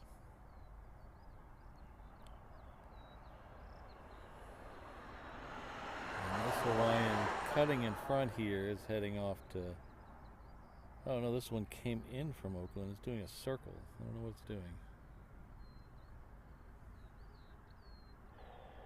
Oh. Don't know where this one's going. We also have the first of 2 A380 departures.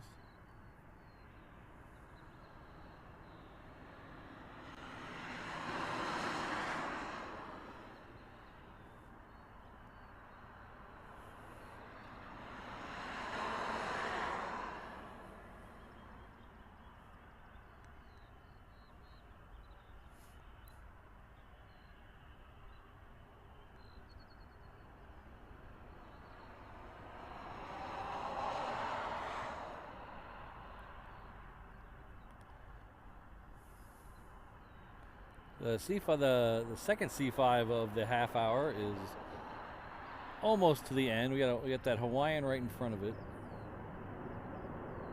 So we're gonna hold on the A380 for just a minute or two while we let them work their way around on the roof runway.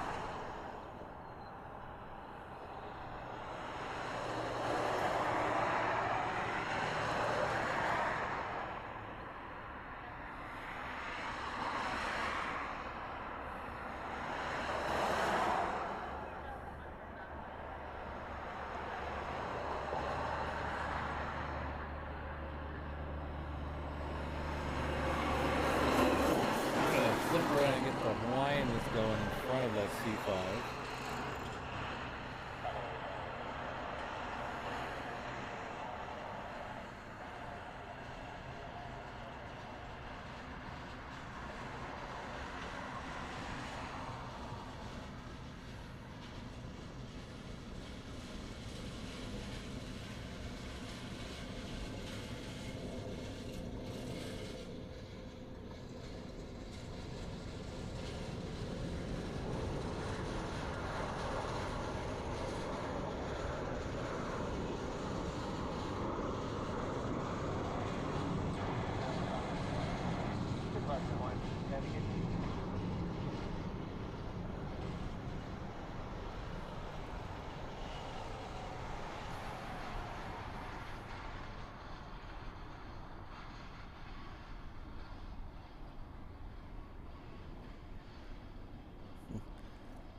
All right, 717 likes. Thank you, everyone. All right, so that, let's see if we can figure out when C5, I think it's starting to roll. Yep, it is definitely starting its little slow roll. So we will flip over here, back over here to the trees. Go wide a little bit.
Tell you what, it sure feels a lot hotter than 79 degrees.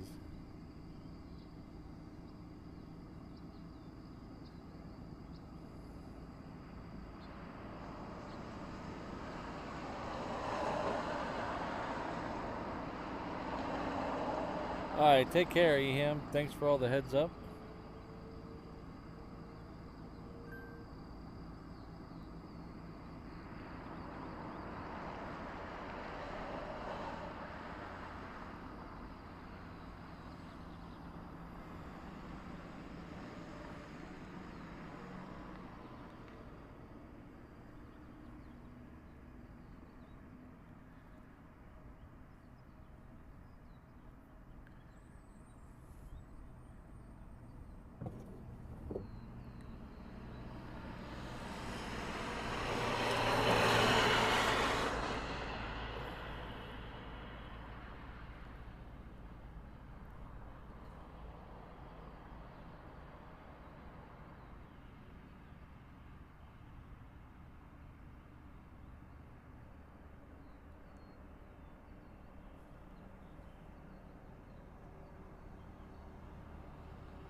Yeah, Joshua, it left about 10 minutes ago or so.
Sorry, I was distracted with my phone.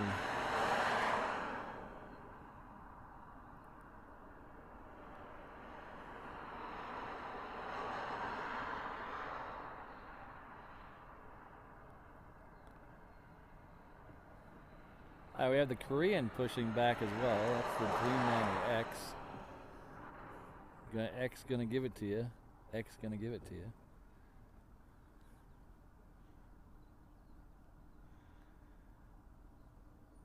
Are we really that close to 800? Wow. 57. Oh, yeah. What are we at? 57? Dang.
Sorry to hear that, Joshua. I hope they do. Hope they're doing much better and get all the. It sounds like they're going to get the best medical attention possible, so that's always good.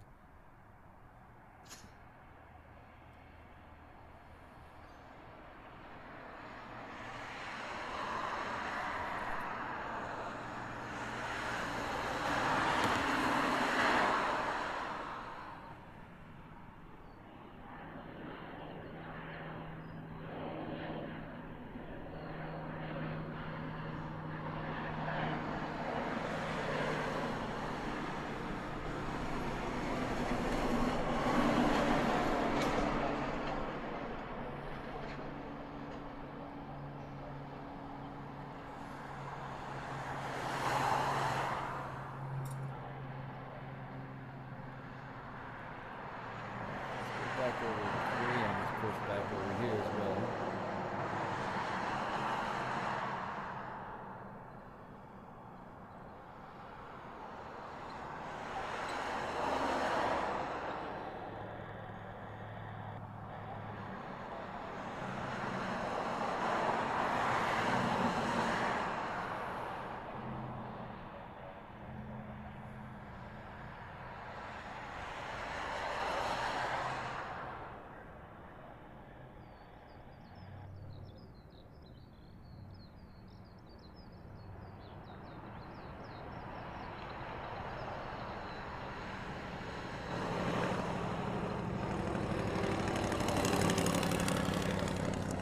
The Korean will take, the ANA will take a couple of minutes to get down to the reef runway, and then we'll get its departure.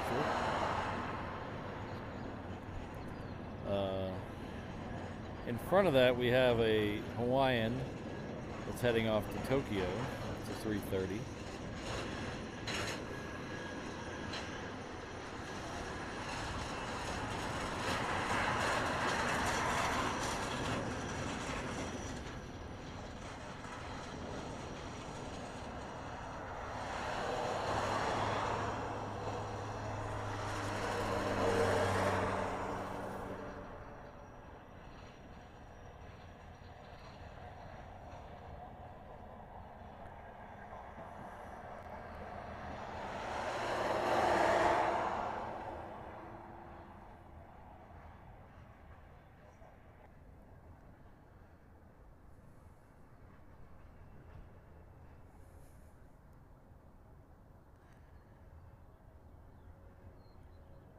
Hello, Captain Flying Honu. How are you? I hope your channel's doing well. I watch the replays every once in a while.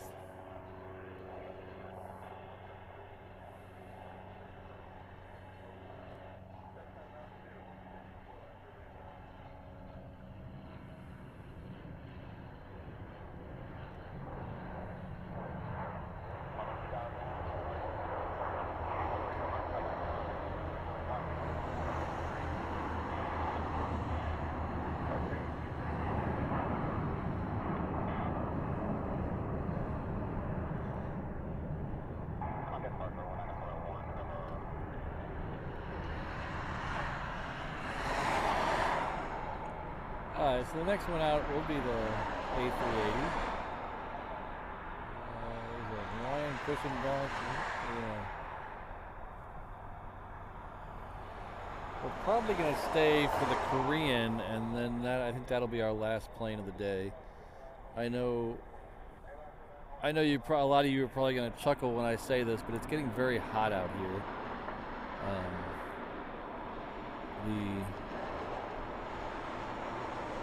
The temperature is not that hot, but there's almost no wind, and the sun is just beating down on my legs right now. I have a canopy that covers my head, but it doesn't fully enclose the truck, so it's just beating down and making me really hot. But we've already gone almost 5 hours, and that's usually about my limit. So we'll be back here on Tuesday and catch some more catch some more A380s. Well, not some more, the same ones, but we'll catch the A380s again on Tuesday.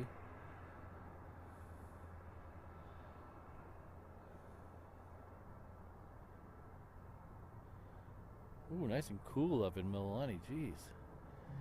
It's 80 degrees here at the airport, but with the sun beating down on my legs, it feels like 95.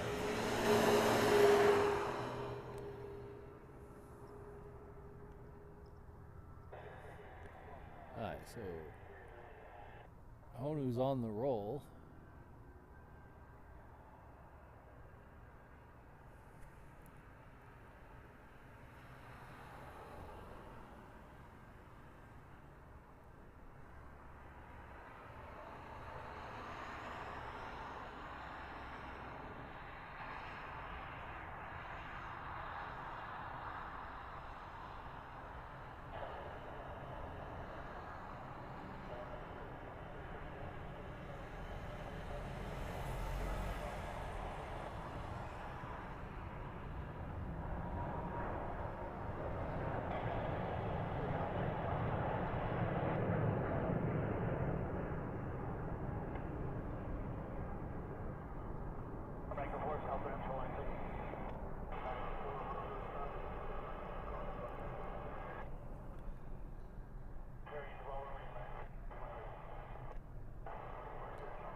So the Korean is just about to peek behind the trees over there. So I think this will be our last one of today.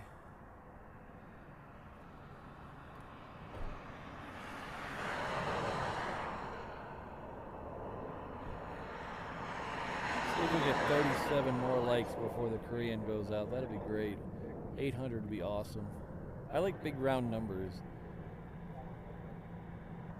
So we're waiting for the Korean to go. If you're just tuning in and you like the channel, we do this 3 times a week.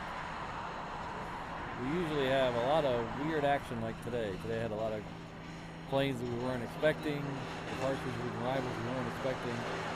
So usually a lot of neat stuff like that. We get A380s, we get heavies, we get cargo, we get military. It's a lot of fun, a lot of variety. So please hit that subscribe button. As I said a minute ago, hit that like button. It really does help out the channel. If you're interested in becoming a channel member, there are benefit levels at each level of membership, all the way up to the 787, which has a discount on merchandise at our shop. But you can get in for as little as $2 a month, and that gets you access to all our members only streams. And ask any of the members that have been in those members only streams. They're a lot of fun.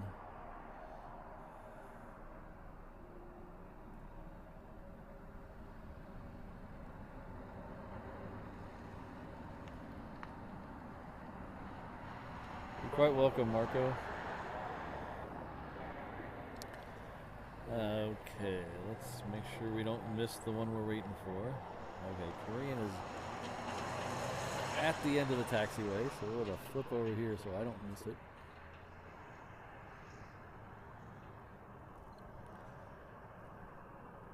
So if you like a reverse ops hat, hoodie, coffee mug, t-shirt, magnet, sticker, we got you covered. Head on over to reverseopsshop.com.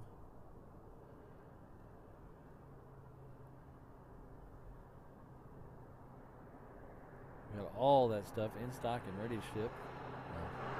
I don't have it in stock, but the printing company has it in stock and ready to ship.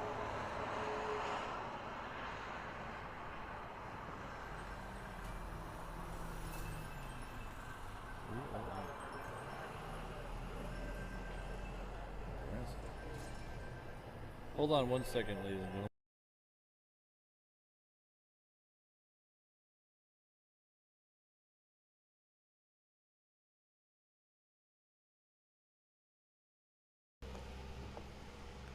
Hi, I had a phone call come through on my work number. So they hung up before I could answer, so probably wasn't anything important.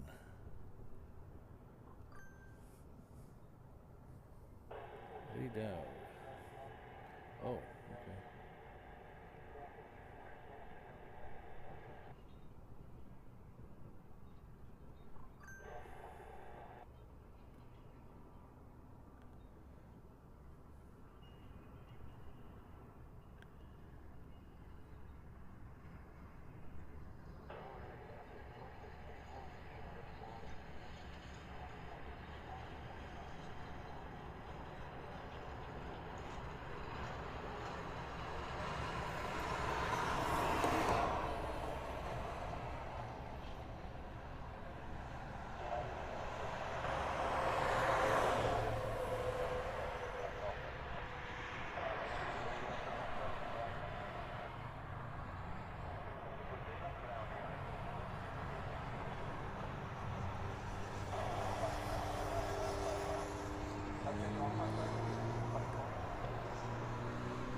I hope I didn't screw that up too bad. I think I was on the wrong camera. Yeah, I was on the wrong camera.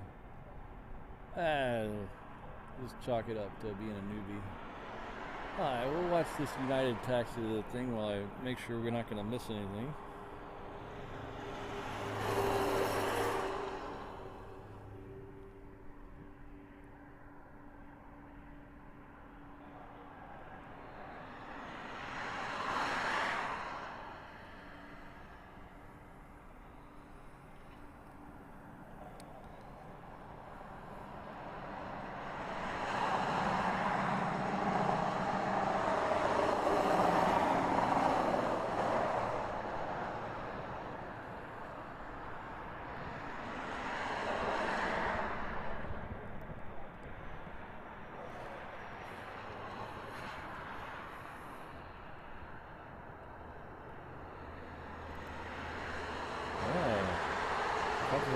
How's the Delta 5 send? Look for it. Oh, that's kind of cool. Did you? I think I got a notification. I think you posted that, didn't you? Did you post that on the Discord channel? I think you did. But thank you for being a 321 level member for 10 months. I really appreciate that. It's bright enough out here where I can barely see my screen. So I'll turn this off for now. Alright. Thank you very much, Fire Truck. Appreciate it. So I think we're going to call it a day now, because I'm starting to get hot and delusional. I know I was delusional the whole day. You can stop with the jokes now. We're gonna.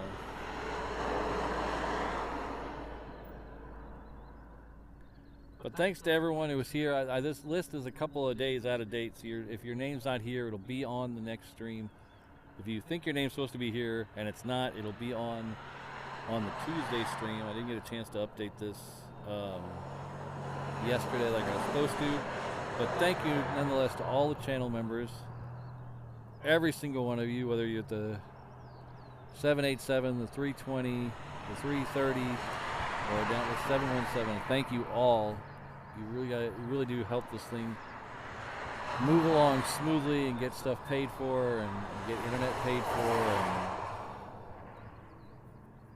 get my gas in my truck and insurance for my truck. It's really, really helpful. Thank you, everyone, and all your names mean a lot to me. And I could not do this show without all of you. And if you, like I said, if you, I know money's tight or you just don't want to give out your money, that's fine. If you could just hit that like button, that subscribe button, that really does help. Share the stream, comment on the stream after it's over. That actually does help a lot if you comment on the stream after the stream's finished. I'd also like to thank Reverse Ops Mods, Kirsten, Ms. Wolves, Rainbow Love, Sydney, Santa Brad, Josh, and last on the list, but first in our heart, O'Malley.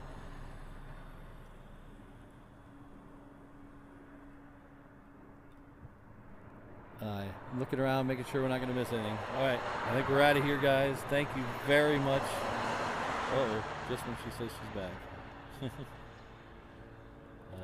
Let's get rid of that. All right. Oh, back, Sydney. I gotta go.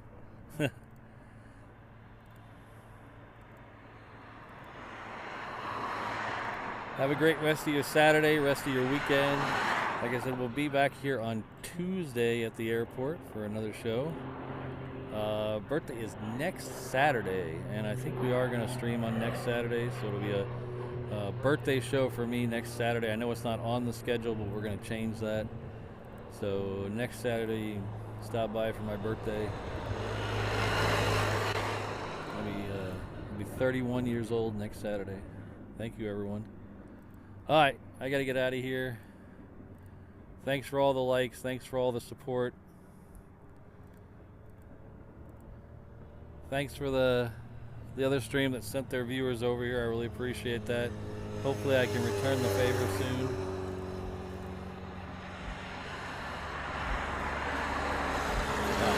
Take care, everyone. Live your best life. We'll see ya. Aloha, everyone.